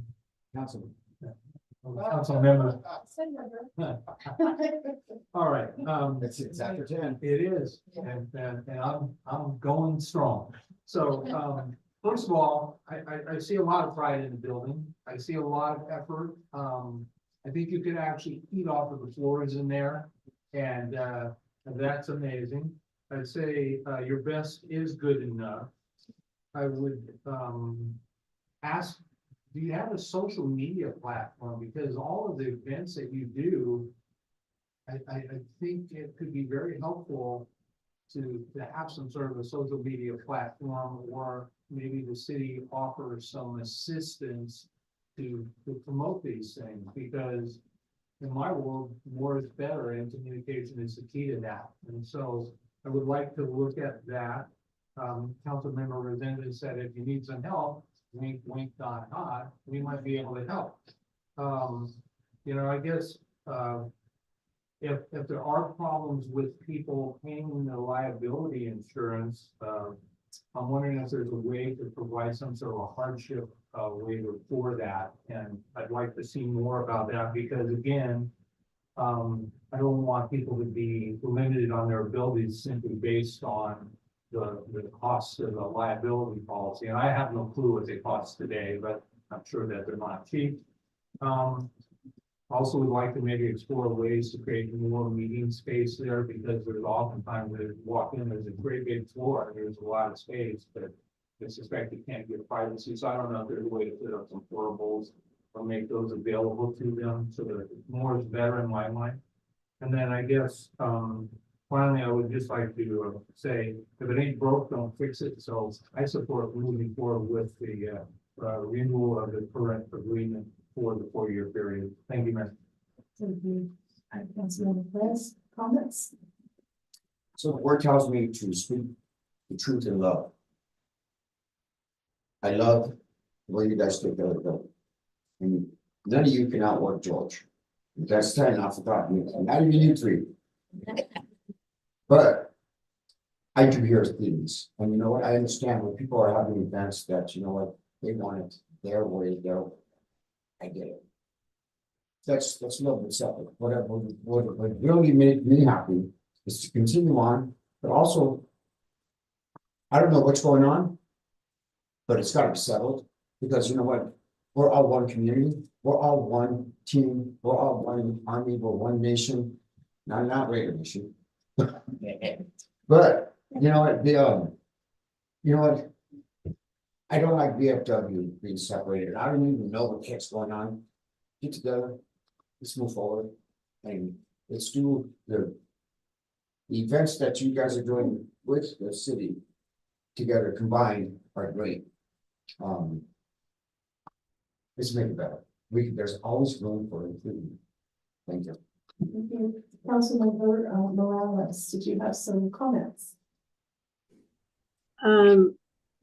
Interesting, because I can only hear, I can't see people's faces when they're speaking, but I definitely hear that something is happening. I do support staff's recommendation, but I also heard at least one person talk about having clarity and transparency in terms of the use, whether it be the fees or the insurance. So I'd like to see that incorporated, and it might already have been. That's all. Thanks. So I think everybody's said it, but I'm gonna say it again, just because I was around when the building was redone, and it was beautiful when it was redone, and every time I walk in there, I think, my God, it still looks that beautiful. So you guys are doing an awesome job of maintaining things, so I appreciate that. I also totally support, I mean, this is a veterans memorial building, it's absolutely appropriate having you all managing it, I just think it fits. I know I've heard a few concerns or some possible things to work on in the contract. I find that some of our older contracts do require somebody working, and I have all the faith in the world of our city manager that they'll, you know, work with y'all and tighten up whatever needs to be tightened up, and maybe get some, you know, pricing or whatever it is that seems to be maybe needing some work. But you have my full support. I love you guys. I think you do wonderful work, and I love the partnership going on here. You guys are awesome. I did go to the first 5 events. They were there and helping out, and they were just, every time we're in them, they were just like everywhere doing all kinds of things. So you guys are really great. You got a lot of energy, and I will try to come to one of your events, but I'm not going to dance. So just saying. All right. So do you need to give some direction or consensus? Is that what we're doing today? I think I've received consensus this evening, so we'll be bringing back a 4-year agreement.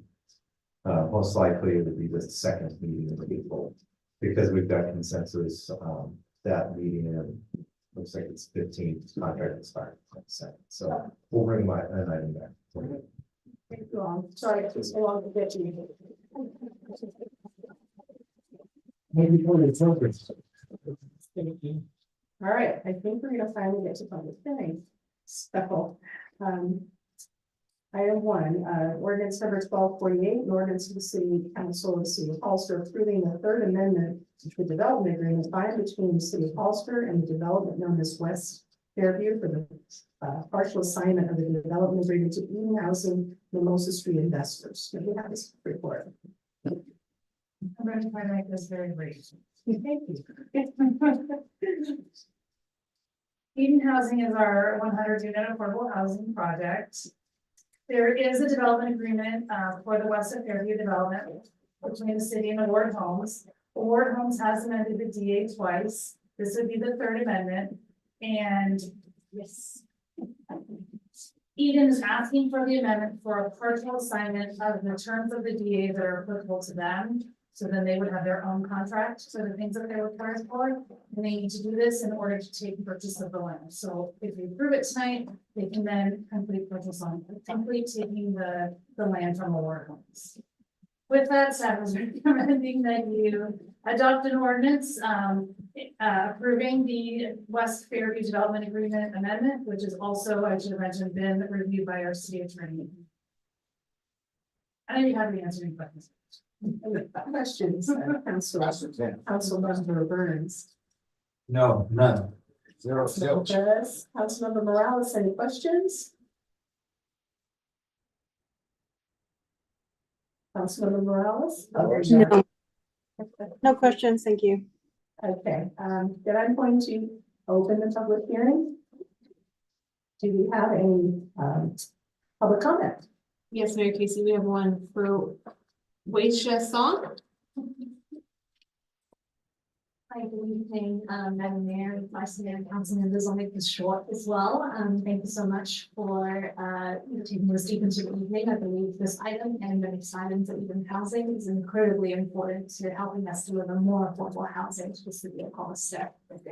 So Eden Housing is a nonprofit organization. We've been operating in California for over 55 years, including here in Hollister. The next two items are key for us to be able to take ownership of the land and actually begin development and receive financing.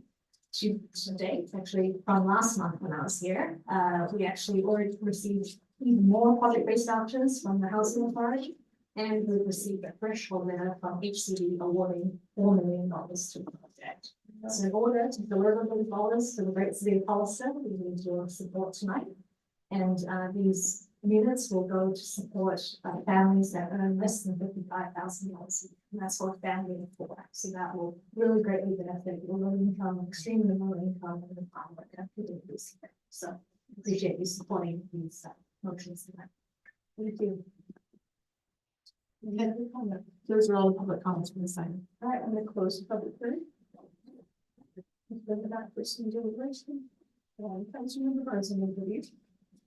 Thank you. I'm really excited for this to be moving forward. Hopefully, it'll happen in the next 10 years or less, where we'll get it built and actually have the housing available. So for me, this is a no-brainer. I mean, just takes time, but thanks, and I'm 100% support. Thank you. Councilmember Burns.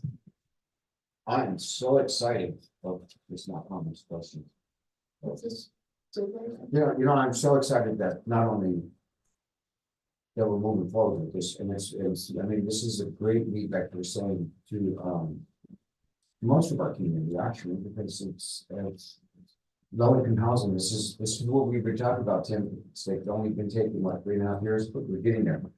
And that you said that there's more, would you say, present options that they were presenting to you, that makes my heart so happy. So I support this, and thank you, and we'll bring more. Councilmember Morales, do you have any comments? No, just excited as well. Thank you. I think we've got pretty much full support here, because I'm really excited. I'm excited for the funding that you've got, and hopefully to get this moving forward quickly. So I think, I'm not sure what happened with Councilmember Rosendez, but I guess can we get a motion to approve? And is there a second? Well, absolutely a second, but do we actually need to, for the record, read in, adopt a resolution approving density bonus 23? That's the next one. Okay, see, I'm so excited. I can't. Okay, it's after 10. Okay, so then, we've got a second, so can you do a roll call? Councilmember Perez. Definitely. Councilmember Morales. Yes. Councilmember Burns. Absolutely, thank you. Mayor Casey. Yes. Motion passes 4-0 with Councilmember Rosendez absent.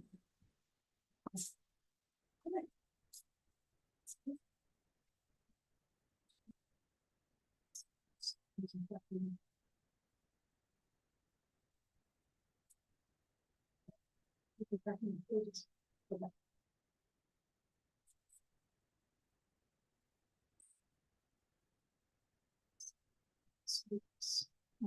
like those. Isn't there a second? No, there's just a second part for Eden Housing. It's in the back. It's E1. So, okay, so it's not public connection, it's just, that's what what we're doing. So this is resolution number 2024-39. Resolution of City Council, City of Hollister approving density bonus 2023-4 to reduce the community facilities district fees for a 100% affordable project located in the Avenue Cesar Chavez and Mimosa Street. And we have the staff report.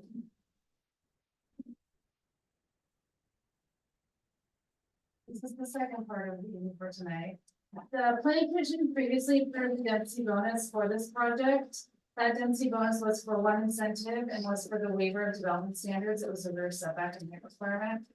The project is actually eligible for 3 incentives under the state density bonus law, due to the percentage that it comprises of West of Fairview and the number of affordable projects. After the project was approved by the planning commission, the applicant requested a reduction in impact on CFD fees. The planning commission did review it and made a recommendation to the city council to approve it, but following that meeting, it was slightly modified by the applicant to only request the CFD waiver and the CFD reduction of this one. So again, they are now with 2 density bonus requests. If they wanted to in the future, they could also apply for it. The community facilities fee reduction would be to lower the tax rate, lower their CFD fees for CFD 4 and 5. They are requesting that the total fee that they pay is $400 per unit for both in totality. Currently, the rate for CFD 4 is higher than CFD 5. These are for the multifamily rates, and they can calculate it for the West of Fairview. The applicant is requesting this reduction in fees to help with the affordability of the project. In order to show that they can operate and not at a loss, they need to show that they can have the debt service coverage of 1.15. And what happens is once they calculated out the CFDs and their operating costs per year, they fall below that 1.15 after the first year, and then after that, they start operating at a loss. So they don't qualify for a mortgage with the current CFDs. So that is why they're here requesting the waiver. Staff is recommending that the CFD fees go into CFD 5 for police and fire services, and still require them to annex into CFD 4 and 5. That's condition of approval. That way, that if this project ever becomes reverts to market rate in the future, then we can charge the current rate at that point. But they are requesting total $400 per unit with an annual increase of 3.5% per year. You do have several options before you, but staff is recommending that you adopt a resolution approving their density bonus request for the second incentive to allow for the CFD reduction so that they can operate their facility not at all, so they can get some loans for it. I can use my presentation, feeling questions for me or for even. Sure, Vice Mayor, there's some needs to you have questions. Thank you. I do. 1.5, what? I missed that part. 1.15 is their debt service, their ratio that they have to show. They have to show that they can operate at a positive for their operating per year. And as the years go further and further with the rate of our CFD fees, they fall below, they fall into a loss. Okay. So it operates at a loss. And so for mortgage purposes and for the state of California, that doesn't meet their requirements for getting more. Okay, but we don't have a dollar amount. The total dollar amount? Yeah. Which requirement is about? The total dollar amount loss. Yes. The project would not be feasible operating at a loss. We wouldn't be able to secure tax credits. We wouldn't even be able to accept the form of So loans. the question is this. you're asking for reduction in CFPs. How much is that? If we're talking about the dollar amount, Sorry, total amount. here we go. So, So for CFD4, the current rate is $1,176.78 per multifamily unit. so we're looking at 100,000 for CFP4 per year. We're looking at 75,000 for CFP5 per year. And that's it? Which you do. Okay.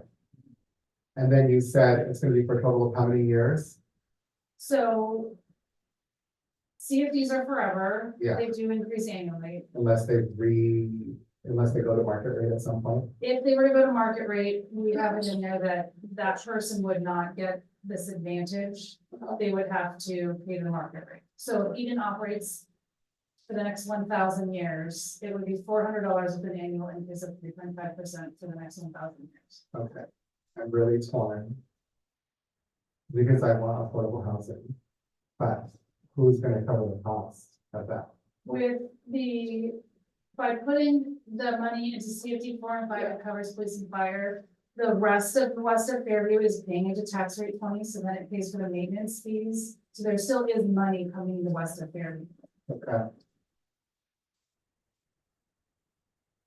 Yeah, all right, thank you.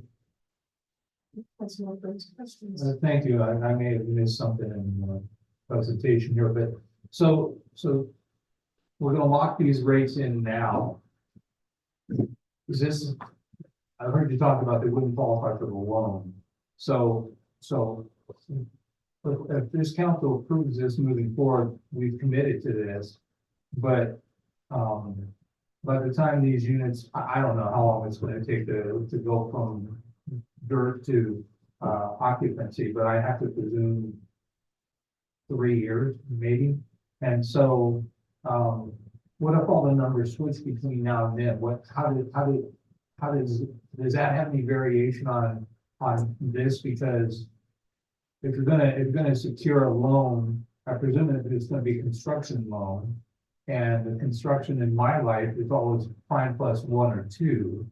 And right now the rates aren't great anyway, so hopefully by the time we pull the money to build it, the rates will be less. But if we lock into this now, is there a possibility they'll come back and ask for a further reduction? Because that would be my only concern. Their original request included a waiver of all impact fees plus the CFD. And that was the project at that point. Right. The city is working with them to try to find additional grant funds to facilitate the construction of this project. So right now, it's the CFD at 400. They could, I guess, request a third incentive to change it, but that would be, I guess, on our part. They ran all the numbers, it's included in the staff report, but they ran the numbers at 400. So I would feel comfortable that that's the number to show that they can operate not at a loss, which is what I need to do. Right, and again, I'm willing, I'm all in on this. I mean, I think the trade-off is, number one, we get $4 million in a grant that will make it a better project.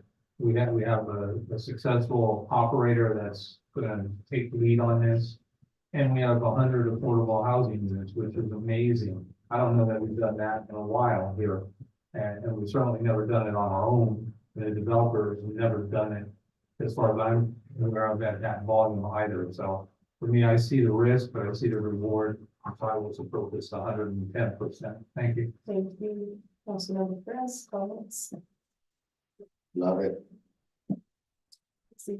Councilmember Morales, do you have any comments? I'm sorry, questions. Oh, no, no, I don't have any. No questions. Okay, then I think, well, I don't have, well, actually, I have one question for you. I just want to clarify because I think I understand this.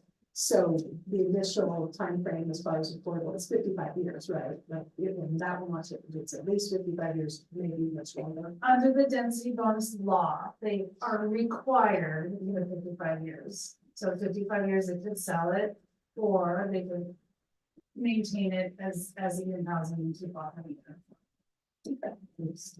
Why don't we go to public comment? Do you have any public comment? Yes, Mayor Casey, we have one speaker, Carson Fowler.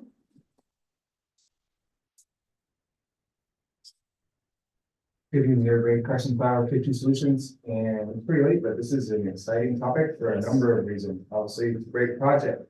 It's also a great discussion. These are some topics that you as a council haven't come across yet, and some people have been bringing these things up for a while.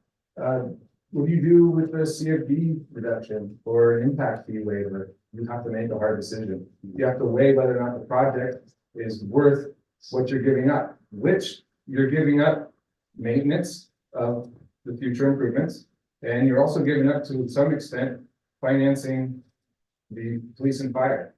So this is what we've been discussing with inclusionary housing ordinance, low-income housing, all these different things you have to weigh on. And I'm excited that it sounds like we're gonna end up in the right place on this. But you can take this one little discussion that seems like I'm the only one talking about at this point, and you can take it out to the next, hopefully 1,000 units that you build for inclusionary housing or low-income housing, because you need the units, but you gotta have the discussion. You gotta make the hard decisions on whether or not you're willing to forego $30,000 a year for your police and fire, whether you're willing to forego $100 and something thousand a year in their maintenance. Hard decisions, but I think in the end, once you see people moving in, you see how excited people are, it's gonna be worth it. So I'm for this project. I think it's very important to notice how many things had to go right to get to this point, and there's probably still a number of things that still have to go right to actually get sticks in here. And hopefully everybody will get there, and just keep this in mind when we come around to the next topic. Thank you. Thank you. Those are all the public comments to be sent. Right, so let's do some final deliberation and Vice Mayor Resendez. Thank you. I don't think it's a hard decision, as it was described by the previous speaker. Someone's got to pay for those police, someone's got to pay for that fire, someone's got to pay for that maintenance. And I'm not going to stick that bill with the people of Hollister. So I'm going to be in that. Thank you. I'm gonna support this 100%. As I recall, when this thing started maybe 25 years ago with the war homes, when the project was being built, it started with half of that number. And so, as I recall, they've doubled the number, and we need it. And I think we can find other ways to underwrite or fund, our police department, fire department. They probably are. City manager, my assumption is they get about 60% of the general fund money anyway. Would that be an accurate statement? That's probably roughly. Right.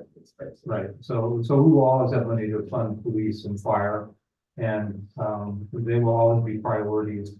And then if we have good proactive maintenance from public works on our roads and our infrastructure, I think we'll be just fine. And I do think that there is a compromise. You can't always get everything you want at no cost. And so for me, I see this as valuable, and I will support it 100%. What better investment is? I mean, I was there when they opened up the Habitat United for Humanity, and then watching those families that go to places, to their own places. I mean, that's part of the step. What we're doing is creating another ring in the ladder so that people can get up and go and move forward in life. And this is part of it. Totally supported. Thank you. And I hope they'll take it because we need it. It's a nice thing.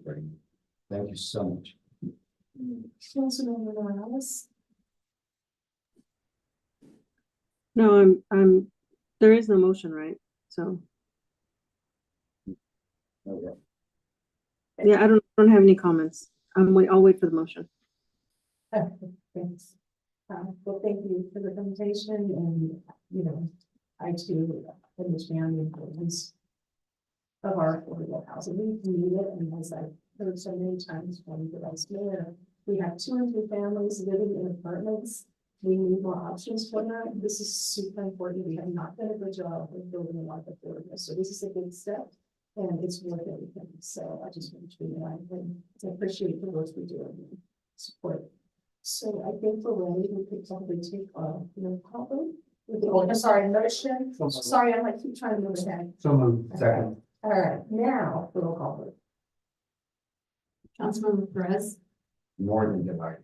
Yes. Councilmember Morales, Yes. Vice Mayor Resendez? No. Councilmember Burns? Yes. Mayor Casey? Yes. Motion carries 4-1 with Councilmember, Vice Mayor Resendez opposed. Thank you, everyone.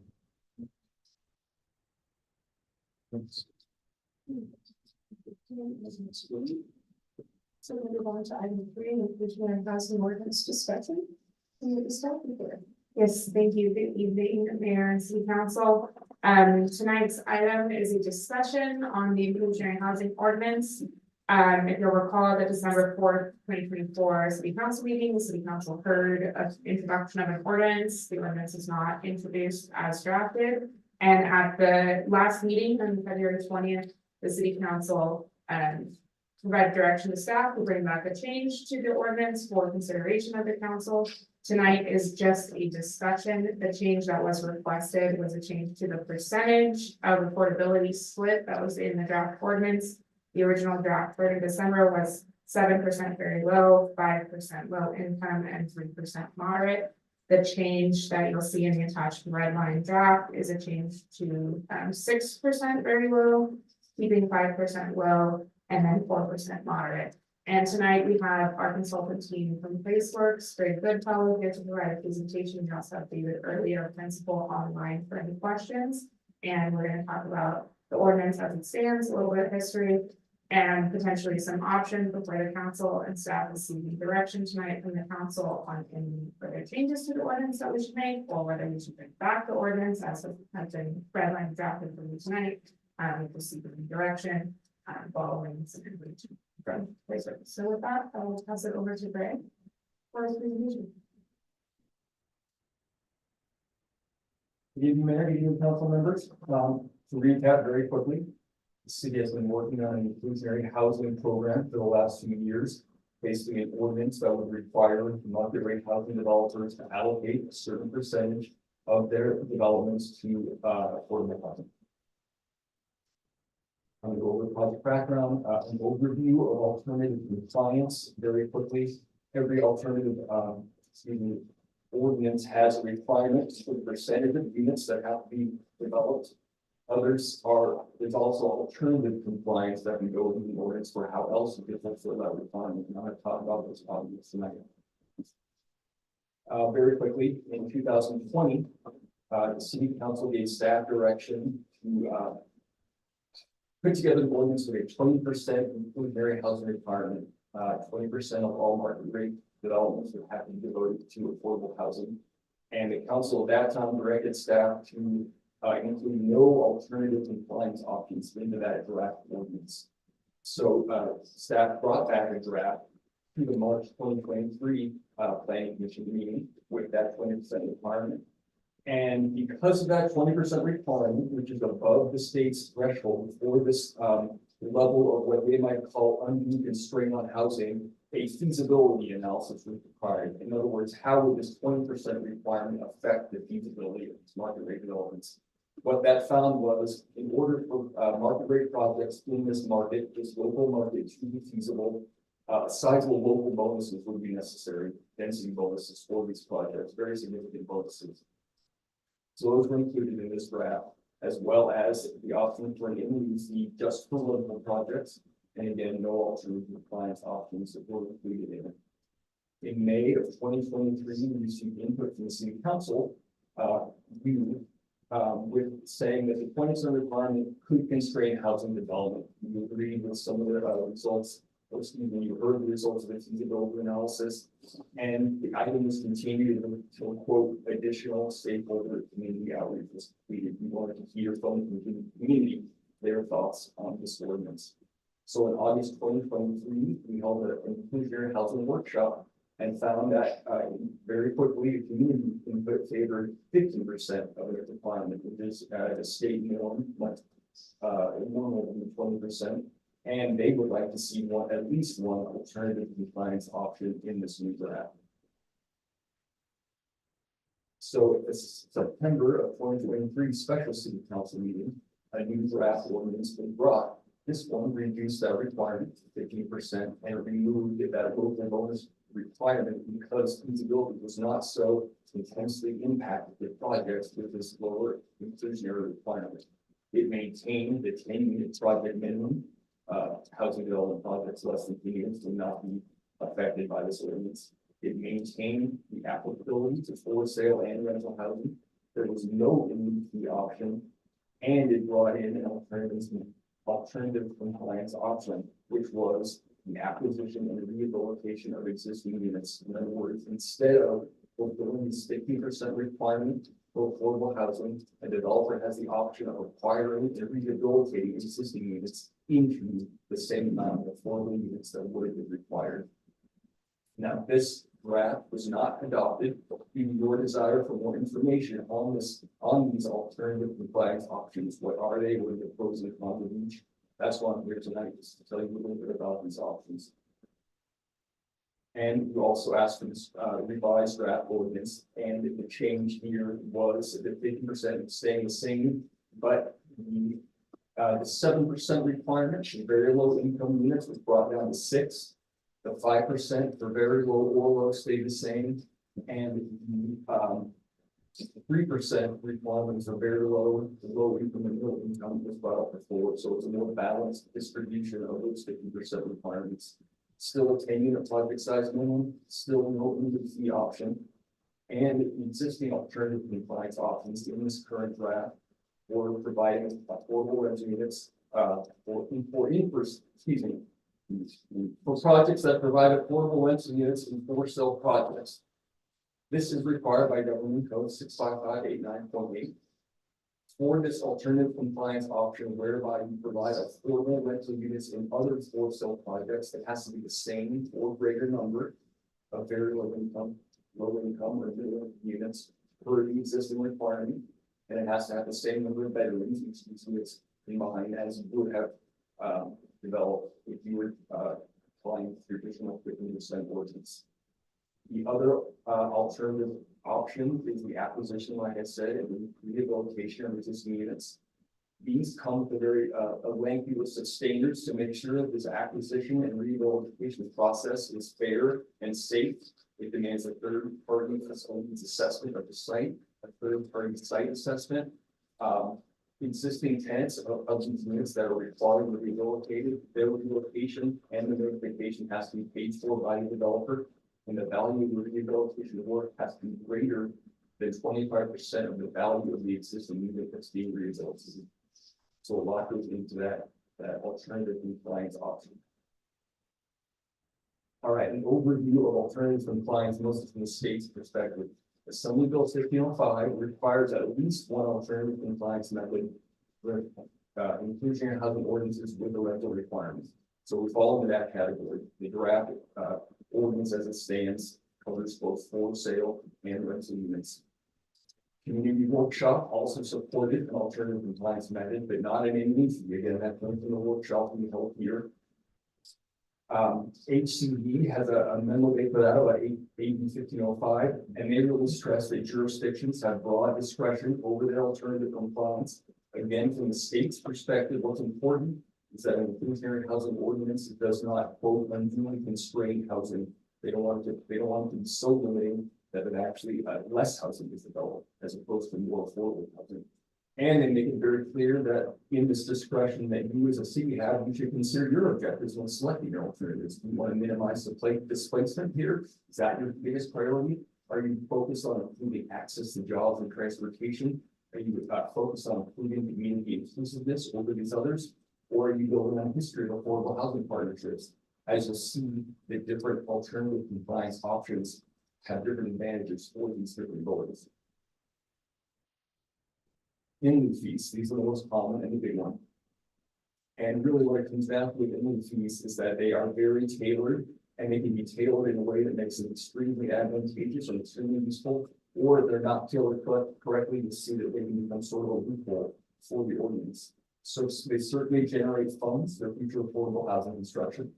The fee levels can be tailored to different project types, project size, and to the local market. You understand the market, that helps in setting the fees. The funds can be leveraged by using other funding sources and subsidies, and the funds can be used by the city or transferred to nonprofits, such as the group from tonight, and affordable developers who, it can be assumed, know the process well, know how to build affordable housing quickly and most efficiently. Challenges of the fees. If the fees are set too low, it can create a funding gap for projects.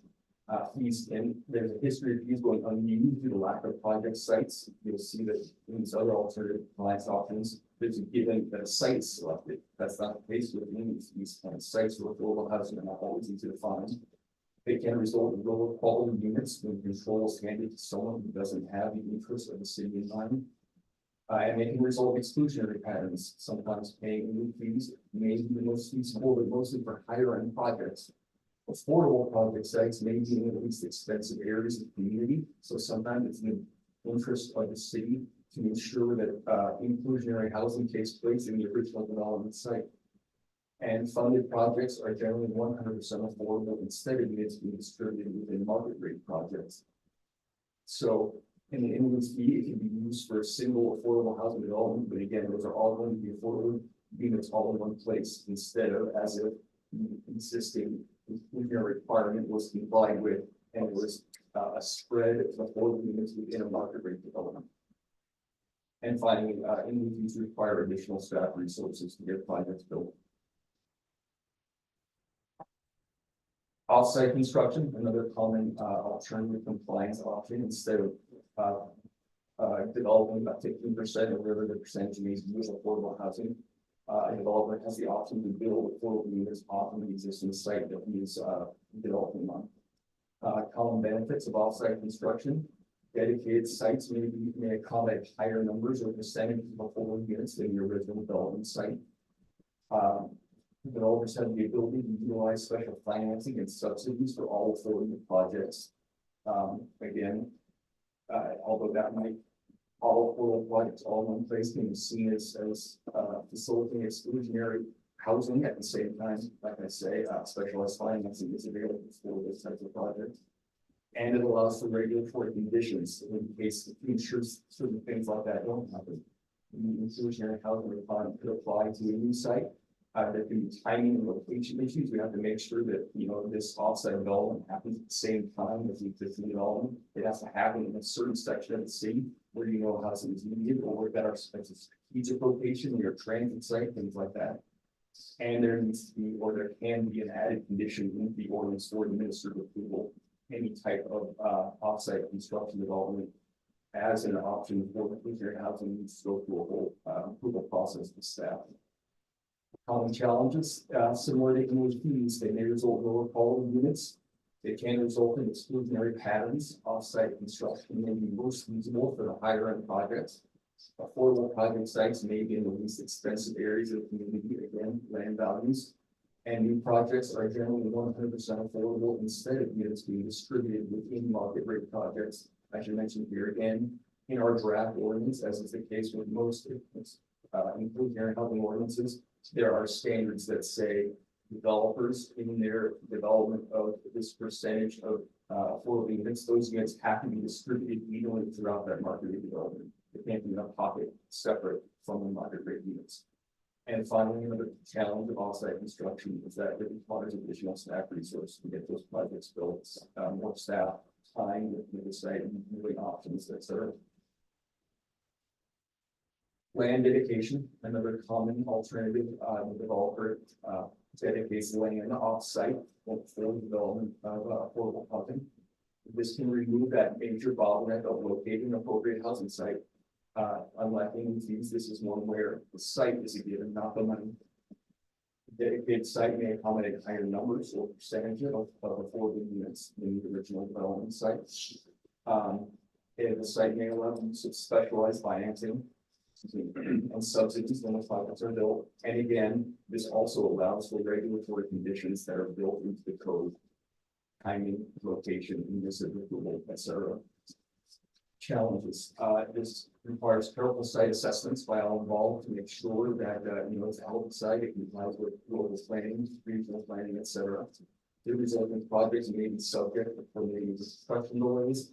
And same issues as the fees as well. So result in lower quality projects and result in exclusionary patterns, and will require additional staff resources to get projects built. So again, this is another example of an alternative that moves a step away from the original ordinance, which can be a good thing, but then again, requires a certain level of tailoring and administration afterwards.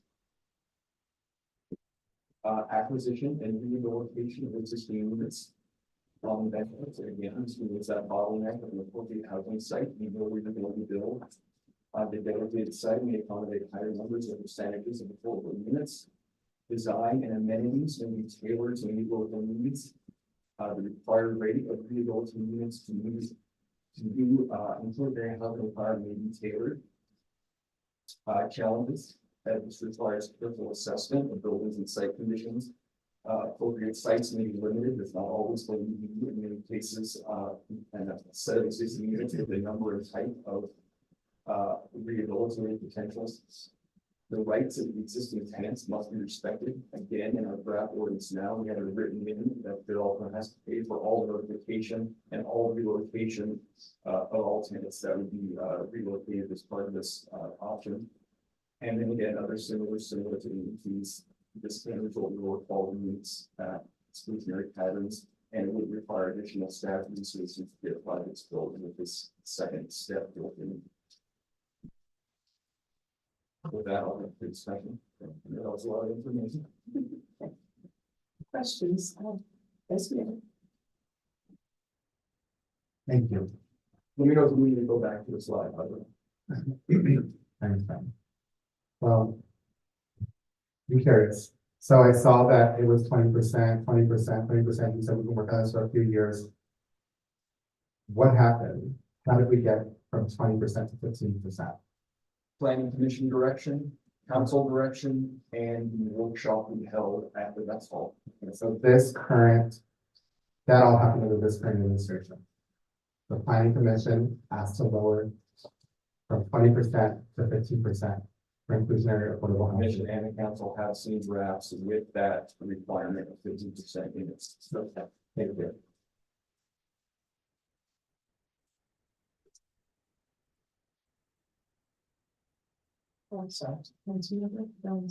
Thank you, Matt.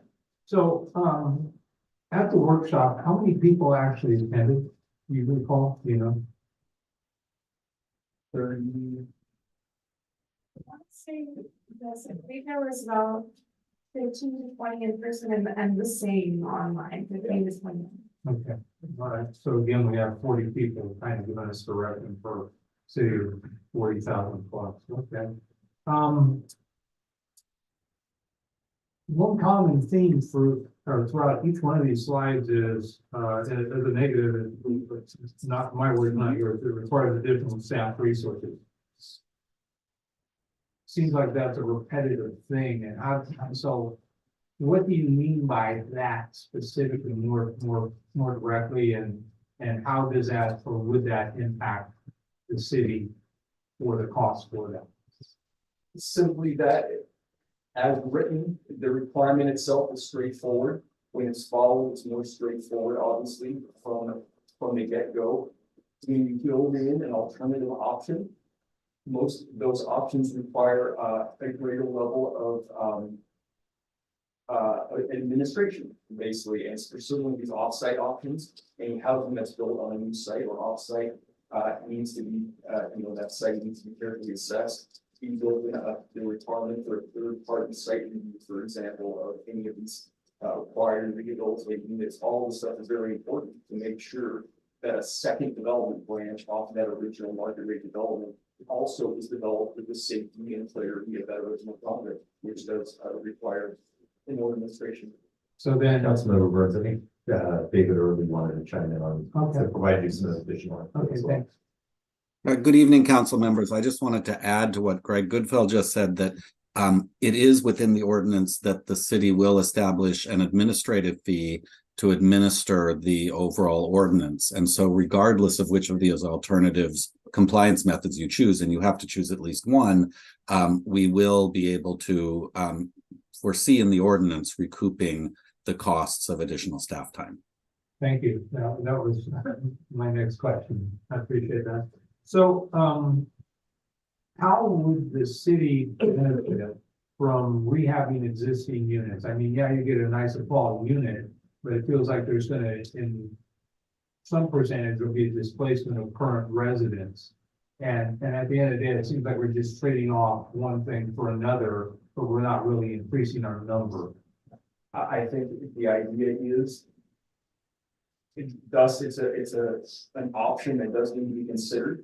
And the idea is that it would still gives more option to the developer to make sure that that requirement to develop affordable housing is met, given potential feasibility issues with the existing requirement. And just by adding two options to ensure the development of affordable housing, it's a positive. So that's an either or, as I read, I saw in one of the earlier slides that we are required by the government code, the California government code, to pick one, but by no means are we required to choose this one. That's the one. Correct. And if I might speak to the reasoning behind why, after our review of the council's direction, as well as the feedback we received from the community, one of the reasons that staff recommended and included the acquisition rehabilitation of units as a proposed alternative compliance was that one of the big concerns we heard was wanting units to be built as projects are built. And then the second big thing that we heard was as Greg kind of mentioned through his presentation, the exclusionary kind of avoidance of really putting affordables on maybe land that is of less value and thus concentrating affordables in one part of town where it might not be concentrated in another. And so one of the reasons we were looking at acquisition and rehabilitation is because there may be purchasing opportunities of existing units throughout town. So that gives you kind of the diversification of, units exist all throughout town. Units aren't only on one side of town. And then it also gets you a unit on the ground that's affordable. It has a restriction at the time of construction of a project. So when we were balancing those two big points of feedback that we heard, this seemed like the alternative that met those criteria the best. Obviously, the best alternative to getting a mixed diverse housing and inclusion housing net redevelopment is compliance with the 15% or whatever is adopted as a mix in the new development. But if there has to be an alternative, we looked at land dedication. The concerns with that were, again, this kind of exclusionary, and then also you're getting land, but you're not necessarily getting a unit at the same time as you're getting a market rate unit. So that was one of the concerns with that option from the staff's perspective and what we heard from the feedback. And then you can look at offsite construction, but that does get you a unit. So there's that benefit of not alternative compliance, but we were concerned about the exclusion of the market rate and the separation. So that was a concern with that alternative. And then in lieu fees, there was the concern of timing of the units as well as the funding balance and potential funding gap of funds that sit in there because they're perfectly valid today, but then 3 years from now, it's 3 years of inflation, lots of fees and those types of things. So that was why staff was recommending that. But as Greg mentioned, you are required to have one. You're not restricted to only having one. You're not restricted to only having that one. You can have 10, you can have one. Thank you. I guess I have one more question and then I'll reserve my other thoughts for follow-up. Explain to me again why 15% is I won't say it's standard, but it's maybe the maximum threshold before it triggers some state review. I was originally part of the 20%, but my concern is that we may paint ourselves into a corner with doing that. That's written into the law. And at some point, I'm not sure the math was completed, but it was that 15% and its association with rental housing, that HCP and others really saw that as a threshold at which an infringement ordinance could become this, and this is the way this is always used, this undue strain on housing. So that's the math point at which it was decided that if you're going to do 50% higher than 50%, apply to rental units, which are already more sensitive to feasibility, then you have to offer developers another way to go about this. So if you just had a 10% inclusionary ordinance that was only applicable to for sale housing, you wouldn't have to offer an alternative in plans offered. Okay, I lied, I do have two other quick questions, I think. So, we currently, the city of Hollister doesn't have and never has had an inclusionary housing ordinance, is that correct? Okay, and how about San Benito County? San Benito, the county, no, No, they don't have one at all either. there's 200. The county does. The county does. I'm sorry. Yes. That is 15% and Yeah. only if it's offsite. Okay. I apologize. Oh, no, I know it's late at night and it's after 10 for Rick. And so, I'll save my comments for later. Thank you, thanks for the presentation. I appreciate the refreshment. Councilmember Chris. I just want to thank you for your presentation. Thank you for staying up. For this information. It's been great. I thought it was really interesting. That was part of the 15 to 20% also. And we thought we were doing something great for our community, and basically we saw ourselves not in one fit, but in both feet. Because we did get nothing. And now we're starting to get things coming back. But it was interesting to see that, you know, what the numbers that the state crunched. To get 15% is actually, the state was right. But anyways, thank you for your presentation. Councilmember Morales, do you have questions? No questions. I'm gonna open it for public comment. Mayor Casey, we have one speaker, person following.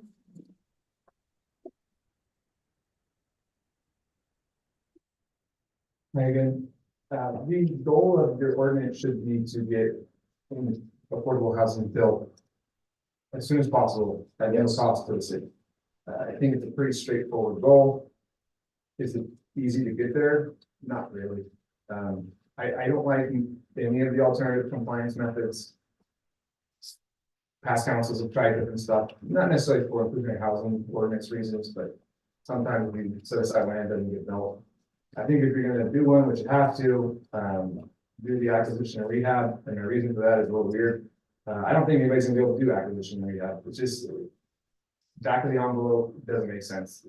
Our housing stock's pretty good, fairly new, there's not a lot of dilapidated units out there. The number of units that you have to find in order to go through that process, it's a lot. You don't see 15 crappy units in a whole year for sale. Those units that do come up, they're still super expensive, so it's gonna be easier and cheaper to build a new house than to buy somebody's old crappy house and fix it. And then just going through that process of actually going by every regulation, it's gonna be very difficult to do that. So if you're gonna pick one, pick that one, so that the builders actually have to build the inclusionary housing units. I think if your goal is to actually get something built, it'd be really helpful to know what is actually feasible and reasonable. Last time I said this, everybody said, well, we don't have to do it by law. But just because you don't have to do something by law, doesn't mean it's not a good reason to actually do it. I don't know what the correct number is. I don't know what the correct percentage is. I don't know what the correct breakdown is. And there's a great list of all the different ordinances in different jurisdictions. And every single one of them is going to be different from what yours is. Because from here to Gilroy, it's $150,000 per house. That's on the sales side. I don't know what it is on the cost side to actually build it. And very few people would. So if you actually want to get the units built, and I don't want this to go on any longer. I think I said this like 8 months ago. You could have ran the study and known by now and approved it and said, you know what? This is a great shot. It says 15%, 6, 5, and 4, and let's do it. But we don't know what's going to happen. And you guys can say, let's try it and we'll come back and we'll change it. Well, then you have to have at least 3 people who are okay with changing it later on. And it's not that easy to get anything done here. It's the way people talk about housing, it sounds like it is, but really it takes forever to get anything approved. And then you might get a project that actually doesn't work when you get the conditions from the planning commission. You have a number of projects that aren't being built that would be great for the community, they're rental projects, and there's some reason why they're not happening. I would say don't add this to that list when you can actually find out what the number should be. Thank you. Mayor Casey, another public speaker, Ellie Salinas.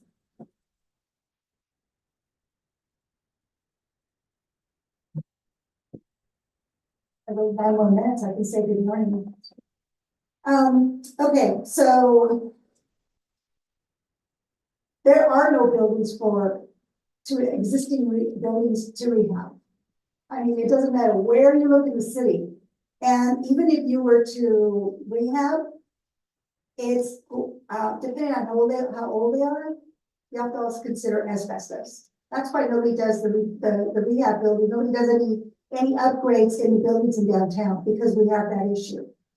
The 15 to 20%, let's not forget that the general plan committee was controlled by the former mayor who handpicked who was going to be on that committee so long as they did not disagree with him. The 15 is where it should be. The 15 is where it should have been the whole time, but 20% was a kind of a moratorium.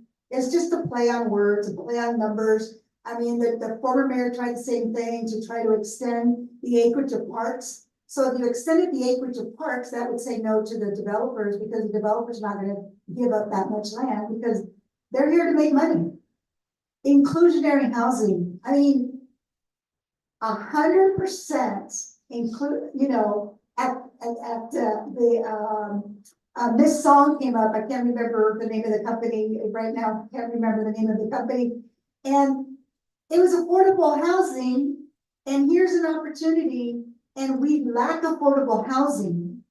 And yet, Councilman Resendez votes no on what the majority of the people on the west side need because you have generations living together under one roof. They're not even here. This would be important for them, and also the last project, because it actually does affect them. This is not about more housing or no housing. This is literally about what this community needs and what is important to this community. So you have a decision to make, but remember, literally there are no existing rehab, and that is, if you're going to force them to do something else, then do it. I mean, they should be building at the same time the low income housing, the affordable housing, when they're building the others. And they're, well, no, we need to build these so we can make money, and then we'll be able to do that. And they extend it. So there's got to be a way to do it, and this is the way to do it, and it should be done in the same location. Why can't an affordable house be next to an $800,000 home? Oh, it's going to cost more crime. No, it's not. Mayor Casey, those are all the public comments. All right, Vice Mayor, comments. Thank you. So again, I'm just going to repeat this so we're very clear. 20%, we're looking at 20% for years and years and years. We get to this administration and we lowered it under 15%. The number was lower than 50%. Yes. Perfect. And I think the previous speaker stated it best. Developers are here to make money. We need to stop settling and say, well, it's better than nothing. At least we got our 15%. We did what we were required to do. We did the feasibility study. And I had a speaker up there say that the KB homes was making 20%. It was a lot more than 20% that they were making here when I did the math. I think that we should have it at a minimum of 20%. We do need affordable housing. I do agree with a lot of the other points that were made, but to lower the number to 15%, and then now we've got lobbyists over here telling us that we shouldn't be rehabbing homes. I kind of see where this is going, and I cannot support that or get behind it because I think it's really disappointing that we're turning our back on the people who really need affordable housing to lower it from 20% to 15% under this council. Thank you. Thank you. So I'm really excited that we're actually going to put something in motion here, I believe, tonight, one way or another. And I am one that will say 15% beats zero. Would I like 20? Heck, I would like 50, but that's not real. And to go from 0 to 15, I call that progress. And so the things that do concern me, and I do believe former council member Flower made a great point. There is nothing really to rehab. It's not gonna pencil out. It won't make money. And so I get that. I do have reservations about land dedications, and I really don't support offsite locations, as proposed. I couldn't agree more with, Ms. Salinas says I think we need to build them where the development's going on. And we've seen that, with the project that we just approved, the reduction in CFDs on earlier tonight. I mean, that's for an award homes project off of Fairview, as I recall. And so, I mean, they're going into the districts where the development's going on, and I think that's where they should be. And so those are my thoughts. Thank you. That's my first thoughts.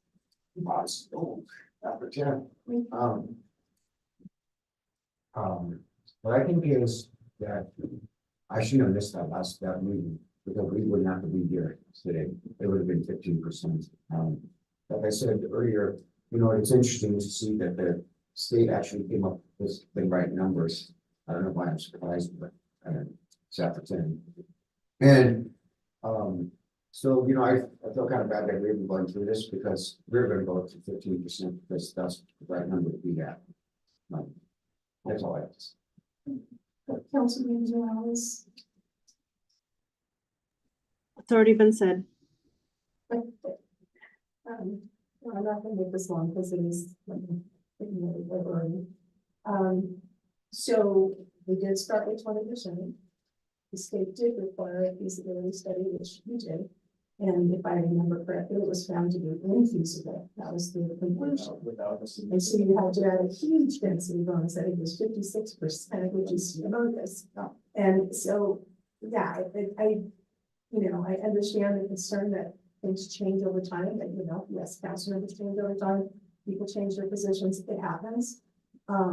What I will say is, I know there's been a lot, but I've heard at least 3 times comments regarding the workshop that you held, not having enough people there. And frankly, I went to one of the general plan Zoom workshops. There were an average of about 24 people, and about half of them were consultants and city workers. So we did not have a lot of input for the entire general plan. So to say that like over 30 people were at that, I did sit in, I didn't comment, I just sat in the back and listened. But we had actually a decent turnout. We just had a housing element where 2 people showed up. So that's actually a good turnout for us. I don't think it should be disparaged anymore. And there was a pretty clear consensus from me. So we wanted the input. In fact, I was the one, I think Councilman Burns was the one saying we should get the public input, because it hadn't happened yet before we make a decision. So I'm glad we did it. I'm glad it came out pretty clear. I'm not sure about the alternatives. I would probably have to follow the staff recommendation, because each one has its pros and cons. And so for me, it's more about the 15% and getting it built.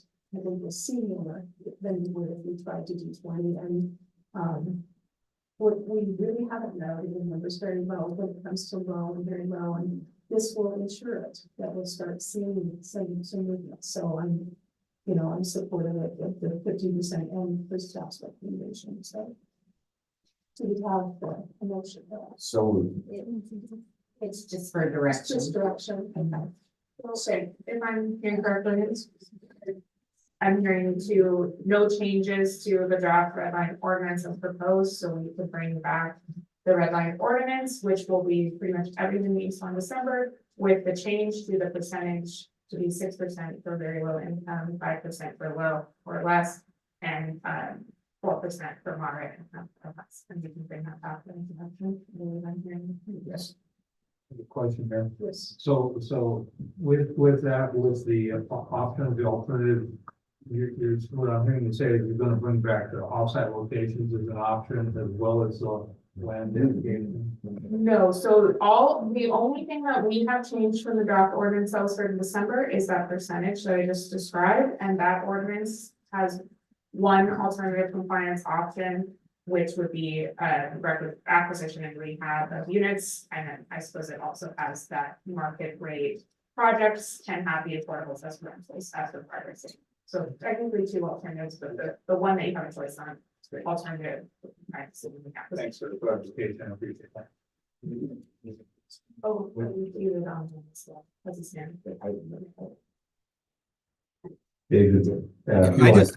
I just wanted to underscore, this is really the crux of the matter, and since the council member brought it up, I wanted to be very clear.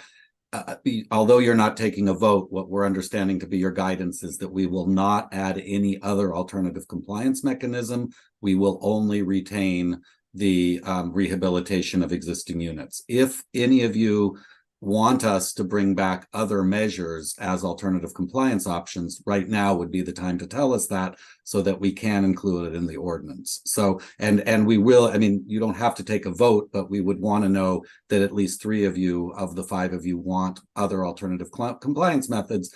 The whole point of tonight's meeting is to make sure we bring you a draft that includes those methods that you want. And what we think we're hearing is just the one that's already in the ordinance. But if you want others, now is the time to tell us. So, you know, it was brought up earlier, and I've often thought about this. It's, you know, these developers are developing their homes first before the low income housing. Is there any way to switch that up? I mean, because it seems like they do it way too late. How can we make them?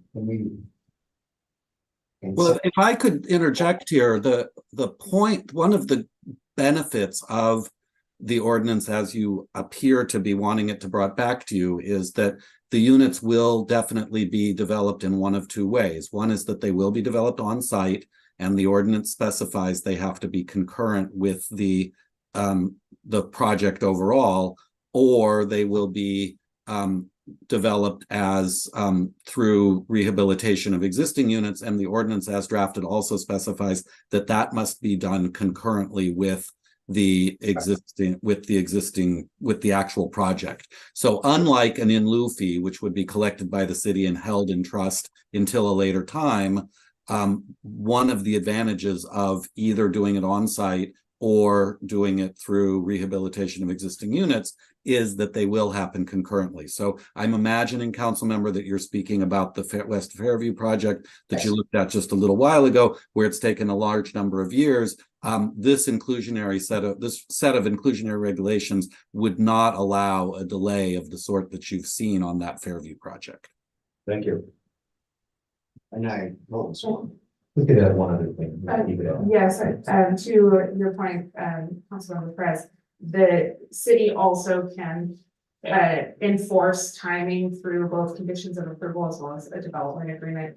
And all of our affordable projects will come to you with a development agreement stating their affordability restrictions and all those types of things. So there are 2 different options aside from just the ordinance where you can regulate timing as well as perhaps, you know, prior to 50% or make all of the affordable, those types of things. We've done similar conditions, not on affordable projects, but on mixed projects where there's single and multi-family units. We have done conditions of approval ensuring that the multi-family gets built alongside the single family.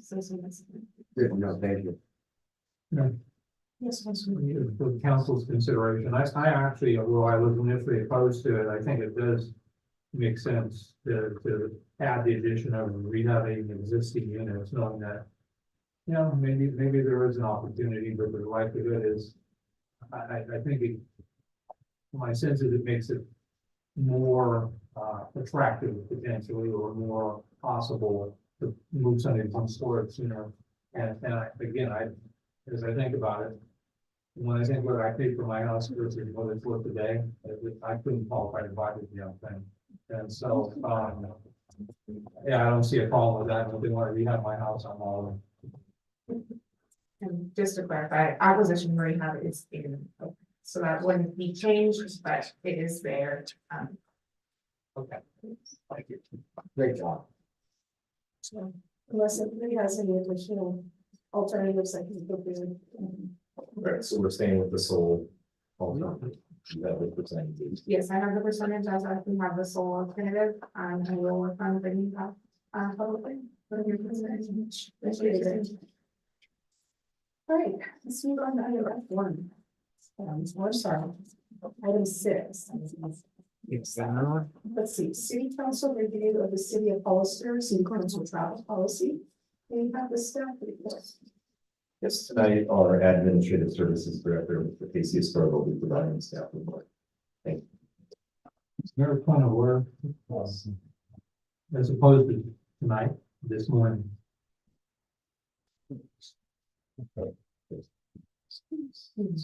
That's incorrect. Point of order.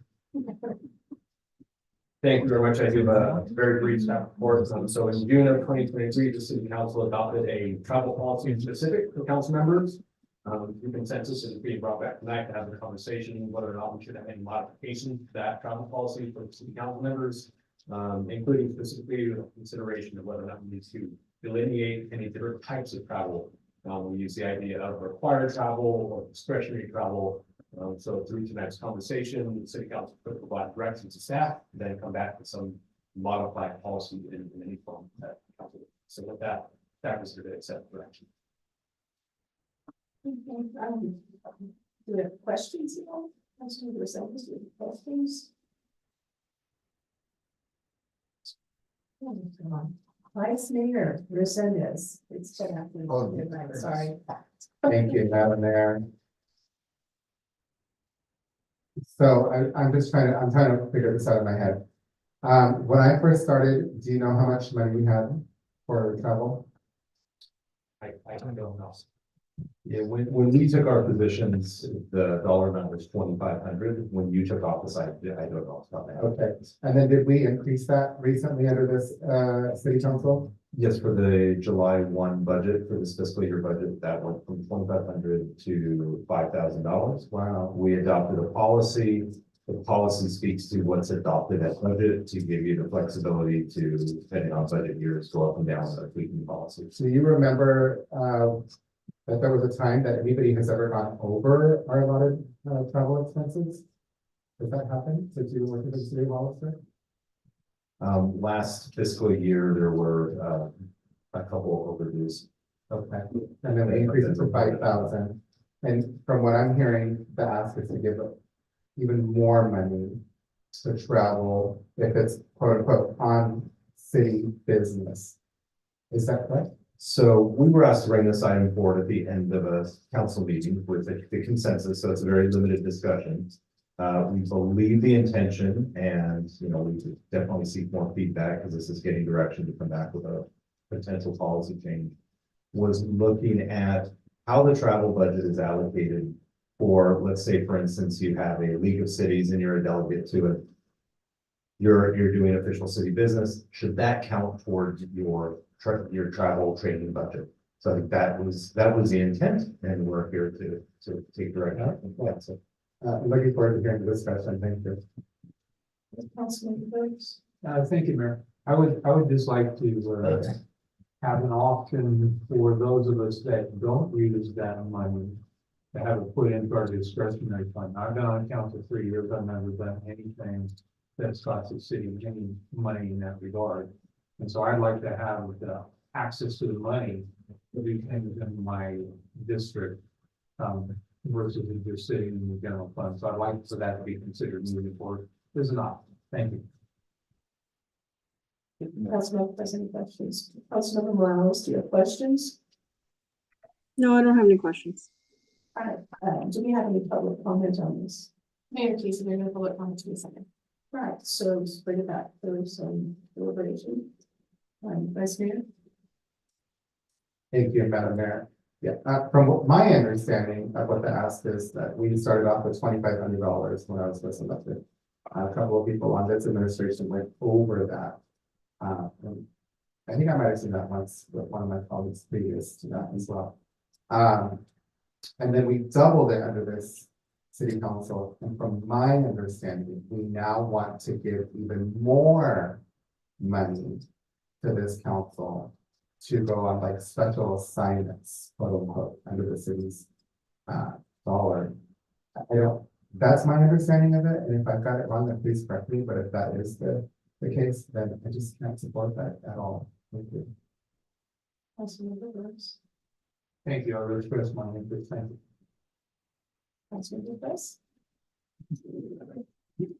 I too have not used my, travel, I think I have not. For the layout. Either way, you know what, I've been to conferences, been to 3 of them. And, it's very informative. You know what, it's kind of like going to school.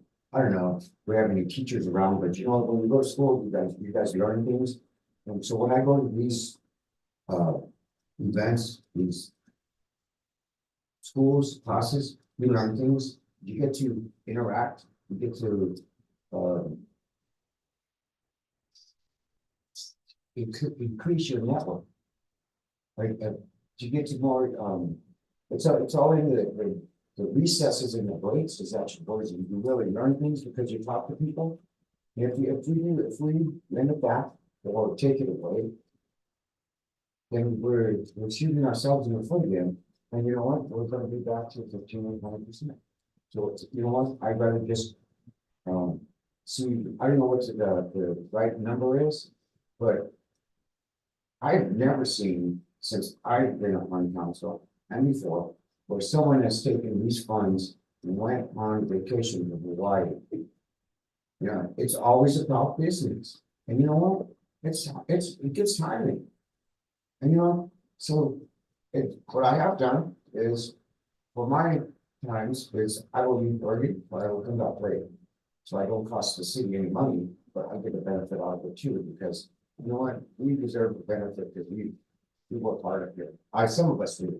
Some of us just lean off everyone else's work. Councilmember Morales, do you have some comments on this? Yes. And so when I first started, I think I asked the city manager, not the current one, where in the policy was there, usually within the policy, it states if elected officials have to go on city business to represent or vote on behalf of the city, usually there is a resolution that is provided in order for the council member to do so, or mayor. And so, you know, some council members use that and bring politics into it, or try to use that for whatever methods. I think the bottom line is for business purposes, where the city council member is representing or voting on behalf of the city through a resolution, or they're doing training, just like if a new, you know, whatever happens in November, if we have a new council member, it would be highly recommended that they go to do the orientation so that they learn what their duties are.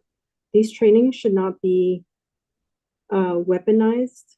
It should be hopefully encouraged for council members to understand their roles and their responsibilities. If a council member is appointed to a regional or a statewide committee, like the Transparency Governance Committee, then they shouldn't be paying out of pocket to represent the city or the region. So that's where there needs to be separation between a line item budget amount that's arbitrary versus what is the business need of the person that needs to travel. And that's usually what's done in other jurisdictions and just in good business practice.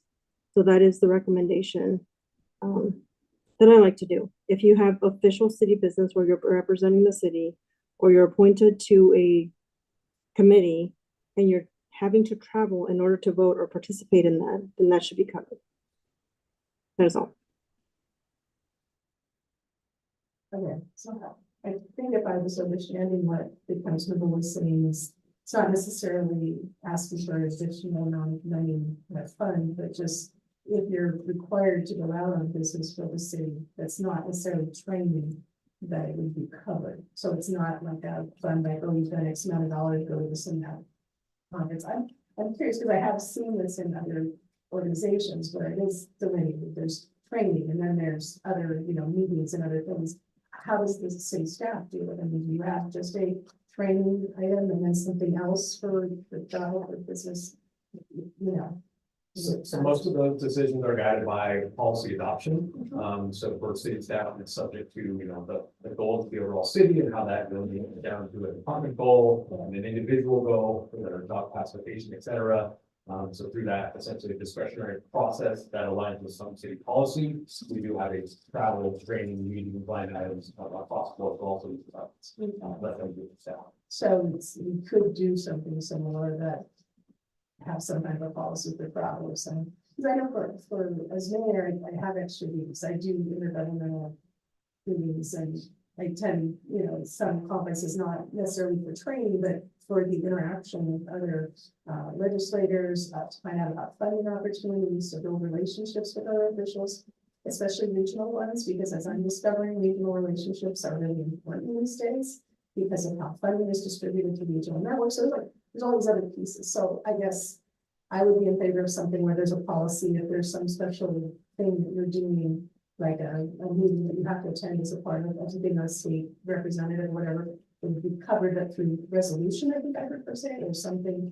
I'm not quite sure, but I get what she's trying to say, and I just don't think it should come out of your training. If you wanted to have training, it shouldn't be dissipated because you're doing a city business, Yeah, and if I can clarify, I believe what Councilmember Morales was saying, if I think back, she was placed or voted on via resolution to represent the city with the League of Cities. So something like that, and that's where you have a resolution that is a representation of the city. Yes, that's what I heard. Yes. So, but I'm not sure so there was a resolution for her to do this already, so. Well, not the training side of things. So that's where the policy right now, because it's council travels.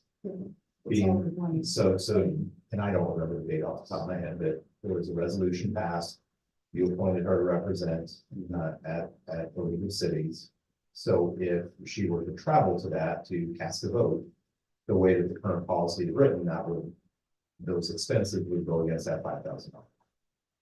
What the request that I am hearing is because that is based on a council resolution to go represent the organization in an official capacity, then that should not count against the $5,000 line item, which that could be some sort of additional line item, but it's not separate.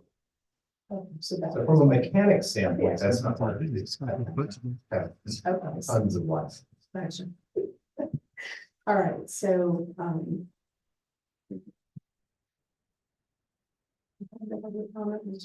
discussions, is there any consensus to do a line item? That's all we need is consensus for specifically for that kind of. Well, it would be consensus to amend the policy to allow for that. That would be something that would come back for council vote. The only other comment I heard that I didn't see consensus on was Councilmember Burns' request to have, if there's not going to be a usage of that, to have the $5,000 or however much roll into the discretionary side. I would just say if that's the will of the council, then we would probably want to be clear with a time frame around that, rather than, we got a month left in the year and then go on travel, so we're going to roll it because of just the time it takes for staff to not only prepare everything, but actually deliver on it and expend those funds by the end of the fiscal year. If it is the will of the council to go that direction, we would probably come back to our recommendations on time. Do we have any discussion about that? Is there any, for me, I think that the training is there for training, and I wouldn't want anyone to be dissuaded from doing their trainings. I think it's, especially in the council, because they want to keep it for their discretionary so they can use it. I would hate for them to lose out on the training because they're trying to keep it, just kind of, I'm the other one, so I don't know if I can.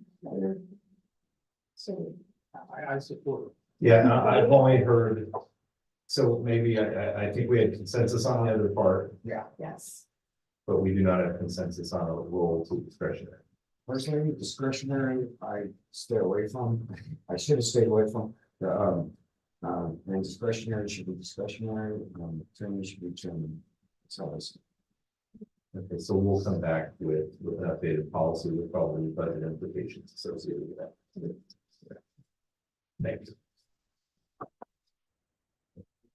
Now, I took that point, the resolution of the city council, the city of Hollister, acting in its capacity as a successor agency for the city of Hollister redevelopment agency to adopt the recognized obligation payment schedule for the period July 1, 2024 to June 30, 2025. Thank you very much, Madam Mayor. Again, Casey Story, City Admin Services Director. So before the City Council tonight is essentially the budget for the successor agency, which is also known as the ROPS for shorthand, which stands for the Recognized Obligation Payment Schedule for the fiscal year 24 through 25. So starting July 1st of 2024 through June 30th, 2025. The ROPS essentially is a summary of the successor agency's obligations. And the ROPS document is a template provided by the state of California that then summarizes the successor agency obligations, in this case, our bond payments, puts that onto a template, they hand it over to the county and the state concurrently through the oversight board, to effectively outline the successor agency's obligations for that upcoming fiscal year. So it includes all of our bond obligation payments, as well as some administrative overhead costs. So all those items are included in the council packet tonight. So it's the action for the council to consider tonight is to adopt that ROPS budget for fiscal year 24/25 for these successor agencies. Vice Mayor, do you have any questions? No questions, any questions? So, thank you. Councilmember Press, any questions? Councilmember Morales, any questions? No, thank you. Do we have any public comment on the Senate? We do not have any public comment on this item.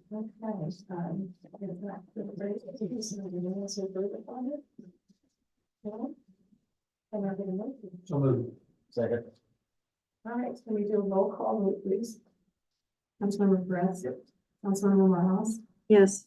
Vice Mayor Resendez. Yes. Councilmember Burns. Yes. Mayor Casey. Yes. Motion passes 5-0.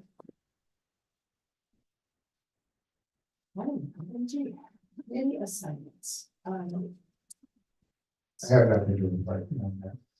Councilmember Burns, do you have anything to report? No, thank you. That's I knew that. Councilmember Pratt, do you have anything to report? Councilmember Morales, anything to report? This is for committees. Yes, this is for standing committees ad hoc.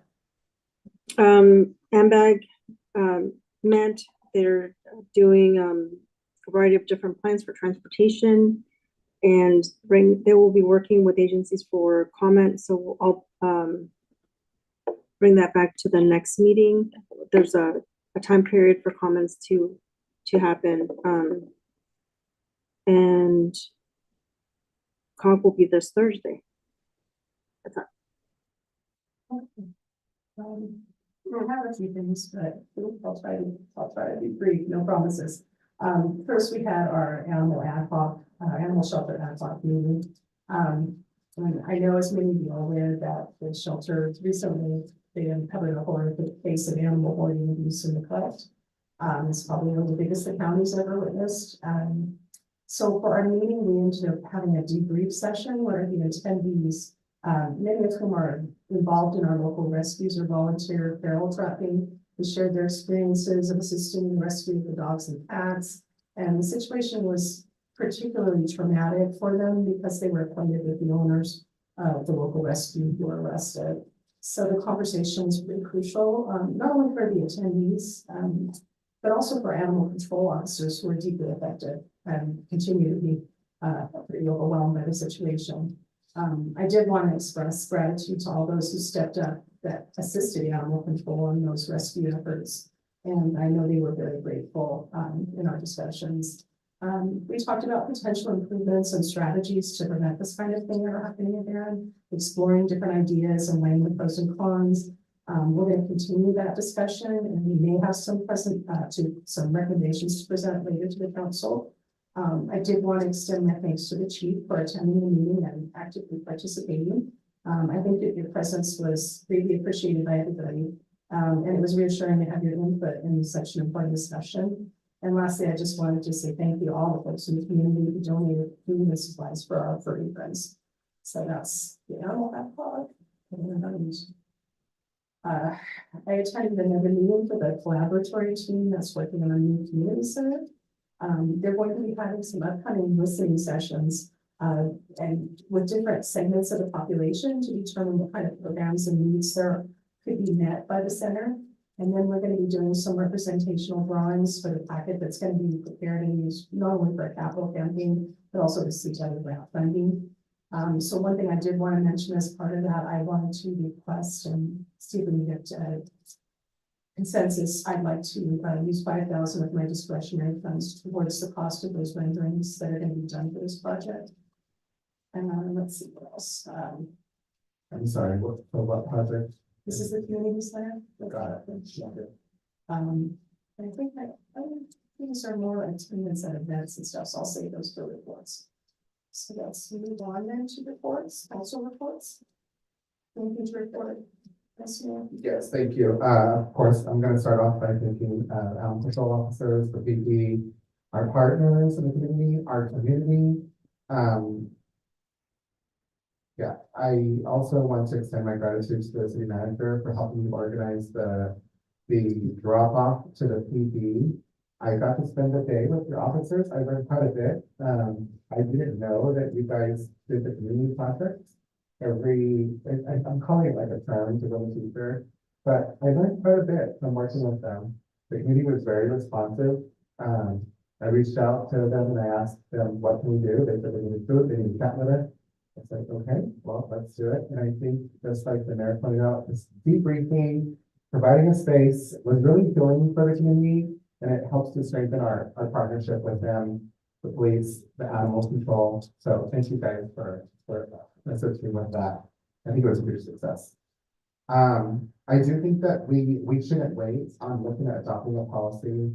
We need to have something back now so that we can do regular checks, regular routine checks. And I know that there's policies out there because that's come up through the discussion. So let's get that back now and then let's invite our partners in the community that are helping with the animals to come here and have that discussion here at the council so that we don't come across a situation like that again and it doesn't fall off.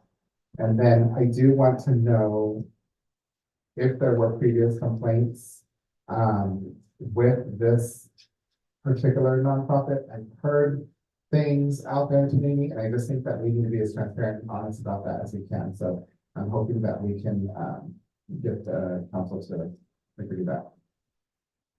Hogan's Daniel, I heard that they needed a little bit of money for discretionary funds to sites for marketing to help them get more funding, and I'd like to go ahead and support that in those discretionary funds. The other Los Niños is coming up on April 30th on the west side of Hollister, hopping on the circle. I don't know how long Senora Lozano's been out there doing that, but I used to take my daughter when she was little out there, and I'm hoping that we can partner with probably like the library, the bike books or something. So for those of you that don't know, Dia de los Niños, but we'll talk about it, I think, when it comes, but it's this day of the kids, and then they put together, to do this night, so they put together a whole event out there for the kids to come and eat and play, and it's really a huge success, and these things are already happening, and I just want to help them. And then, I don't know, city clerk, if anybody used the translation services tonight, do you know? We don't have any way of checking if anyone logs into or not. It just runs, both the person and also anyone who's on the internet. Did anybody check out our iPads or anything? No, we did not. Okay. So I know that we had Spanish speakers and I saw some of them walking in kind of late. I know they had a funeral to go to, but I think we're going to get real good at this now. Like we don't have a choice. We've got 2 Spanish speaking commissioners coming. So I'm looking forward to that. I hope that, you know, if there are any challenges that come up, that my colleagues would support me in pivoting if we need to. But if we can just really learn how to use the system, and then really, like, I don't know, Mia, if there's something we can do to like announce it, like with our speakers. If there's something we can do to announce it, like, I don't want to stop you, but if we can just get like trained and we can get people hooked up, I think we need to do a better job of building access and providing translation services is a good way to do that. So I'm excited about the future. I hate to see all of the stuff that we bought not being used. It's not just that it's not that it's not being used. Anyone can use their QR code scanner, all the signs that are around the room. So this is only for those who don't have access to a smartphone. Okay, and then are they only getting, I'm kind of going off on a tangent here, but is it just written or can they get audio as well? Audio is also available. Okay, perfect. Because I'm not sure everybody knows how to read sometimes, you know? There's an option to turn on the audio. Perfect. And then I support the mayor's 5,000 discussion. Thank you. Thank you, Mayor. So I would actually like to receive a staff report on the animal situation that happened. My understanding that the actual residence is in an unincorporated area. I don't know that that's correct, but I would think moving forward that we could control nonprofits like this through a conditional use permit, where we would then authorize and make part of the requirement for the police department, code enforcement, to do an annual inspection. I don't think this is a hard thing to regulate. I think the challenge is it's in the county in this instance, and I don't know that we have jurisdiction, but I think a complete report would be helpful in that regard. And if we can't do it, I certainly believe the board of supervisors could. And so I'd like to know more about that. And again, I'd like to congratulate the police department and animal control, and the entire community of Hollister, because it clearly shows the passion and the care that this community has for all those things. And so I would like to get an update on the rally. I think we're getting into the critical point where it feels like it's a DOA, but I would like to hear that versus wonder. I would like to ask for the council to support and request that the city manager or maybe his designee figure out other ways that we can run the meetings more effectively, efficiently. Everywhere I've worked as an employee, council board members have the board on the wall where you just vote by electronics and you key up and all the things that the city manager spoke about. I think it's time for us to jump from the 19th century to the 21st century. And so I would like to move forward with that. I'd also like to receive a report on the SAFER grant and the pros and cons of the SAFER grant option for our fire department. I would ask this council support a resolution recognizing the Hollister High School young men's soccer. I understand that they've gone the farthest they ever have, where they won the Central Coast and they got into the state, and I think that was really good.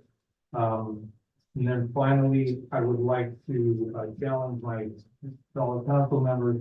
I heard Mr. Barrera talk about $3,000 to $5,000, and I think if each one of the council members were to give $1,000 of their fund, that we could hit that number for him. And I think, again, as I spoke about with the Veterans Hall, I think communication is the key, and it sounds like we have a great resource that maybe, I don't know, it's underutilized, but I certainly think that that's a reasonable ask. And we've seen the value of communication, and that'll complete my comment for this evening. Thank you, Mayor. Councilman Lewis, any comments? Yes, glad you came up down today tonight. Pickleball court, I just want to say that, you know what, it's awesome to see color coming in there. Excitement for the cars that are stopping by. Everyone's asking, when is it going to be done? Openness. Yeah, glad you came. Whatever needs to happen, I said support. But I can't say enough for what that you guys do for our community. And it's going to get bigger and bigger. So, you know, that's really cool. Police, awesome. Animal control. Are you outside? Yeah, it's just I got to turn it. Okay. It's all right. So, yeah. Police, animal control. I love animals. I'm an animal lover myself. Truly disturbed, and I think about the effects it has on our staff for coming into those situations, our fire department, our police department, for all those different situations. But anyways, my heart goes out to the community, to the animals, and to our staff. And speaking of staff and police, I've noticed that there was an uptick in people being pulled over, and it wasn't me. So it was really good. But the police, you know what? I am so impressed with you guys lately. That's this the professionalism, just all the way around where the police department is going. I'm so proud of you guys, and I'm glad you're serving our community. Thank you so much, Chief, and all of you guys out there of the community service. Yeah, I was really impressed this weekend with the amount of officers that were out there patrolling because it was a busy weekend and it wasn't really a weekend. Well, St. Patrick's Day. That's about it. Councilman Morales, did you have anything you want to report out? Yes, save time, ditto police animal situation. Thank you. I also wanted to ask, I know that we had an emergency, so when it comes to procurement, I'm asking to have a pre-qualification list in case of emergencies that at the minimum include prevailing wage. And that if we do contract for emergencies, that the contractor chosen does not have substantial labor violations, and that at least we check the project registration databases. These are for serious offenders.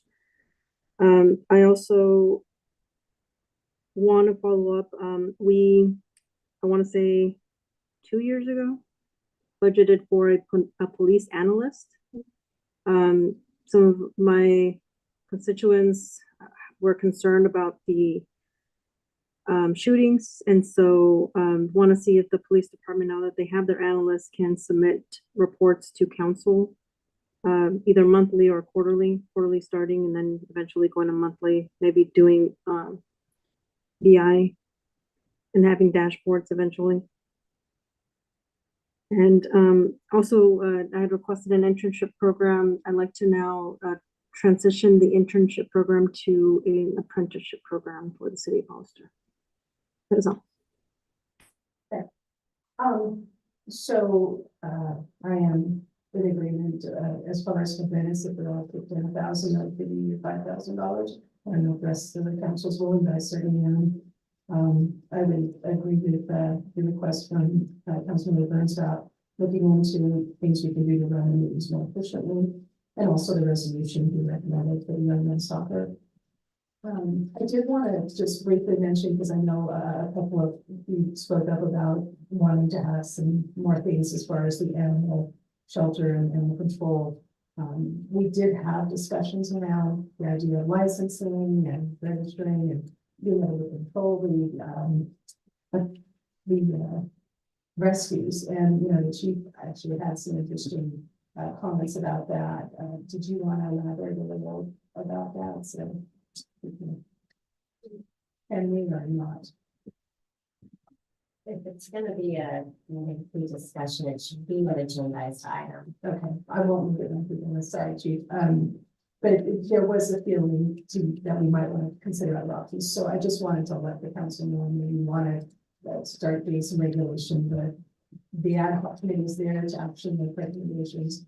And all of the folks that would come in here to talk are the ones that are there. They're all the rescues and the folks that are really involved in the community. So let us do our work and bring some recommendations, and everyone wants to see this never happen again. So there's that. So I just wanted to report out a couple of events and things that I have attended over the last few weeks. Not this last week, the week before was Read Across America and Dr. Seuss Week at some schools. So I did actually go and read at Lad Lane. I went to some first graders, and then I went to 4 classes at Sarah Vista, and it was really fun. I got to pick my favorite Dr. Seuss books, so that's always great. And that same week, I also gave a talk to 138 graders at Mays Middle School. And it was a lot of fun. They asked a lot of great questions, and I just kind of got a kick out of the fact that a lot of their questions were the same ones I get from their parents on social media. Like, why are there so many potholes, and when will they be fixed? And also, can we get a bowling alley or things for kids to do? So that was fun. Last week, there were some hospital meetings. I was asked to attend a hospital focus group, and it was kind of a smaller session with some local leaders, just with one of the 4 potential partners. Insight Medical was in town, and so they did a focus group, and then they also did a town hall, and I also attended that just to see what the bigger group from the community was asking.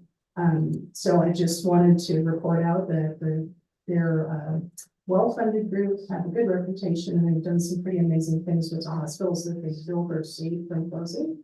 They're based in Michigan, but have hospitals in Chicago, and they're trying to reopen a closed hospital in Iowa. They never closed one of their hospitals they've taken over, and their goal is to grow and expand Hazel Hawkins. So I think of the ones that I've seen so far, proposal wise, this is the most comprehensive and is considered an outright purchase in the neighborhood of 50 to 55 million. They would set up a nonprofit to run the hospital, and there would be a governing board made up of inside doctors and staff that would also include members of the community. So just that it's out there, and that I understand that the hospital is asking all of those four potential partners to finalize their proposals by April 2nd, and then I think they'll go into some deliberation and looking at them. So there's that with the hospital. Oh, one question I had, and I don't know if you bring this back or how we deal with it, but we did do our code of conduct changes. And is our new ordinance in place yet? I know it has to sit for 30 days. Has that happened? It has, it was the middle of February. So my question is, council was all required to sign the code of ethics and conduct. And so I'd like to put consensus that we do that again now that we have a new code of conduct or an updated code of conduct. And have some kind of a date certain by when we would all do that. So I don't think there's consensus on that. To either bring it back and we bring it back, or how we approach that. So They can just be through your thumbs up. okay, all right. We don't need to identify a date certain, right? Right. No, I think it's sufficient if you just speak thumbs up and. Okay. All right. And then last, but certainly not least, last Friday, I had the honor of hosting Congresswoman Zolakrin for the visit on Friday. We started the day here at City Hall and discussed some of our pressing issues and goals. Then I took her over to the new Gallery campus site, and she was able to take a tour of the construction site. And after that, we did take a drive up to Seattle Road to the wine country and enjoyed a box lunch. Supervisors Burrow and Sotelo joined us. We talked about wine tourism and how we promote it in the region. And then we came back down to the airport for a tour of the Jet Center and to meet the team at Zero Avia, and also to come back to the office where our airport director gave the fastest presentation I'd ever seen because we were running short on time, like 10 minutes flat, and he had given a report out, did a few slides, and made the ask, and it was really, really impressive. So I just wanted to give special thanks to everybody that was involved. Thank you to our city manager and staff for organizing the breakfast meeting, and the airport director for his great delivery. And then also we had Gavilan trustees, Jeannie Wallace and Irma Gonzalez, as well as Seraphin Fernandez, the director of capital projects at Gavilan, and project manager Damon Police, along with Block Construction. We're all there and made a really excellent presentation.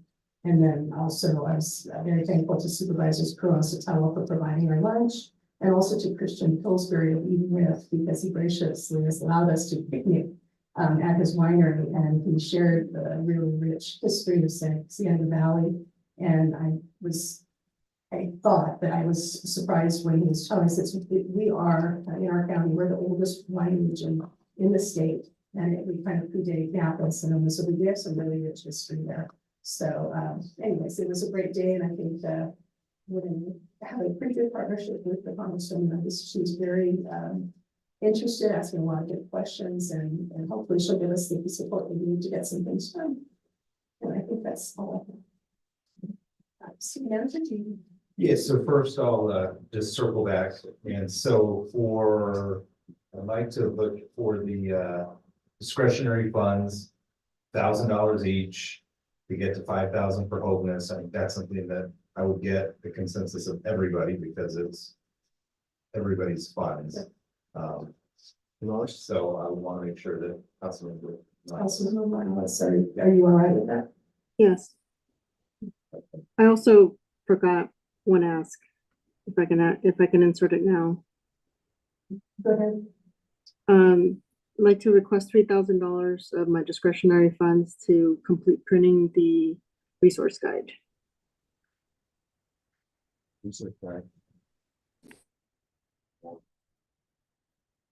What was that for again? I'm sorry, I couldn't quite hear you. Discretionary funds for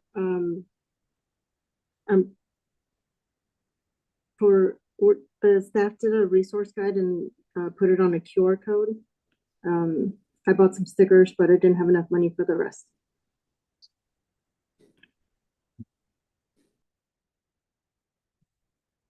So I'll go down the line. Okay, so I heard a little bit of back and forth, so I want to make sure I got that if I have consensus or not. Vice Mayor asked for looking at a policy on routine checks for animal groups. Councilmember Burns asked for a staff report on the animal incident with options. And then Mayor Casey asked to report back through the ad hoc process. So if I could get consensus there. Just so we're clear, I think what Councilmember Burns is asking for and what I'm asking for is to prioritize this and to get an investigation and possible policies as soon as possible, at the next council, if possible. And we can better do that discussion here. I'm not interested in aligning it in that. So then there's two there. And we would need a. So basically, there's an ad hoc process. And what I'm hearing from two of our elected officials is that there's an ad hoc process, but they would like to see it come forward through the staff process, not through the ad hoc process. To just bring it directly here to council for discussion. And that is for us to police nonprofits? To check on the nonprofits? I think it was overall an update on the event, that I've heard questions about, were there previous reports made, so we could provide that information as well, with a high level overview of the incident, and then options that are available for, for discussion, which would be, like mentioned, how do we regulate that through the CP process? It wasn't the county. The hats that chief wears is pound master for the county, so although we can't regulate land use decisions of the county, we still does through the nature of our contract, where the pound master hat to the county. So just like fire, we certainly could make recommendations back to the county based on what we see in that point.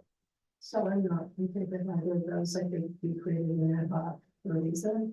I think that I get that people are up in arms because of this event. But I don't think it should be rushed. I think having deliberations, we have very good discussion, a lot of good ideas, and I don't want to take that away from the folks that were actually involved in the rescue. I'd like to have them have the opportunity to bring recommendations along with the animal control staff. They should be the ones deciding, not us sitting up there trying to make that decision for them. So that's my 2 cents for that. So I guess we would have to have Councilmember Morales weigh in. Oh, no, I was just gonna say, so I'm not looking to make decisions.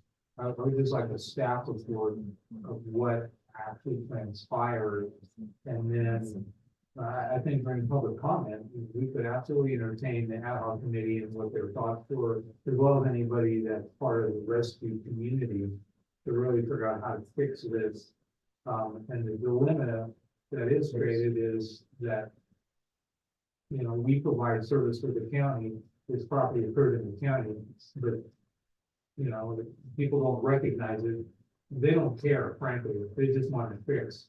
And I don't believe we're gonna make recommendations to address land use for the county, a county pocket in District 4, as I understand it. And so, for me, I just want to move forward because it's already happened one time, and bureaucracy it gets complicated. And so sooner than later, so that we get all of the information out there. And I certainly am not trying to disrespect the ad hoc committee. I think they have a role, but I think I would like to see this happen soon, as opposed to not soon. Thank you. Councilmember Morales, did you want to weigh in on this? Yeah, so I think that it should continue with the ad hoc process because they already have the play. If I understood Mayor Casey, most of the players already have been working. They've developed a relationship and a process. I think what can be a compromise is if at the next meeting or the next fastest meeting is to bring back a staff report with all the kind of like a status update from the ad hoc committee, in addition to what the mayor is already providing, but a more detailed staff report.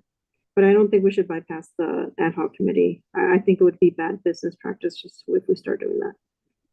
One suggestion, you know, that people have questions and municipal officers want to come in and just kind of what they did for the ad hoc committee, talking about the process and what took place. You know, we could do something like that, but it wouldn't interfere with what the ad hoc, which is made up of animal control and the shelter, the rescues and trappers.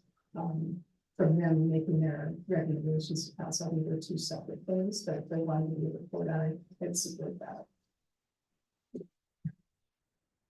Yeah, and staff could certainly bring a report out and back. But I think as soon as the next meeting, I mean, we're already working on, you know, digging into, you know, because there are a lot of questions about what happened, was it previously reported and all that. So Chief and I have been working on that regardless. And so I think I'm seeing the heads nodding in the direction of bringing the staff report back. And then maybe that's, you know, the ad hoc to come back with these for I also recommend that in addition to the town master presenting for his staff, that maybe we invite the county, somebody from the county to come sit in on this as well.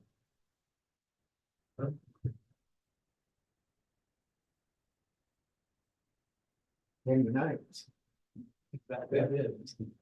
Are you looking for a supervisor that maybe is, I don't know their structure, if they have a couple supervisors dedicated to something that will oversee this. They have a lot of committees. Yeah, I was gonna suggest the CAO, Reyes, and then, Yeah, we can invite Ray, so. Or we'll invite him tomorrow at their meeting.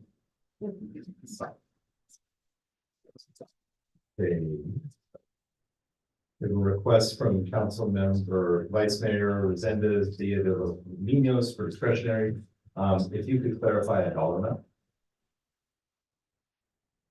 So I can bring that back, or, you know, if you want to work together, typically the way the policy is written is there would be $1 associated.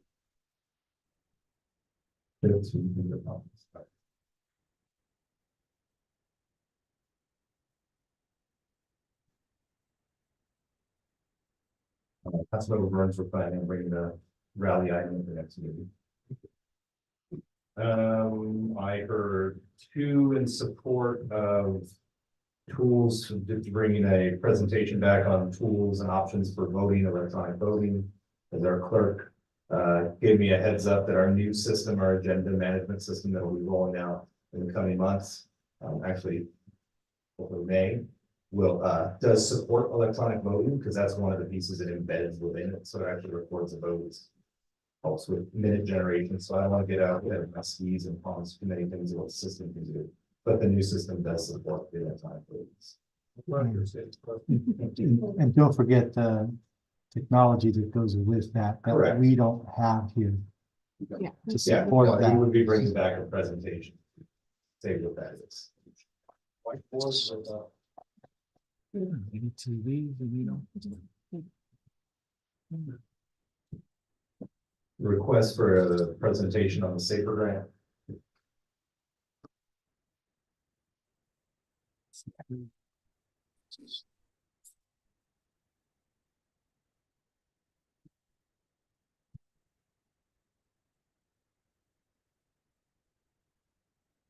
Councilmember Morales requested us to work on developing a policy to create a pre-qualification, an emergency contractor list for pre-qualifying emergency contractors with a review of the project registration database for offenders. So that would be a policy. We would then most likely have to issue some sort of RFQ to invite qualified bidders to get on that list.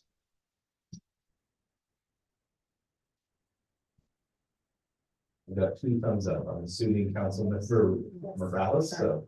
Okay. Councilmember Morales has her hand up, so. Yes, I'm assuming because she made it. Yeah, so it's actually, you don't have to do So it's just whoever you normally would use, or, but just check them against the registry so they don't have any severe, I was gonna say violent crimes, but, violent offenses. Substantial labor violations. Yeah. It's What does that look like? Yes. Yeah, that's huge. Maybe we bring an item back. Yeah. Bring it back. A request for the police analysts to start providing quarterly reports that we can include in the council packages and council event packages. Yes. Can you repeat that? So in the last budget cycle, the police department was granted a police analyst position, which has since been filled and has been on board. You say it's about 2 months, chief, somewhere around there, 2-3 months. And so providing, now that there's an analyst in place, providing a report out. So forth. Is it wording? A written report. Yes. Yes. That was 40, you said? Correct. We did have council direction previously regarding developing an internship program. The request was to shift the focus and look at creating an apprenticeship program.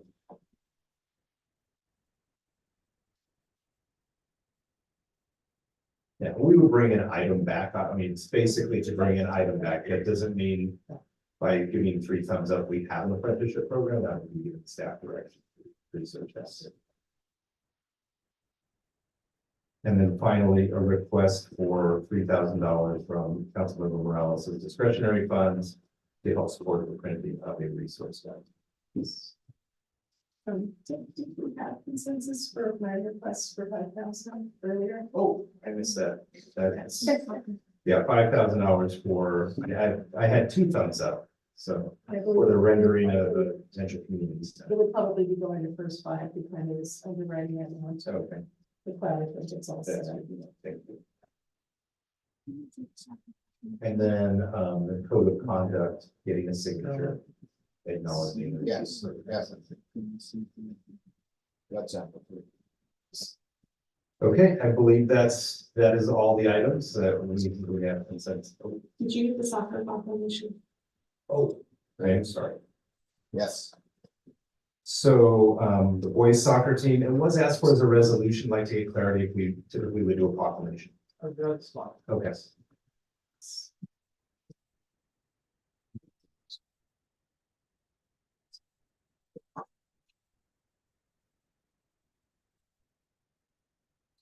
So that's verifying those items. I did have a couple of them for city manager report real quick. So it was mentioned about the tennis courts and pickleball courts. So happy to report that weather permitting, that'll be finished Friday.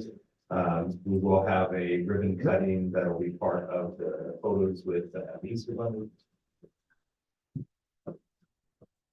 Yeah.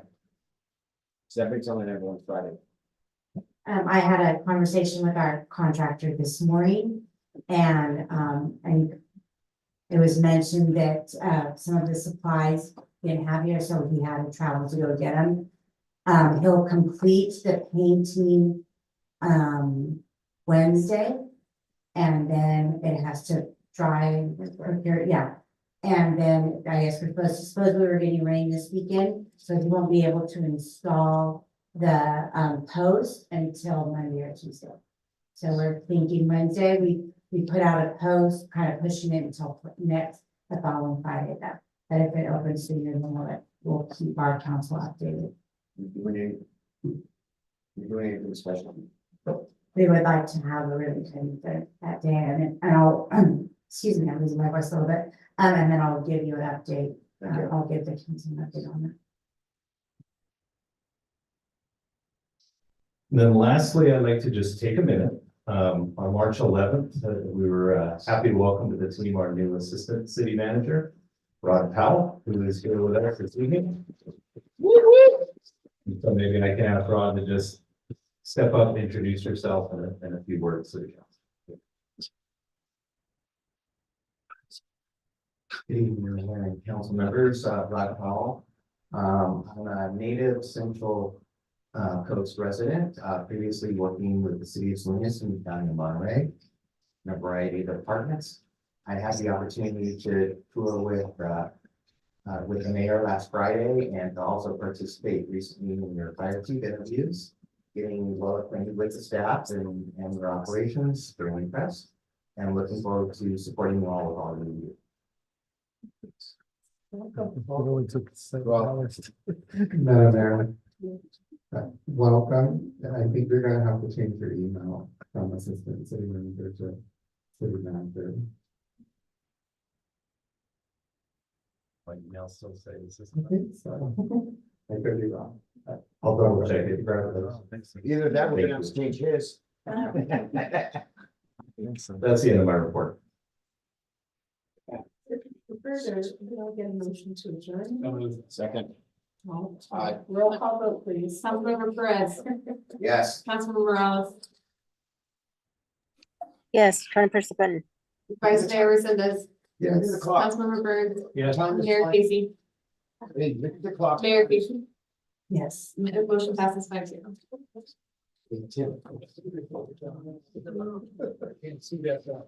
Look at the clock. Look at the clock. Time is flying. Oh my gosh. They don't run away. I got